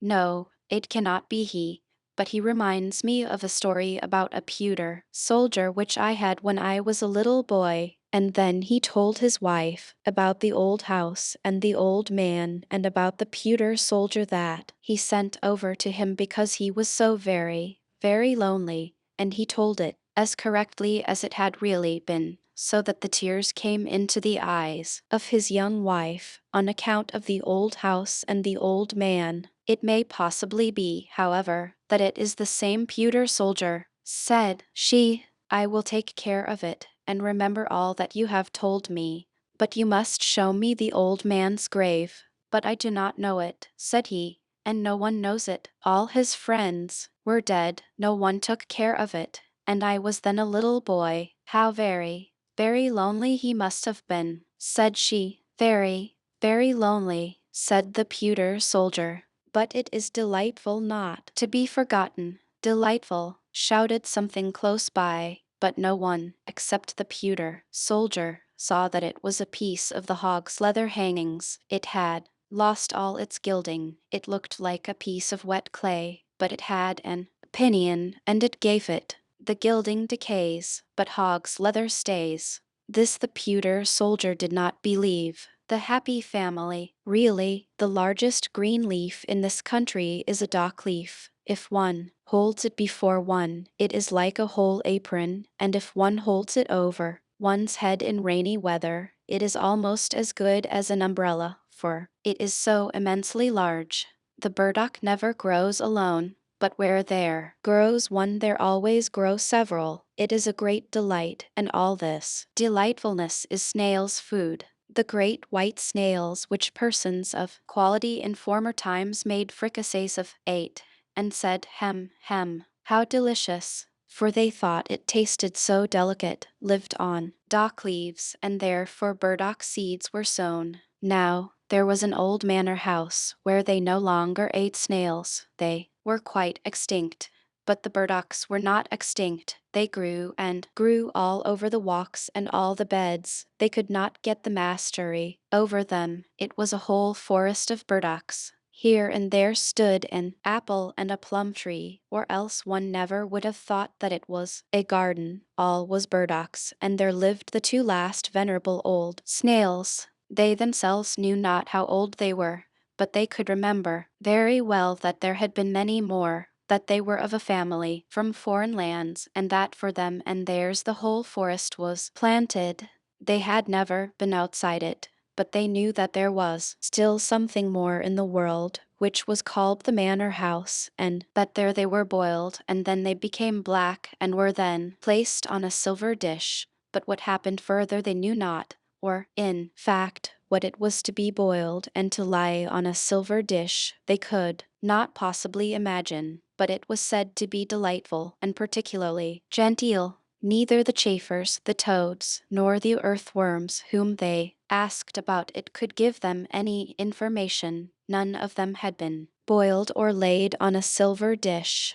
The old white snails were the first persons of distinction in the world that they knew. The forest was planted for their sake, and the manor house was there that they may be boiled and laid on a silver dish. Now they lived a very lonely and happy life, and as they had no children themselves, they had adopted a little common snail, which they brought up as their own. But the little one would not grow, for he was of a common family. But the old ones, especially Dame Mother Snail, thought they could observe how he increased in size, and she begged Father, if he could not see it, that he would at least feel the little snail's shell, and then he felt it and found the good dame was right. One day there was a heavy storm of rain. Hear how it beats like a drum on the dock leaves, said Father Snail. There are also raindrops, said Mother Snail. And now the rain pours right down the stalk. You will see that it will be wet here. I am very happy to think that we have our good house, and the little one has his also. There is more done for us than for all other creatures, sure enough. But can you not see that we are folks of quality in the world? We are provided with a house from our birth, and the burdock forest is planted for our sakes. I should like to know how far it extends, and what there is outside. There is nothing at all, said Father Snail. No place can be better than ours, and I have nothing to wish for. Yes, said the dame, I would willingly go to the manor house, be boiled and laid on a silver dish. All our forefathers have been treated so. There is something extraordinary in it, you may be sure. The manor house has most likely fallen to ruin, said Father Snail, or the burdocks have grown up over it, so that they cannot come out. There need not, however, be any haste about that.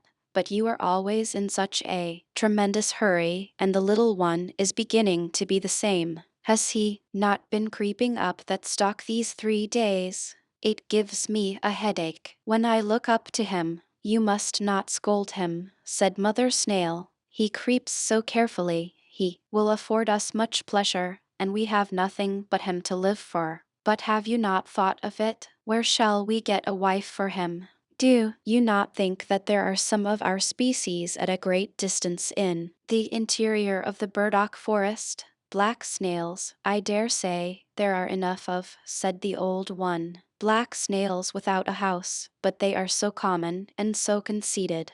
But we may give the ants a commission to look out for us. They run to and fro as if they had something to do, and they certainly know of a wife for our little snail. I know one, sure enough. The most charming one, said one of the ants. But I am afraid we shall hardly succeed, for she is a queen. That is nothing, said the old folks. Has she a house? She has a palace, said the ant. The finest ant's palace, with 700 passages. I thank you, said Mother Snail. Our son shall not go into an ant hill. If you know nothing better than that, we shall give the commission to the white gnats. They fly far and wide in rain and sunshine. They know the whole forest here, both within and without. We have a wife for him, said the gnats. At 100 human paces from here there sits a little snail in her house, on a gooseberry bush. She is quite lonely, and old enough to be married. It is only 100 human paces. Well, then, let her come to him, said the old ones. He has a whole forest of burdocks, she has only a bush. And so they went and fetched little Miss Snail. It was a whole week before she arrived, but that was just the very best of it, for one could thus see that she was of the same species. And then the marriage was celebrated. 6 earthworms shone as well as they could. In other respects the whole went off very quietly, for the old folks could not bear noise and merriment, but old Dame Snail made a brilliant speech. Father Snail could not speak, he was too much affected, and so they gave them as a dowry and inheritance the whole forest of burdocks, and said what they had always said, that it was the best in the world, and if they lived honestly and decently, and increased and multiplied, they and their children would once in the course of time come to the manor house, be boiled black and laid on silver dishes. After this speech was made, the old ones crept into their shells and never more came out. They slept. The young couple governed in the forest and had a numerous progeny, but they were never boiled and never came on the silver dishes. So from this they concluded that the manor house had fallen to ruins and that all the men in the world were extinct.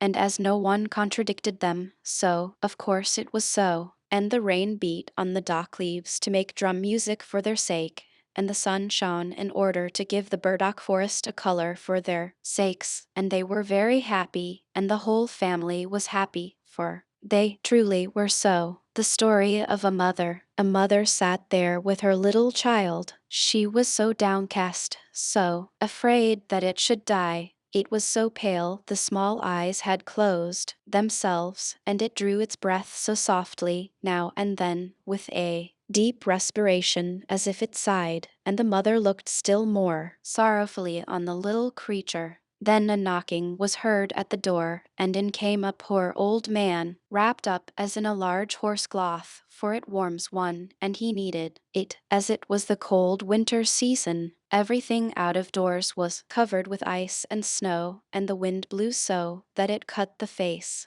As the old man trembled with cold, and the little child slept a moment, the mother went and poured some ale into a pot and set it on the stove, that it may be warm for him. The old man sat and rocked the cradle, and the mother sat down on a chair close by him, and looked at her little sick child that drew its breath so deep, and raised its little hand. "Do you not think that I shall save him?" said she. "Our Lord will not take him from me." And the old man, it was Death himself, he nodded so strangely, it could just as well signify yes as no. And the mother looked down in her lap, and the tears ran down over her cheeks. Her head became so heavy, she had not closed her eyes for 3 days and nights, and now she slept, but only for a minute, when she started up and trembled with cold. "What is that?" said she, and looked on all sides, but the old man was gone, and her little child was gone. He had taken it with him, and the old clock in the corner burred and burred. The great leaden weight ran down to the floor, bump, and then the clock also stood still. But the poor mother ran out of the house and cried aloud for her child. Out there, in the mid of the snow, there sat a woman in long, black clothes, and she said, "Death has been in your chamber, and I saw him. Hasten away with your little child. He goes faster than the wind, and he never brings back what he takes." "Oh, only tell me which way he went," said the mother. "Tell me the way, and I shall find him." "I know it," said the woman in the black clothes, "but before I tell it, you must first sing for me all the songs you have sung for your child. I am fond of them. I have heard them before. I am night. I saw your tears whilst you sangst them. I will sing them all, said the mother. "But do not stop me now. I may overtake him. I may find my child." But Night stood still and mute. Then the mother wrung her hands, sang, and wept, and there were many songs, but yet many more tears. And then Night said, "Go to the right, into the dark pine forest. There I saw Death take his way with your little child." The roads crossed each other in the depths of the forest, and she no longer knew where she should go. Then there stood a thorn bush. There was neither leaf nor flower on it. It was also in the cold winter season, and ice flakes hung on the branches. "Have you not seen Death go past with my little child?" said the mother. "Yes," said the thorn bush, "but I will not tell you which way he took, unless you will first warm me up at your heart. I am freezing to death. I shall become a lump of ice." And she pressed the thorn bush to her breast, so firmly that it may be thoroughly warmed, and the thorns went right into her flesh, and her blood flowed in large drops. But the thorn bush shot forth fresh green leaves, and there came flowers on it in the cold winter night. The heart of the afflicted mother was so warm, and the thorn bush told her the way she should go. She then came to a large lake, where there was neither ship nor boat. The lake was not frozen sufficiently to bear her, neither was it open nor low enough that she could wade through it, and across it she must go, if she would find her child. Then she lay down to drink up the lake, and that was an impossibility for a human being. But the afflicted mother thought that a miracle may happen nevertheless. "Oh, what would I not give to come to my child," said the weeping mother, and she wept still more, and her eyes sunk down in the depths of the waters and became two precious pearls. But the water bore her up as if she sat in a swing, and she flew in the rocking waves to the shore. On the opposite side, where there stood a mile broad, strange house, one knew not if it were a mountain with forests and caverns, or if it were built up, but the poor mother could not see it. She had wept her eyes out. "Where shall I find Death, who took away my little child?" said she. "He has not come here yet," said the old grave woman who was appointed to look after Death's great greenhouse. "How have you been able to find the way here, and who has helped you?" "Our Lord has helped me," said she. "He is merciful, and you will also be so." Where shall I find my little child? No, I know not, said the woman, and you cannot see. Many flowers and trees have withered this night. Death will soon come and plant them over. Again, you certainly know that every person has his or her life's tree or flower, just as everyone happens to be settled. They look like other plants, but they have pulsations of the heart. Children's hearts can also beat. Go after yours, perhaps you may know your child's. But what will you give me if I tell you what you shall do more? I have nothing to give, said the afflicted mother, but I will go to the world's end for you. No, I have nothing to do there, said the woman, but you can give me your long black hair. You know yourself that it is fine, and that I like. You shall have my white hair instead, and that's always something. Do you demand nothing else? Said she. That I will gladly give you. And she gave her fine black hair, and got the old woman's snow white hair instead. So they went into Death's great greenhouse, where flowers and trees grew strangely into one another. There stood fine hyacinths under glass bells, and there stood strong-stemmed peonies. There grew water plants, some so fresh, others half sick. The water snakes lay down on them, and black crabs pinched their stalks. There stood beautiful palm trees, oaks, and plantains. There stood parsley and flowering thyme. Every tree and every flower had its name. Each of them was a human life. The human frame still lived, one in China and another in Greenland, round about. In the world, there were large trees in small pots, so that they stood, so stunted in growth, and ready to burst the pots. In other places, there was a little dull flower in rich mold, with moss round about it, and it was so petted and nursed. But the distressed mother bent down over all the smallest plants, and heard within them how the human heart beat, and amongst millions she knew her child's. There it is, cried she, and stretched her hands out over a little blue crocus that hung quite sickly on one side. Don't touch the flower, said the old woman, but place yourself here, and when death comes, I expect him every moment. Do not let him pluck the flower up, but threaten him that you will do the same with the others. Then he will be afraid. He is responsible for them to our Lord, and no one dares to pluck them up before he gives leave. All at once an icy cold rushed through the great hall, and the blind mother could feel that it was death that came. How have you been able to find your way here? He asked. How couldst you come quicker than I? I am a mother, said she, and Death stretched out his long hand towards the fine little flower, but she held her hands fast around his, so tight, and yet afraid that she should touch one of the leaves. Then Death blew on her hands, and she felt that it was colder than the cold wind, and her hands fell down. Powerless, you cannot do anything against me, said Death. But our Lord can, said she. I only do his bidding, said Death. I am his gardener. I take all his flowers and trees and plant them out in the great garden of paradise, in the unknown land. But how they grow there, and how it is there, I dare not tell you. Give me back my child, said the mother, and she wept and prayed. Once she seized hold of two beautiful flowers close by, with each hand, and cried out to Death, I will tear all your flowers off, for I am in despair. Touch them not, said Death. You say'st that you are so unhappy, and now you will make another mother equally unhappy. Another mother, said the poor woman, and directly let go her hold of both the flowers. There, you have yours eyes, said Death. I fished them up from the lake. They shone so bright.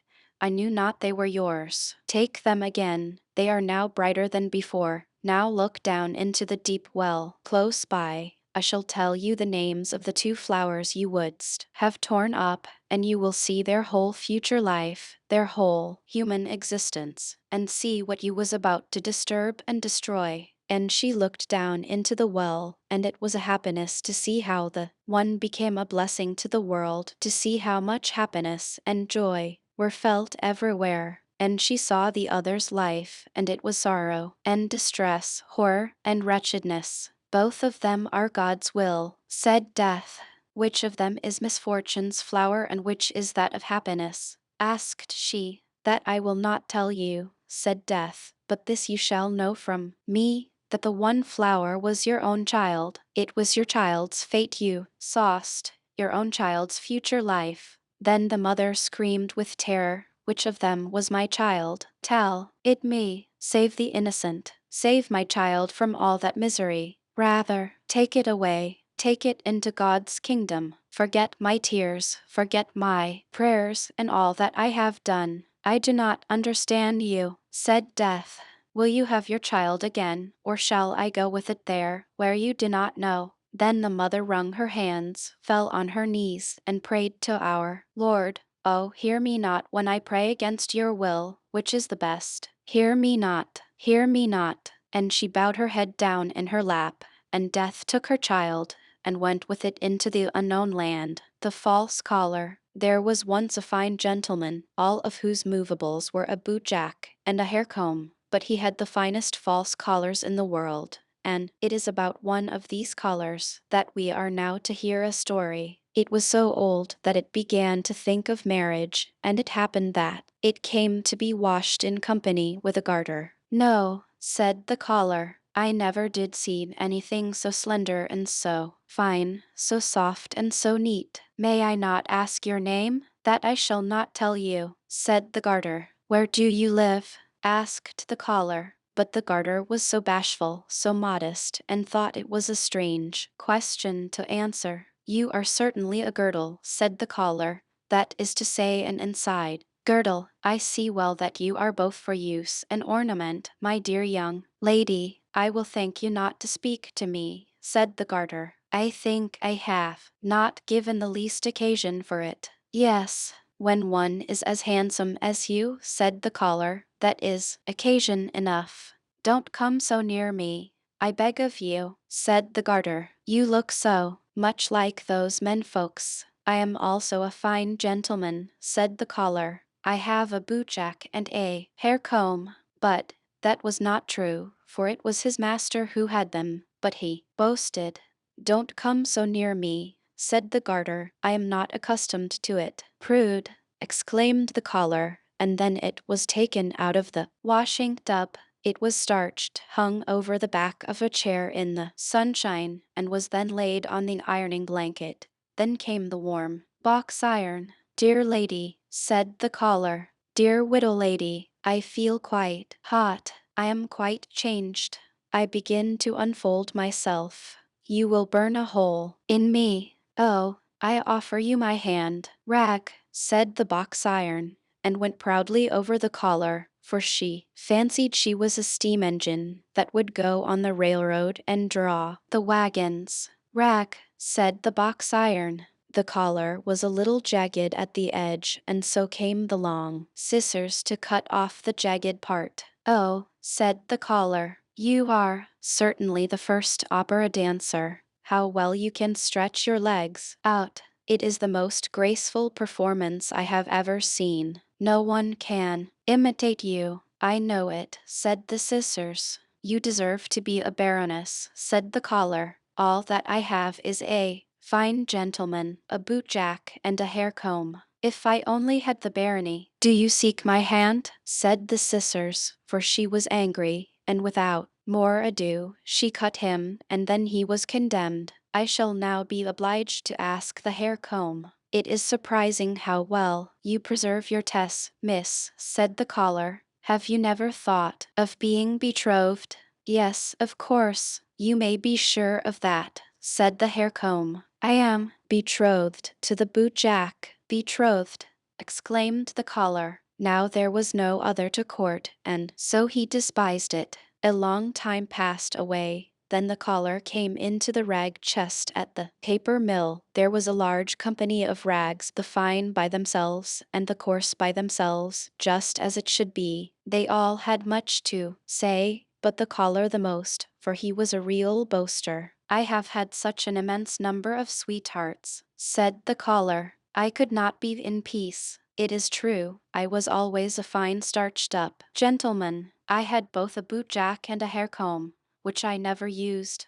You should have seen me then. You should have seen me when I lay down. I shall never forget my first love. She was a girdle, so fine, so soft, and so charming. She threw herself into a tub of water for my sake. There was also a widow, who became glowing hot, but I left her standing till she got black again. There was also the first opera dancer. She gave me that cut which I now go with. She was so ferocious. My own hair comb was in love with me. She lost all her tests from the heartache. Yes, I have lived to see much of that sort of thing, but I am extremely sorry for the garter, I mean the girdle, that went into the water tub. I have much on my conscience. I want to become white paper. And it became so. All the rags were turned into white paper, but the collar came to be just this very piece of white paper we here see, and on which the story is printed.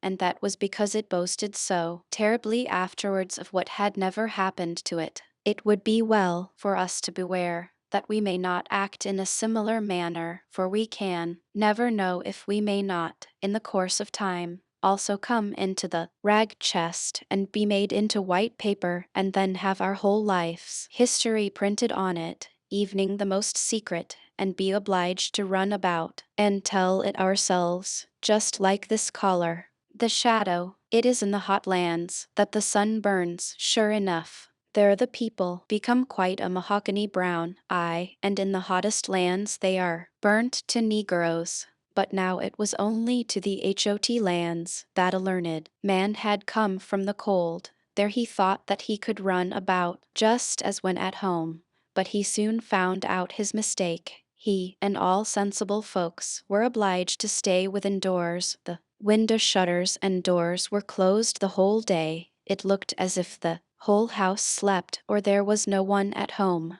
The narrow street with the high houses was built so that the sunshine must fall there from morning till evening. It was really not to be borne. The learned man from the cold lands, he was a young man and seemed to be a clever man, sat in a glowing oven. It took effect on him. He became quite meager. Evening his shadow shrunk in, for the sun had also an effect on it. It was first towards evening, when the sun was down, that they began to freshen up again. In the warm lands every window has a balcony, and the people came out on all the balconies in the street, for one must have air, evening if one be accustomed to be mahogany exclamation asterisk. It was lively both up and down the street. Tailors and shoemakers and all the folks moved out into the street. Chairs and tables were brought forth, and candles burnt. Yes, above 1,000 lights were burning, and the one talked and the other sung, and people walked, and church bells rang, and asses went along with a dingle-dingle-dong, for they too had bells on.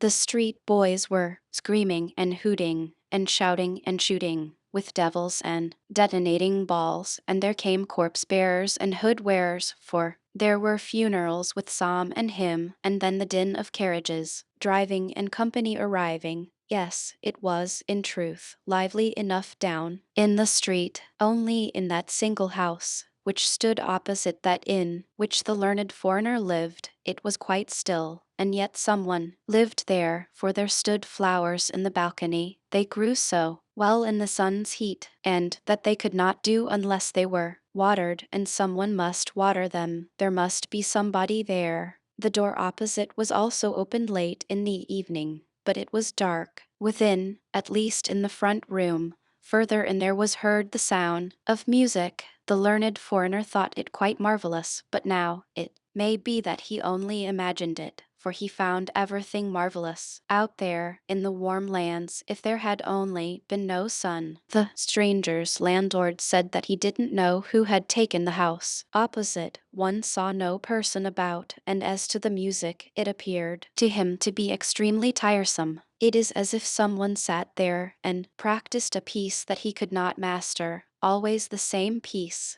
I shall master it, says he, but yet he cannot master it however long he plays. Asterisk the word mahogany can be understood in Danish as having two meanings. In general, it means the reddish-brown wood itself, but in jest it signifies excessively fine which arose from an anecdote of Nyboder in Copenhagen, the seaman's quarter. A sailor's wife, who was always proud and fine in her way, came to her neighbor and complained that she had got a splinter in her finger. What of? Asked the neighbor's wife. It is a mahogany splinter, said the other. Mahogany, it cannot be less with you, exclaimed the woman, and from there the proverb, it is so mahogany, that is so excessively fine, is derived.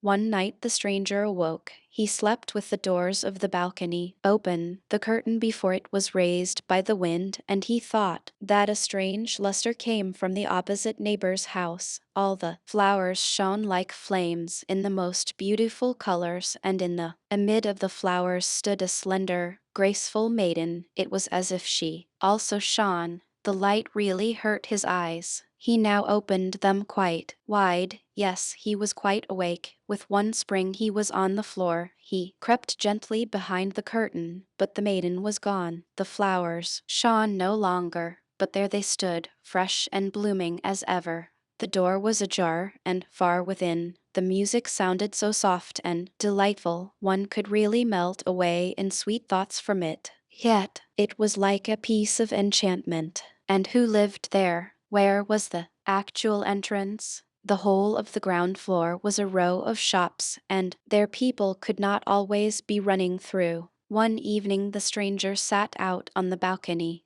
The light burnt in the room behind him, and thus it was quite natural that his shadow should fall on his opposite neighbor's wall. Yes, there it sat, directly opposite, between the flowers on the balcony, and when the stranger moved, the shadow also moved, for that it always does. I think my shadow is the only living thing one sees over there, said the learned man. See how nicely it sits between the flowers. The door stands half open. Now the shadow should be cunning and go into the room, look about, and then come and tell me what it had seen. Come, now, be useful, and do me a service, said he, in jest. Have the kindness to step in. Now, are you going? And then he nodded to the shadow, and the shadow nodded again. Well then, go, but don't stay away. The stranger rose, and his shadow on the opposite neighbor's balcony rose also. The stranger turned round, and the shadow also turned round. Yes, if anyone had paid particular attention to it, they would have seen quite distinctly that the shadow went in through the half-open balcony door of their opposite neighbor, just as the stranger went into his own room, and let the long curtain fall down after him. Next morning, the learned man went out to drink coffee and read the newspapers. What is that? Said he, as he came out into the sunshine. I have no shadow. So then, it has actually gone last night and not come again. It is really tiresome. This annoyed him, not so much because the shadow was gone, but because he knew there was a story about a man without a shadow. Asterisk, it was known to everybody at home in the cold lands, and if the learned man now came there and told his story, they would say that he was imitating it, and that he had no need to do. He would, therefore, not talk about it at all, and that was wisely thought. Asterisk Peter Schlemmel, the shadowless man. In the evening he went out again on the balcony. He had placed the light directly behind him, for he knew that the shadow would always have its master for a screen, but he could not entice it. He made himself little, he made himself great, but no shadow came again. He said, hem, hem, but it was of no use. It was vexatious, but in the warm lands everything grows so quickly, and after the lapse of 8 days he observed, to his great joy, that a new shadow came in the sunshine. In the course of 3 weeks he had a very fair shadow, which, when he set out for his home in the northern lands, grew more and more in the journey, so that at last it was so long and so large that it was more than sufficient. The learned man then came home, and he wrote books about what was true in the world, and about what was good and what was beautiful, and there passed days and years, yes, many years passed away. One evening, as he was sitting in his room, there was a gentle knocking at the door. "Come in," said he, but no one came in, so he opened the door, and there stood before him such an extremely lean man that he felt quite strange. As to the rest, the man was very finely dressed. "He must be a gentleman. Whom have I the honor of speaking?" asked the learned man. "Yes, I thought as much," said the fine man. "I thought you would not know me. I have got so much body. I have even got flesh and clothes. You certainly never thought of seeing me so well off. Do you not know your old shadow? You certainly thought I should never more return. Things have gone on well with me since I was last with you. I have, in all respects, become very well off. Shall I purchase my freedom from service? If so, I can do it." And then he rattled a whole bunch of valuable seals that hung to his watch, and he stuck his hand in the thick gold chain he wore around his neck. No, how all his fingers glittered with diamond rings, and then all were pure gems. "No, I cannot recover from my surprise," said the learned man. "What is the meaning of all this? Something common, is it not?" said the shadow. "But you yourself do not belong to the common order, and I, as you know well, have from a child followed in your footsteps. As soon as you found I was capable to go out alone in the world, I went my own way. I am in the most brilliant circumstances, but there came a sort of desire over me to see you once more before you die. You will die, I suppose. I also wished to see this land again, for you know we always love our native land. I know you have got another shadow again. Have I anything to pay to it or you? If so, you will oblige me by saying what it is." "No, is it really you?" said the learned man. "It is most remarkable.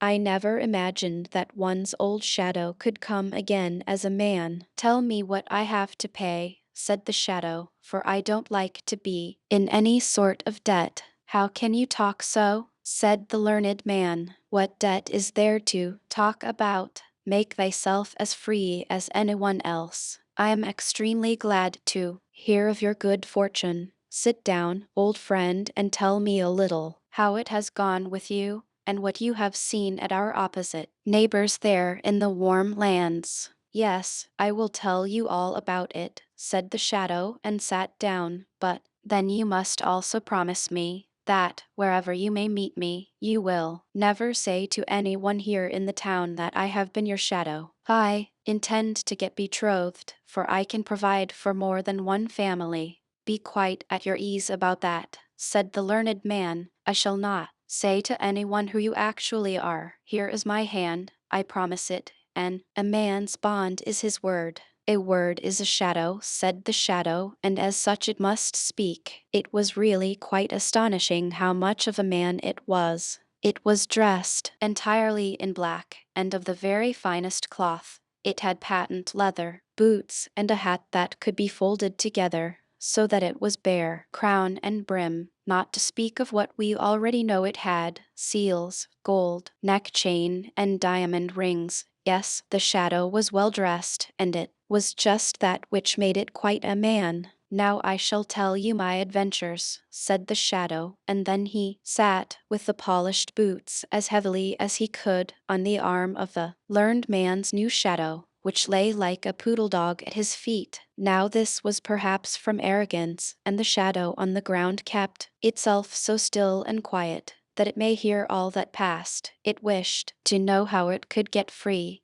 and work its way up so as to become its own master. "Do you know who lived in our opposite neighbor's house?" said the shadow. "It was the most charming of all beings. It was Posy. I was there for 3 weeks, and that has as much effect as if one had lived 3,000 years and read all that was composed and written.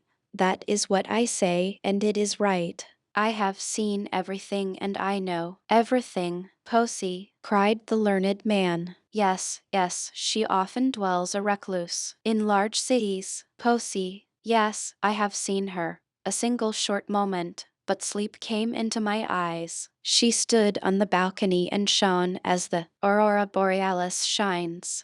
"Go on, go on. You were on the balcony and went through the doorway, and then I was in the antechamber, said the shadow. You always sat and looked over to the antechamber. There was no light. There was a sort of twilight, but the one door stood open directly opposite the other, through a long row of rooms and saloons, and there it was lighted up. I should have been completely killed if I had gone over to the maiden, but I was circumspect. I took time to think, and that one must always do. And what didst you then see? Asked the learned man. I saw everything, and I shall tell all to you. But it is no pride on my part as a free man, and with the knowledge I have, not to speak of my position in life, my excellent circumstances, I certainly wish that you would say you asterisk to me. Asterisk, it is the custom in Denmark for intimate acquaintances to use the second person singular, do you when speaking to each other. When a friendship is formed between men, they generally affirm it, when occasion offers, either in public or private, by drinking to each other, and exclaiming, your health, at the same time striking their glasses together. This is called drinking dues. They are then dues broader. You brothers and ever afterwards use the pronoun you to each other, it being regarded as more familiar than de you. Father and mother, sister and brother say you to one another, without regard to age or rank. Master and mistress say you to their servants, the superior to the inferior. But servants and inferiors do not use the same term to their masters or superiors, nor is it ever used when speaking to a stranger or anyone with whom they are but slightly acquainted. They then say, as in English, you. I beg your pardon, said the learned man. It is an old habit with me. You are perfectly right, and I shall remember it. But now you must tell me all you saw. Everything, said the shadow, for I saw everything, and I know everything. How did it look in the furthest saloon? Asked the learned man. Was it there as in the fresh woods? Was it there as in a holy church? Were the saloons like the starlit firmament when we stand on the high mountains? Everything was there, said the shadow. I did not go quite in. I remained in the foremost room, in the twilight, but I stood there quite well. I saw everything, and I know everything. I have been in the antechamber at the court of Poissy. But what did you see? Did all the gods of the olden times pass through the large saloons? Did the old heroes combat there? Did sweet children play there and relate their dreams? I tell you I was there, and you can conceive that I saw everything there was to be seen. Had you come over there, you would not have been a man. But I became so, and besides, I learned to know my inward nature, my innate qualities, the relationship I had with Poissy. At the time I was with you, I thought not of that, but always, you know it well, when the sun rose and when the sun went down, I became so strangely great. In the moonlight I was very near being more distinct than yourself. At that time I did not understand my nature. It was revealed to me in the antechamber. I became a man. I came out matured, but you were no longer. In the warm lands as a man I was ashamed to go as I did. I was in want of boots, of clothes, of the whole human varnish that makes a man perceptible. I took my way, I tell it to you, but you will not put it in any book. I took my way to the cake woman. I hid myself behind her. The woman didn't think how much she concealed. I went out first in the evening. I ran about the streets in the moonlight. I made myself long up the walls. It tickles the back so delightfully. I ran up and ran down, peeped into the highest windows, into the saloons and on the roofs. I peeped in where no one could peep, and I saw what no one else saw, what no one else should see. This is, in fact, a base world. I would not be a man if it were not now once accepted and regarded as something to be so. I saw the most unimaginable things with the women, with the men, with parents, and with the sweet, matchless children. I saw, said the shadow, what no human being must know, but what they would all so willingly know, what is bad in their neighbor. Had I written a newspaper, it would have been read. but I wrote direct to the persons themselves, and there was consternation in all the towns where I came. They were so afraid of me, and yet they were so excessively fond of me. The professors made a professor of me. The tailors gave me new clothes. I am well furnished. The master of the mint struck new coin for me, and the women said I was so handsome, and so I became the man I am. And I now bid you farewell. Here is my card. I live on the sunny side of the street, and am always at home in rainy weather. And so away went the shadow. That was most extraordinary, said the learned man. Years and days passed away, then the shadow came again. How goes it? Said the shadow. Alas, said the learned man, I write about the true, and the good, and the beautiful, but no one cares to hear such things. I am quite desperate, for I take it so much to heart.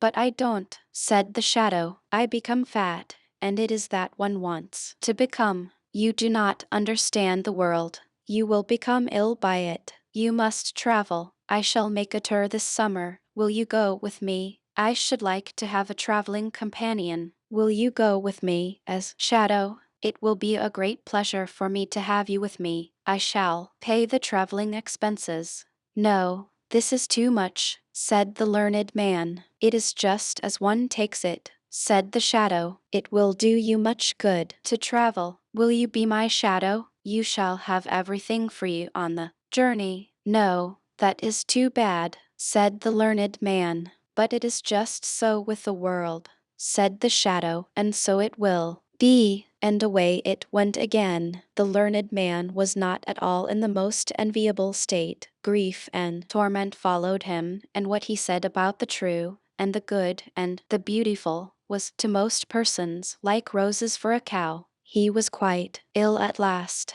You really look like a shadow, said his friends to him, and the learned man trembled, for he thought of it. You must go to a watering place, said the shadow, who came and visited him. There is nothing else for it. I will take you with me for old acquaintance sake. I will pay the traveling expenses, and you write the descriptions, and if they are a little amusing for me on the way, I will go to a watering place. My beard does not grow out as it ought. That is also a sickness, and one must have a beard. Now you be wise and accept the offer. We shall travel as comrades. And so they traveled. The shadow was master, and the master was the shadow. They drove with each other. They rode and walked together, side by side, before and behind, just as the sun was. The shadow always took care to keep itself in the master's place. Now the learned man didn't think much about that. He was a very kind-hearted man, and particularly mild and friendly, and so he said one day to the shadow, as we have now become companions, and in this way have grown up together from childhood, shall we not drink you together? It is more familiar. You are right, said the shadow, who was now the proper master. It is, said in a very straightforward and well-meant manner. You, as a learned man, certainly know how strange nature is. Some persons cannot bear to touch gray paper, or they become ill. Others shiver in every limb if one rub a pane of glass with a nail. I have just such a feeling on hearing you say you to me. I feel myself as if pressed to the earth in my first situation with you. You see that it is a feeling, that it is not pride. I cannot allow you to say you to me, but I will willingly say you to you, so it is half done. So the shadow said you to its former master. This is rather too bad, thought he, that I must say you and he say you, but he was now obliged to put up with it. So they came to a watering place where there were many strangers, and amongst them was a princess who was troubled with seeing too well, and that was so alarming. She directly observed that the stranger who had just come was quite a different sort of person to all the others. He has come here in order to get his beard to grow, they say, but I see the real cause. He cannot cast a shadow. She had become inquisitive, and so she entered into conversation directly with the strange gentleman on their promenades. As the daughter of a king, she needed not to stand upon trifles, so she said, your complaint is that you cannot cast a shadow. Your Royal Highness must be improving considerably, said the shadow. I know your complaint is that you see too clearly, but it has decreased. You are cured. I just happen to have a very unusual shadow. Do you not see that person who always goes with me? Other persons have a common shadow, but I do not like what is common to all. We give our servants finer cloth for their livery than we ourselves use, and so I had my shadow trimmed up into a man. Yes, you see I have evening given him a shadow. It is somewhat expensive, but I like to have something for myself. What? Thought the princess. Should I really be cured? These baths are the first in the world. In our time water has wonderful powers. But I shall not leave the place, for it now begins to be amusing here. I am extremely fond of that stranger. Would that his beard should not grow, for in that case he will leave us. In the evening, the princess and the shadow danced together in the large ballroom. She was light, but he was still lighter. She had never had such a partner in the dance. She told him from what land she came, and he knew that land. He had been there, but then she was not at home. He had peeped in at the window, above and below. He had seen both the one and the other, and so he could answer the princess and make insinuations, so that she was quite astonished. He must be the wisest man in the whole world. She felt such respect for what he knew, so that when they again danced together she fell in love with him, and that the shadow could remark, for she almost pierced him through with her eyes. So they danced once more together, and she was about to declare herself, but she was discreet. She thought of her country and kingdom, and of the many persons she would have to reign over. He is a wise man, said she to herself. It is well, and he dances delightfully. That is also good. But has he solid knowledge? That is just as important. He must be examined. So she began, by degrees, to question him about the most difficult things she could think of, and which she herself could not have answered, so that the shadow made a strange face. You cannot answer these questions, said the princess. They belong to my childhood's learning, said the shadow. I really believe my shadow, by the door there, can answer them. Your shadow, said the princess. That would truly be marvelous. I will not say for a certainty that he can, said the shadow, but I think so. He has now followed me for so many years, and listened to my conversation. I should think it possible. But your Royal Highness will permit me to observe that he is so proud of passing himself off for a man, that when he is to be in a proper humor, and he must be so to answer well, he must be treated quite like a man. Oh, I like that, said the princess. So she went to the learned man by the door, and she spoke to him about the sun and the moon, and about persons out of and in the world, and he answered with wisdom and prudence. What a man that must be who has so wise a shadow, thought she. It will be a real blessing to my people and kingdom if I choose him for my consort. I will do it. They were soon agreed, both the princess and the shadow, but no one was to know about it before she arrived in her own kingdom. No one, not even my shadow, said the shadow, and he had his own thoughts about it. Now they were in the country, where the princess reigned when she was at home. Listen, my good friend, said the shadow to the learned man. I have now become as happy and mighty as anyone can be. I will, therefore, do something particular for you. You shall always live with me in the palace, drive with me in my royal carriage, and have 10,000 pounds a year. But then you must submit to be called shadow by all and ever one. You must not say that you have ever been a man, and once a year, when I sit on the balcony in the sunshine, you must lie at my feet, as a shadow shall do. I must tell you, I am going to marry the king's daughter, and the nuptials are to take place this evening. No, this is going too far, said the learned man. I will not of it.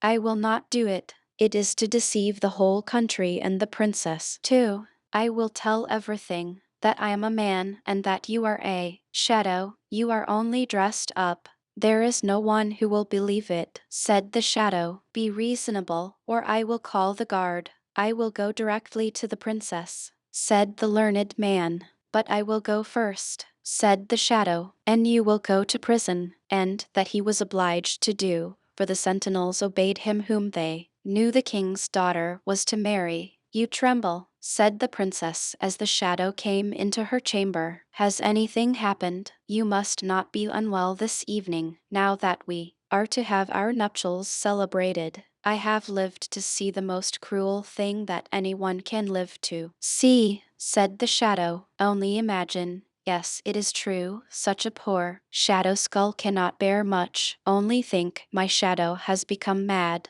He thinks that he is a man, and that I now only think that I am his shadow. It is terrible, said the princess, but he is confined, is he not? That he is. I am afraid that he will never recover. Poor shadow, said the princess. He is very unfortunate. It would be a real work of charity to deliver him from the little life he has, and when I think properly over the matter, I am of opinion that it will be necessary to do away with him in all stillness. It is certainly hard, said the shadow, for he was a faithful servant, and then he gave a sort of sigh. You are a noble character, said the princess.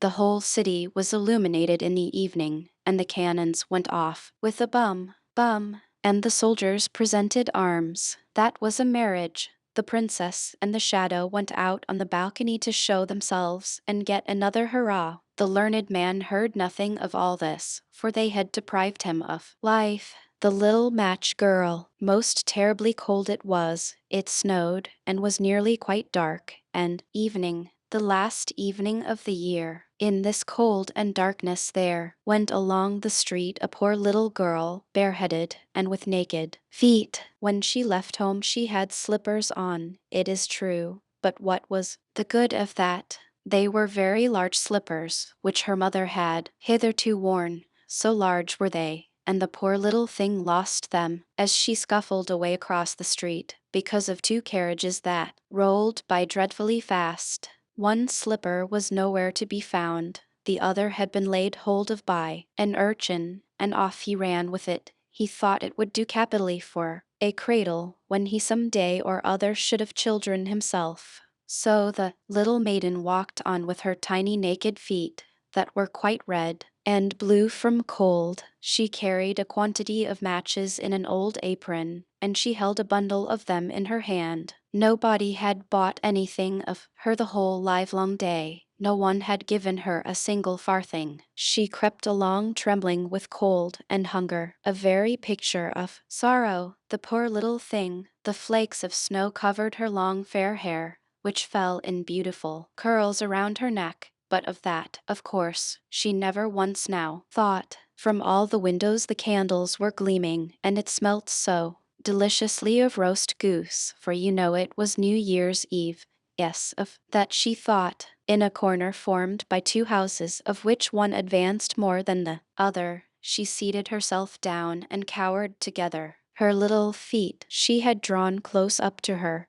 but she grew colder and colder, and to go home she did not venture, for she had not sold any matches and could not bring a farthing of money. From her father she would certainly get blows, and at home it was cold too, for above her she had only the roof, through which the wind whistled evening though the largest cracks were stopped up with straw and rags. Her little hands were almost numbed with cold. Oh, a match may afford her a world of comfort. If she only dared take a single one out of the bundle, draw it against the wall, and warm her fingers by it. She drew one out. Wrist! How it blazed, how it burnt! It was a warm, bright flame, like a candle. As she held her hands over it, it was a wonderful light. It seemed really to the little maiden as though she were sitting before a large iron stove, with burnished brass feet and a brass ornament at top.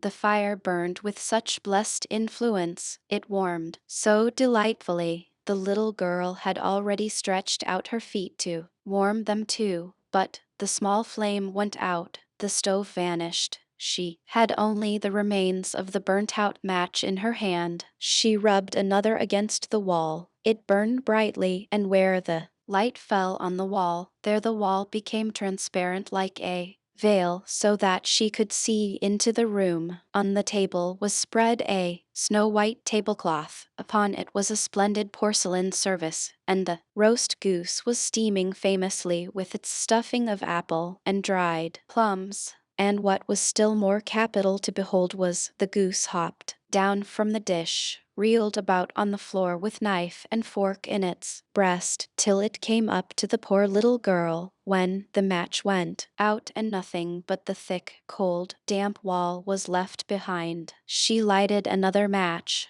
Now there she was sitting under the most magnificent Christmas tree. It was still larger and more decorated than the one which she had seen through the glass door in the rich merchant's house. Thousands of lights were burning on the green branches, and gaily colored pictures, such as she had seen in the shop windows, looked down upon her. The little maiden stretched out her hands towards them. When the match went out, the lights of the Christmas tree rose higher and higher. She saw them now as stars in heaven. One fell down and formed a long trail of fire. "Someone is just dead," said the little girl, for her old grandmother, the only person who had loved her, and who was now no more, had told her that when a star falls, a soul ascends to God. She drew another match against the wall. It was again light, and in the luster there stood the old grandmother, so bright and radiant, so mild, and with such an expression of love. "Grandmother,"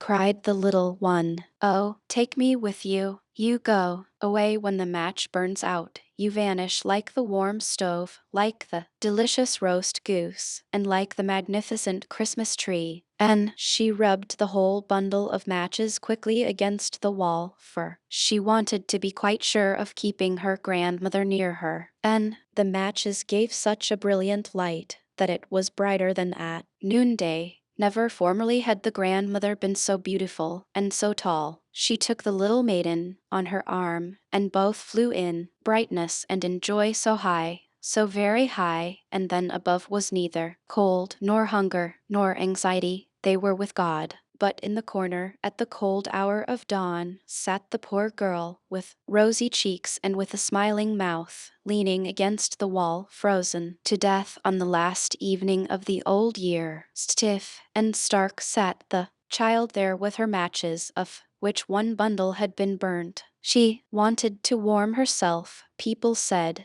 No one had the slightest suspicion of what beautiful things she had seen. No one evening dreamed of the splendor in which, with her grandmother, she had entered on the joys of a new year. The dream of little Tuck. Ah, yes, that was little Tuck. In reality his name was not Tuck, but that was what he called himself before he could speak plain. He meant it for Charles, and it is all well enough if one does but know it. He had now to take care of his little sister Augusta, who was much younger than himself, and he was, besides, to learn his lesson at the same time. But these two things would not do together at all. There sat the poor little fellow, with his sister on his lap, and he sang to her all the songs he knew, and he glanced the while from time to time into the geography book that lay open before him. By the next morning he was to have learnt all the towns in Zealand by heart, and to know about them all that is possible to be known. His mother now came home, for she had been out, and took little Augusta on her arm. Tuck ran quickly to the window, and read so eagerly that he pretty nearly read his eyes out,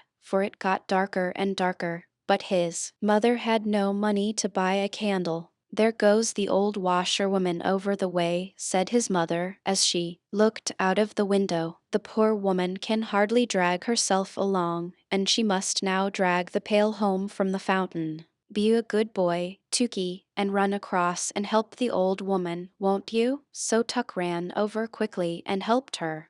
But when he came back again into the room it was quite dark, and as to a light, there was no thought of such a thing. He was now to go to bed. That was an old turn-up bedstead, In it he lay and thought about his geography lesson and of Zealand and of all that his master had told him. He ought, to be sure, to have read over his lesson again, but that, he could not do. He therefore put his geography book under his pillow, because he had heard that was a very good thing to do when one wants to learn one's lesson, but one cannot, however, rely upon it entirely. Well, there he lay, and thought, and all at once it was just as if someone kissed his eyes and mouth. He slept, and yet he did not sleep. It was as though the old washerwoman gazed on him with her mild eyes and said, "It were a great sin if you were not to know your lesson tomorrow morning. You have aided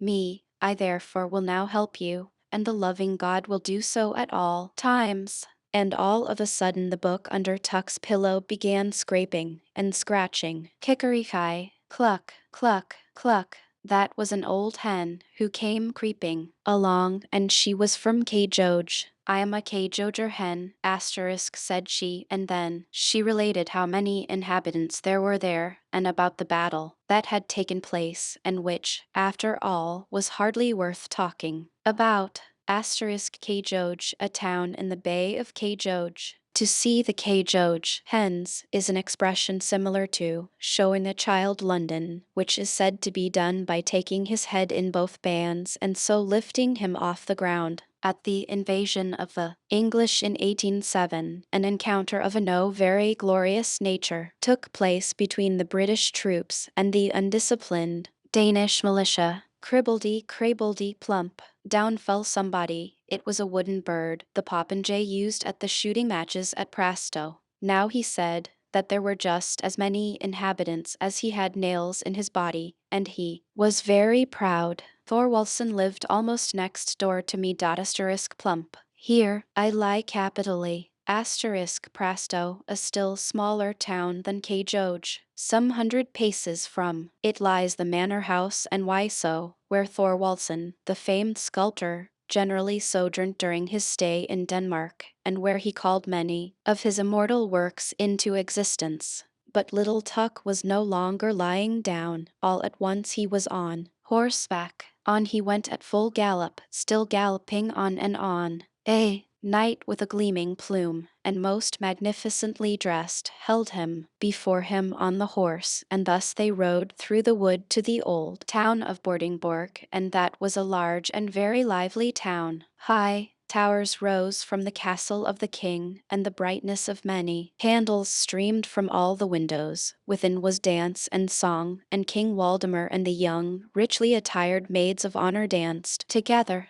The morn now came, and as soon as the sun appeared, the whole town and the king's palace crumbled together, and one tower after the other, and at last only a single one remained standing where the castle had been before. And the town was so small and poor, and the school boys came along with their books under their arms and said 2,000 inhabitants, but that was not true, for there were not so many. Bordingborg, in the reign of King Waldemar, a considerable place, now an unimportant little town, one solitary tower only, and some remains of a wall show where the castle once stood. And little Tukey lay in his bed. It seemed to him as if he dreamed, and yet as if he were not dreaming. However, somebody was close beside him. Little Tukey, cried someone near. It was a seaman, quite a little personage, so little as if he were a midshipman,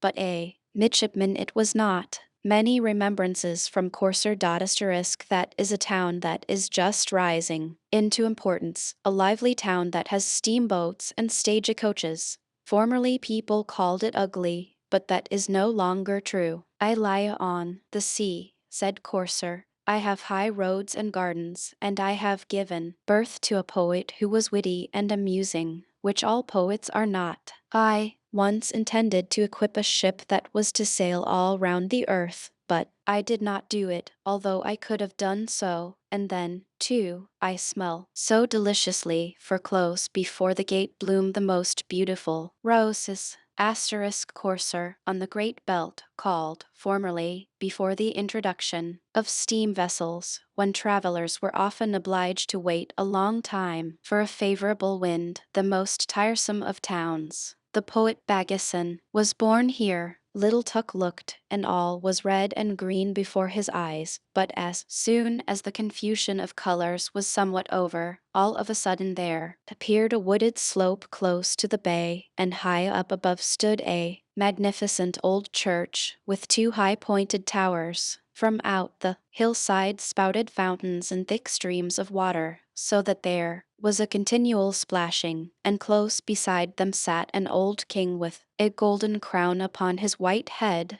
That was King Hror, near the fountains, close to the town of Roskilde, as it is now called. And up the slope into the old church went all the kings and queens of Denmark, hand in hand, all with their golden crowns, and the organ played and the fountains rustled. Little Tuck saw all, heard all. Do not forget the diet, said King Hror.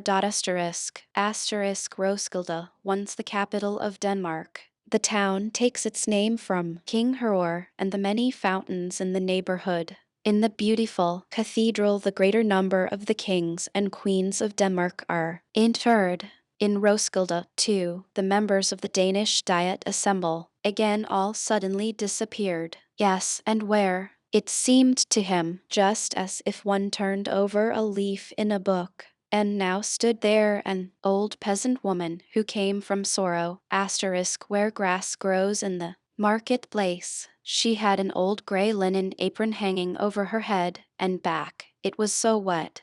It certainly must have been raining. Yes, that it has, said she, and she now related many pretty things out of Hallberg's comedies and about Waldemar and Absalon, but all at once she cowered together, and her head began shaking backwards and forwards, and she looked as she were going to make a spring. Croak, croak, said she, it is wet, it is wet. There is such a pleasant death-like stillness in Sorp. She was now suddenly a frog, croak, and now she was an old woman. One must dress according to the weather, said she. It is wet.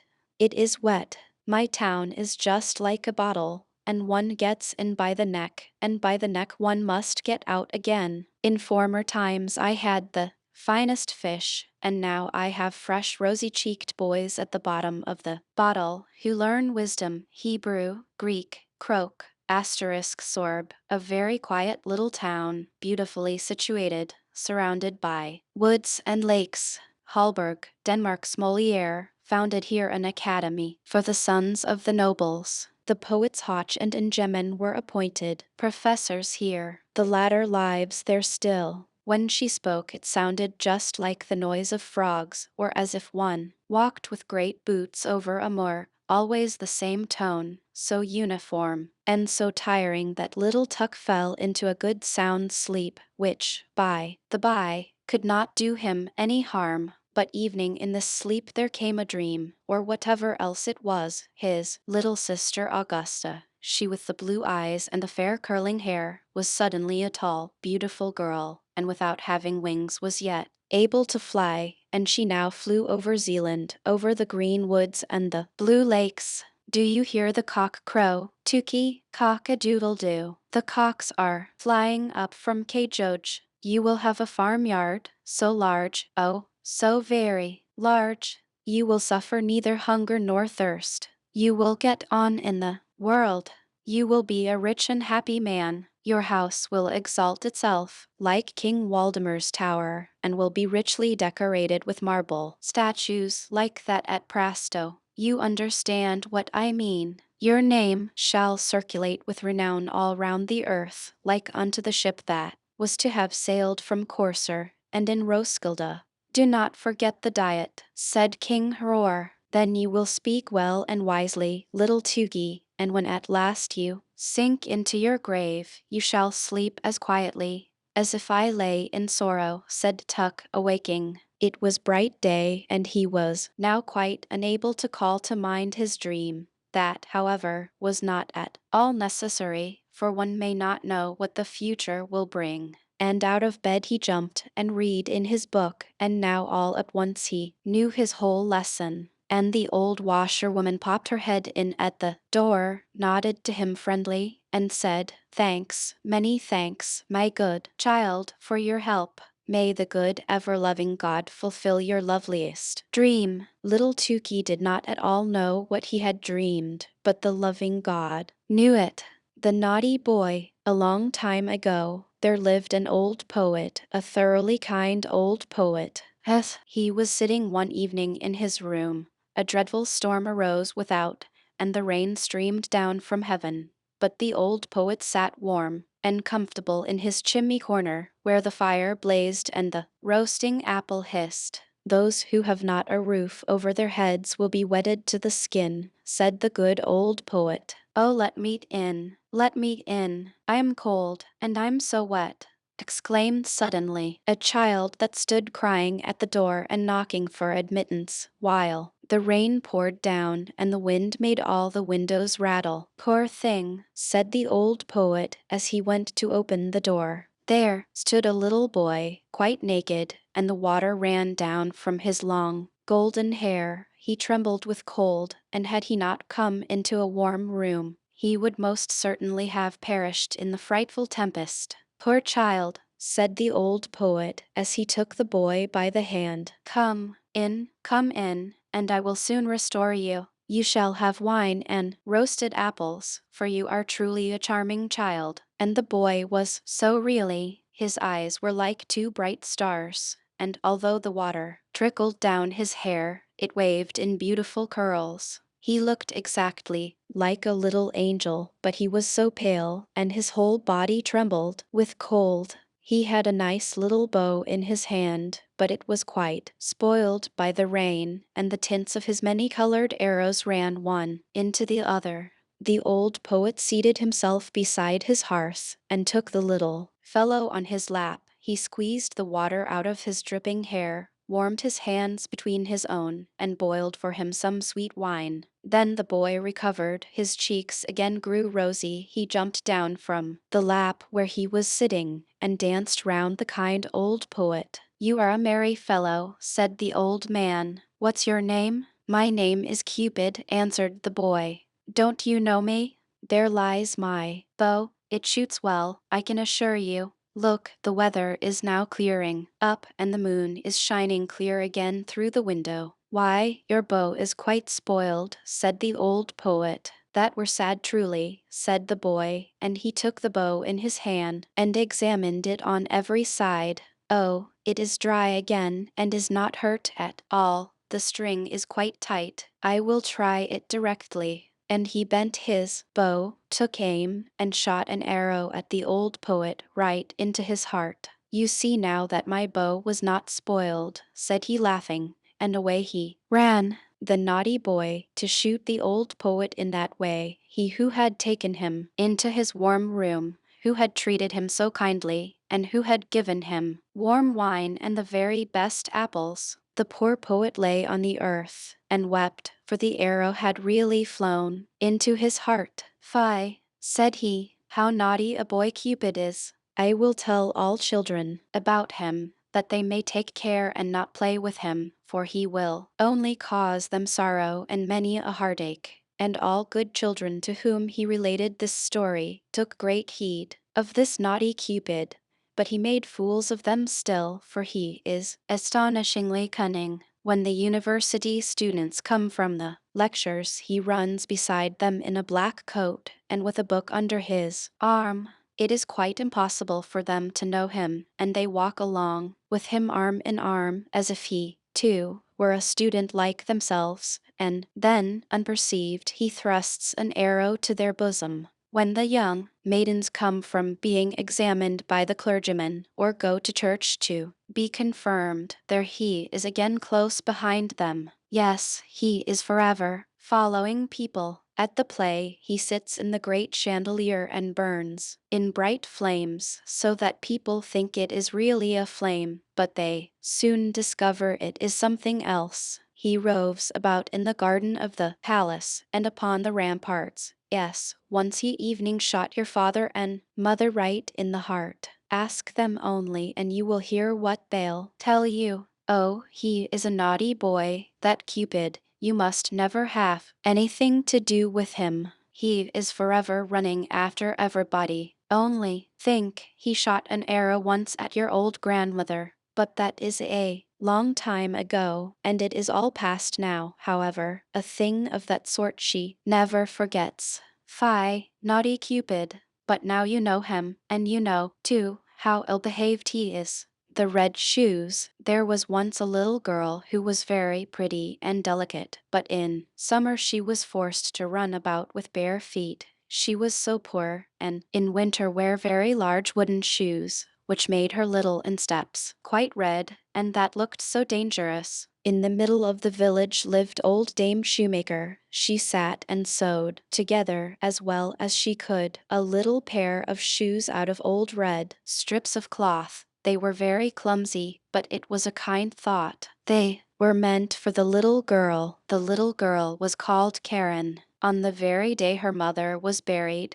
Karen received the red shoes and wore them for the first time. They were certainly not intended for mourning, but she had no others, and with stockingless feet she followed the poor straw coffin in them. Suddenly a large old carriage drove up, and a large old lady sat in it. She looked at the little girl, felt compassion for her, and then said to the clergyman, "Here, give me the little girl. I will adopt her." And Karen believed all this happened on account of the red shoes, but the old lady thought they were horrible and they were burnt. But Karen herself was cleanly and nicely dressed. She must learn to read and sew. And people said she was a nice little thing, but the looking-glass said, "You are more than nice, you are beautiful." Now the queen once traveled through the land, and she had her little daughter with her. And this little daughter was a princess, and people streamed to the castle, and Karen was there also, and the little princess stood in her fine white dress in a window, and let herself be stared at. She had neither a train nor a golden crown, but splendid red morocco shoes. They were certainly far handsomer than those Dame Shoemaker had made for little Karen. Nothing in the world can be compared with red shoes. Now Karen was old enough to be confirmed. She had new clothes, and was to have new shoes also. The rich shoemaker in the city took the measure of her little foot. This took place at his house, in his room, where stood large glass cases filled with elegant shoes and brilliant boots. All this looked charming, but the old lady could not see well, and so had no pleasure in them. In the amid of the shoes stood a pair of red ones, just like those the princess had worn. How beautiful they were! The shoemaker said also they had been made for the child of a count, but had not fitted. "That must be patent leather," said the old lady. "They shine so." "Yes, they shine," said Karen, and they fitted and were bought, but the old lady knew nothing about their being red, else she would never have allowed Karen to have gone in red shoes to be confirmed.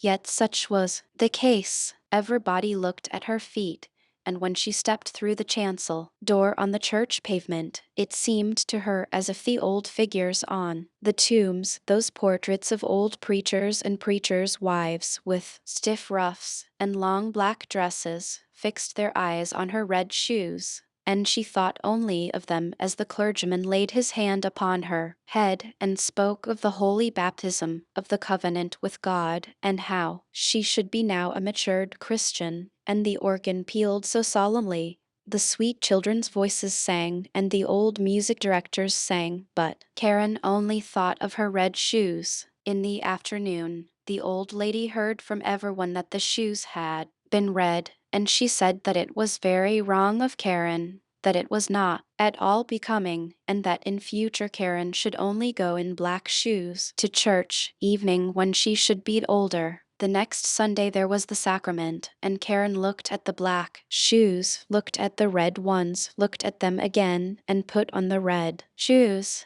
The sun shone gloriously. Karen and the old lady walked along the path through the corn. It was rather dusty there. At the church door stood an old soldier with a crutch and with a wonderfully long beard. which was more red than white, and he bowed to the ground and asked the old lady whether he may dust her shoes. And Karen stretched out her little foot. "See, what beautiful dancing shoes," said the soldier. "Sit firm when you dance," and he put his hand out towards the soles. And the old lady gave the old soldier alms and went into the church with Karen. And all the people in the church looked at Karen's red shoes and all the pictures, and as Karen knelt before the altar and raised the cup to her lips, she only thought of the red shoes, and they seemed to swim in it, and she forgot to sing her psalm, and she forgot to pray, "Our Father in heaven." Now all the people went out of church, and the old lady got into her carriage. Karen raised her foot to get in after her, when the old soldier said, "Look, what beautiful dancing shoes." And Karen could not help dancing a step or two, and when she began her feet continued to dance. It was just as though the shoes had power over them. She danced round the church corner. She could not leave off. The coachman was obliged to run after and catch hold of her, and he lifted her in the carriage. But her feet continued to dance so that she trod on the old lady dreadfully. At length she took the shoes off, and then her legs had peace. The shoes were placed in a closet at home, but Karen could not avoid looking at them. Now the old lady was sick, and it was said she could not recover. She must be nursed and waited upon, and there was no one whose duty it was so much as Karen's. But there was a great ball in the city, to which Karen was invited. She looked at the old lady who could not recover. She looked at the red shoes, and she thought there could be no sin in it. She put on the red shoes. She may do that also, she thought. But then she went to the ball and began to dance. When she wanted to dance to the right, the shoes would dance to the left, and when she wanted to dance up the room, the shoes danced back again, down the steps, into the street, and out of the city gate. She danced and was forced to dance straight out into the gloomy wood. Then it was suddenly light up among the trees, and she fancied it must be the moon, for there was a face, but it was the old soldier with the red beard. He sat there, nodded his head, and said, "Look, what beautiful dancing shoes." Then she was terrified and wanted to fling off the red shoes, but they clung fast, and she pulled down her stockings. But the shoes seemed to have grown to her feet, and she danced and must dance over fields and meadows, in rain and sunshine, by night and day, but at night it was the most fearful. She danced over the churchyard, but the dead did not dance. They had something better to do than to dance.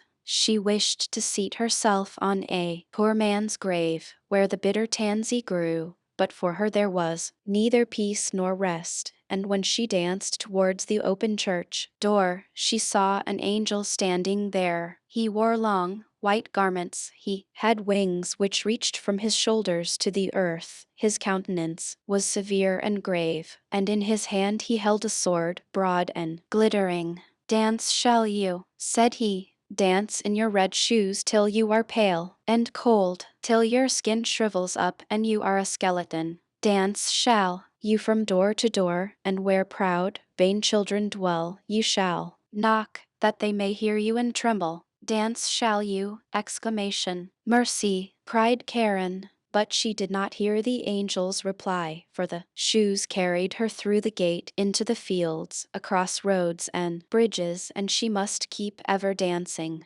One morning she danced past a door which she well knew. Within sounded a psalm. A coffin, decked with flowers, was borne forth.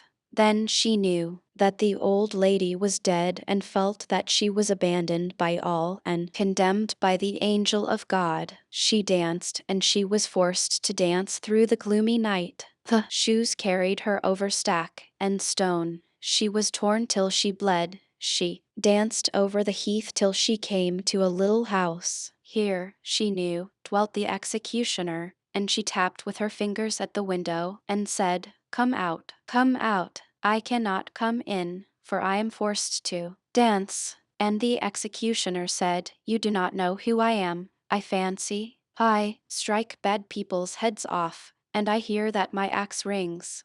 Don't strike my head off, said Karen, then I can't repent of my sins. But strike off my feet in the red shoes. And then she confessed her entire sin, and the executioner struck off her feet with the red shoes, but the shoes danced away with the little feet across the field into the deep wood, and he carved out little wooden feet for her, and crutches, taught her the psalm criminals always sing, and she kissed the hand which had wielded the axe and went over the heath. Now I have suffered enough for the red shoes, said she. Now I will go into the church that people may see me, and she hastened towards the church door, but when she was near it, the red shoes danced before her, and she was terrified and turned round. The whole week she was unhappy, and wept many bitter tears. But when Sunday returned, she said, "Well, now I have suffered and struggled enough. I really believe I am as good as many a one who sits in the church and holds her head so high." And away she went boldly. But she had not got farther than the churchyard gate before she saw the red shoes dancing before her, and she was frightened and turned back, and repented of her sin from her heart. And she went to the parsonage and begged that they would take her into service. She would be very industrious, she said, and would do everything she could. She did not care about the wages, only she wished to have a home and be with good people. And the clergyman's wife was sorry for her and took her into service, and she was industrious and thoughtful. She sat still and listened when the clergyman read the Bible in the evenings. All the children thought a great deal of her, but when they spoke of dress and grandeur and beauty, she shook her head. The following Sunday, when the family was going to church, they asked her whether she would not go with them, but she glanced sorrowfully, with tears in her eyes, at her crutches. The family went to hear the word of God, but she went alone into her little chamber. There was only room for a bed and chair to stand in it, and here she sat down with her prayer book, and whilst she read with a pious mind, the wind bore the strains of the organ towards her, and she raised her tearful countenance and said, "O God, help me." And the sun shone so clearly, and straight before her stood the angel of God in white garments, the same she had seen that night at the church door. But he no longer carried the sharp sword, but in its stead a splendid green spray full of roses. And he touched the ceiling with the spray, and the ceiling rose so high, and where he had touched it there gleamed a golden star. And he touched the walls, and they widened out, and she saw the organ which was playing. She saw the old pictures of the preachers and the preachers' wives. The congregation sat in cushioned seats and sang out of their prayer books, for the church itself had come to the poor girl in her narrow chamber, or else she had come into the church. She sat in the pew with the clergyman's family, and when they had ended the psalm and looked up, they nodded and said, "It is right that you are come." "It was through mercy," she said. And the organ pealed, and the children's voices in the choir sounded so sweet and soft. The clear sunshine streamed so warmly through the window into the pew where Karen sat. Her heart was so full of sunshine, peace, and joy that it broke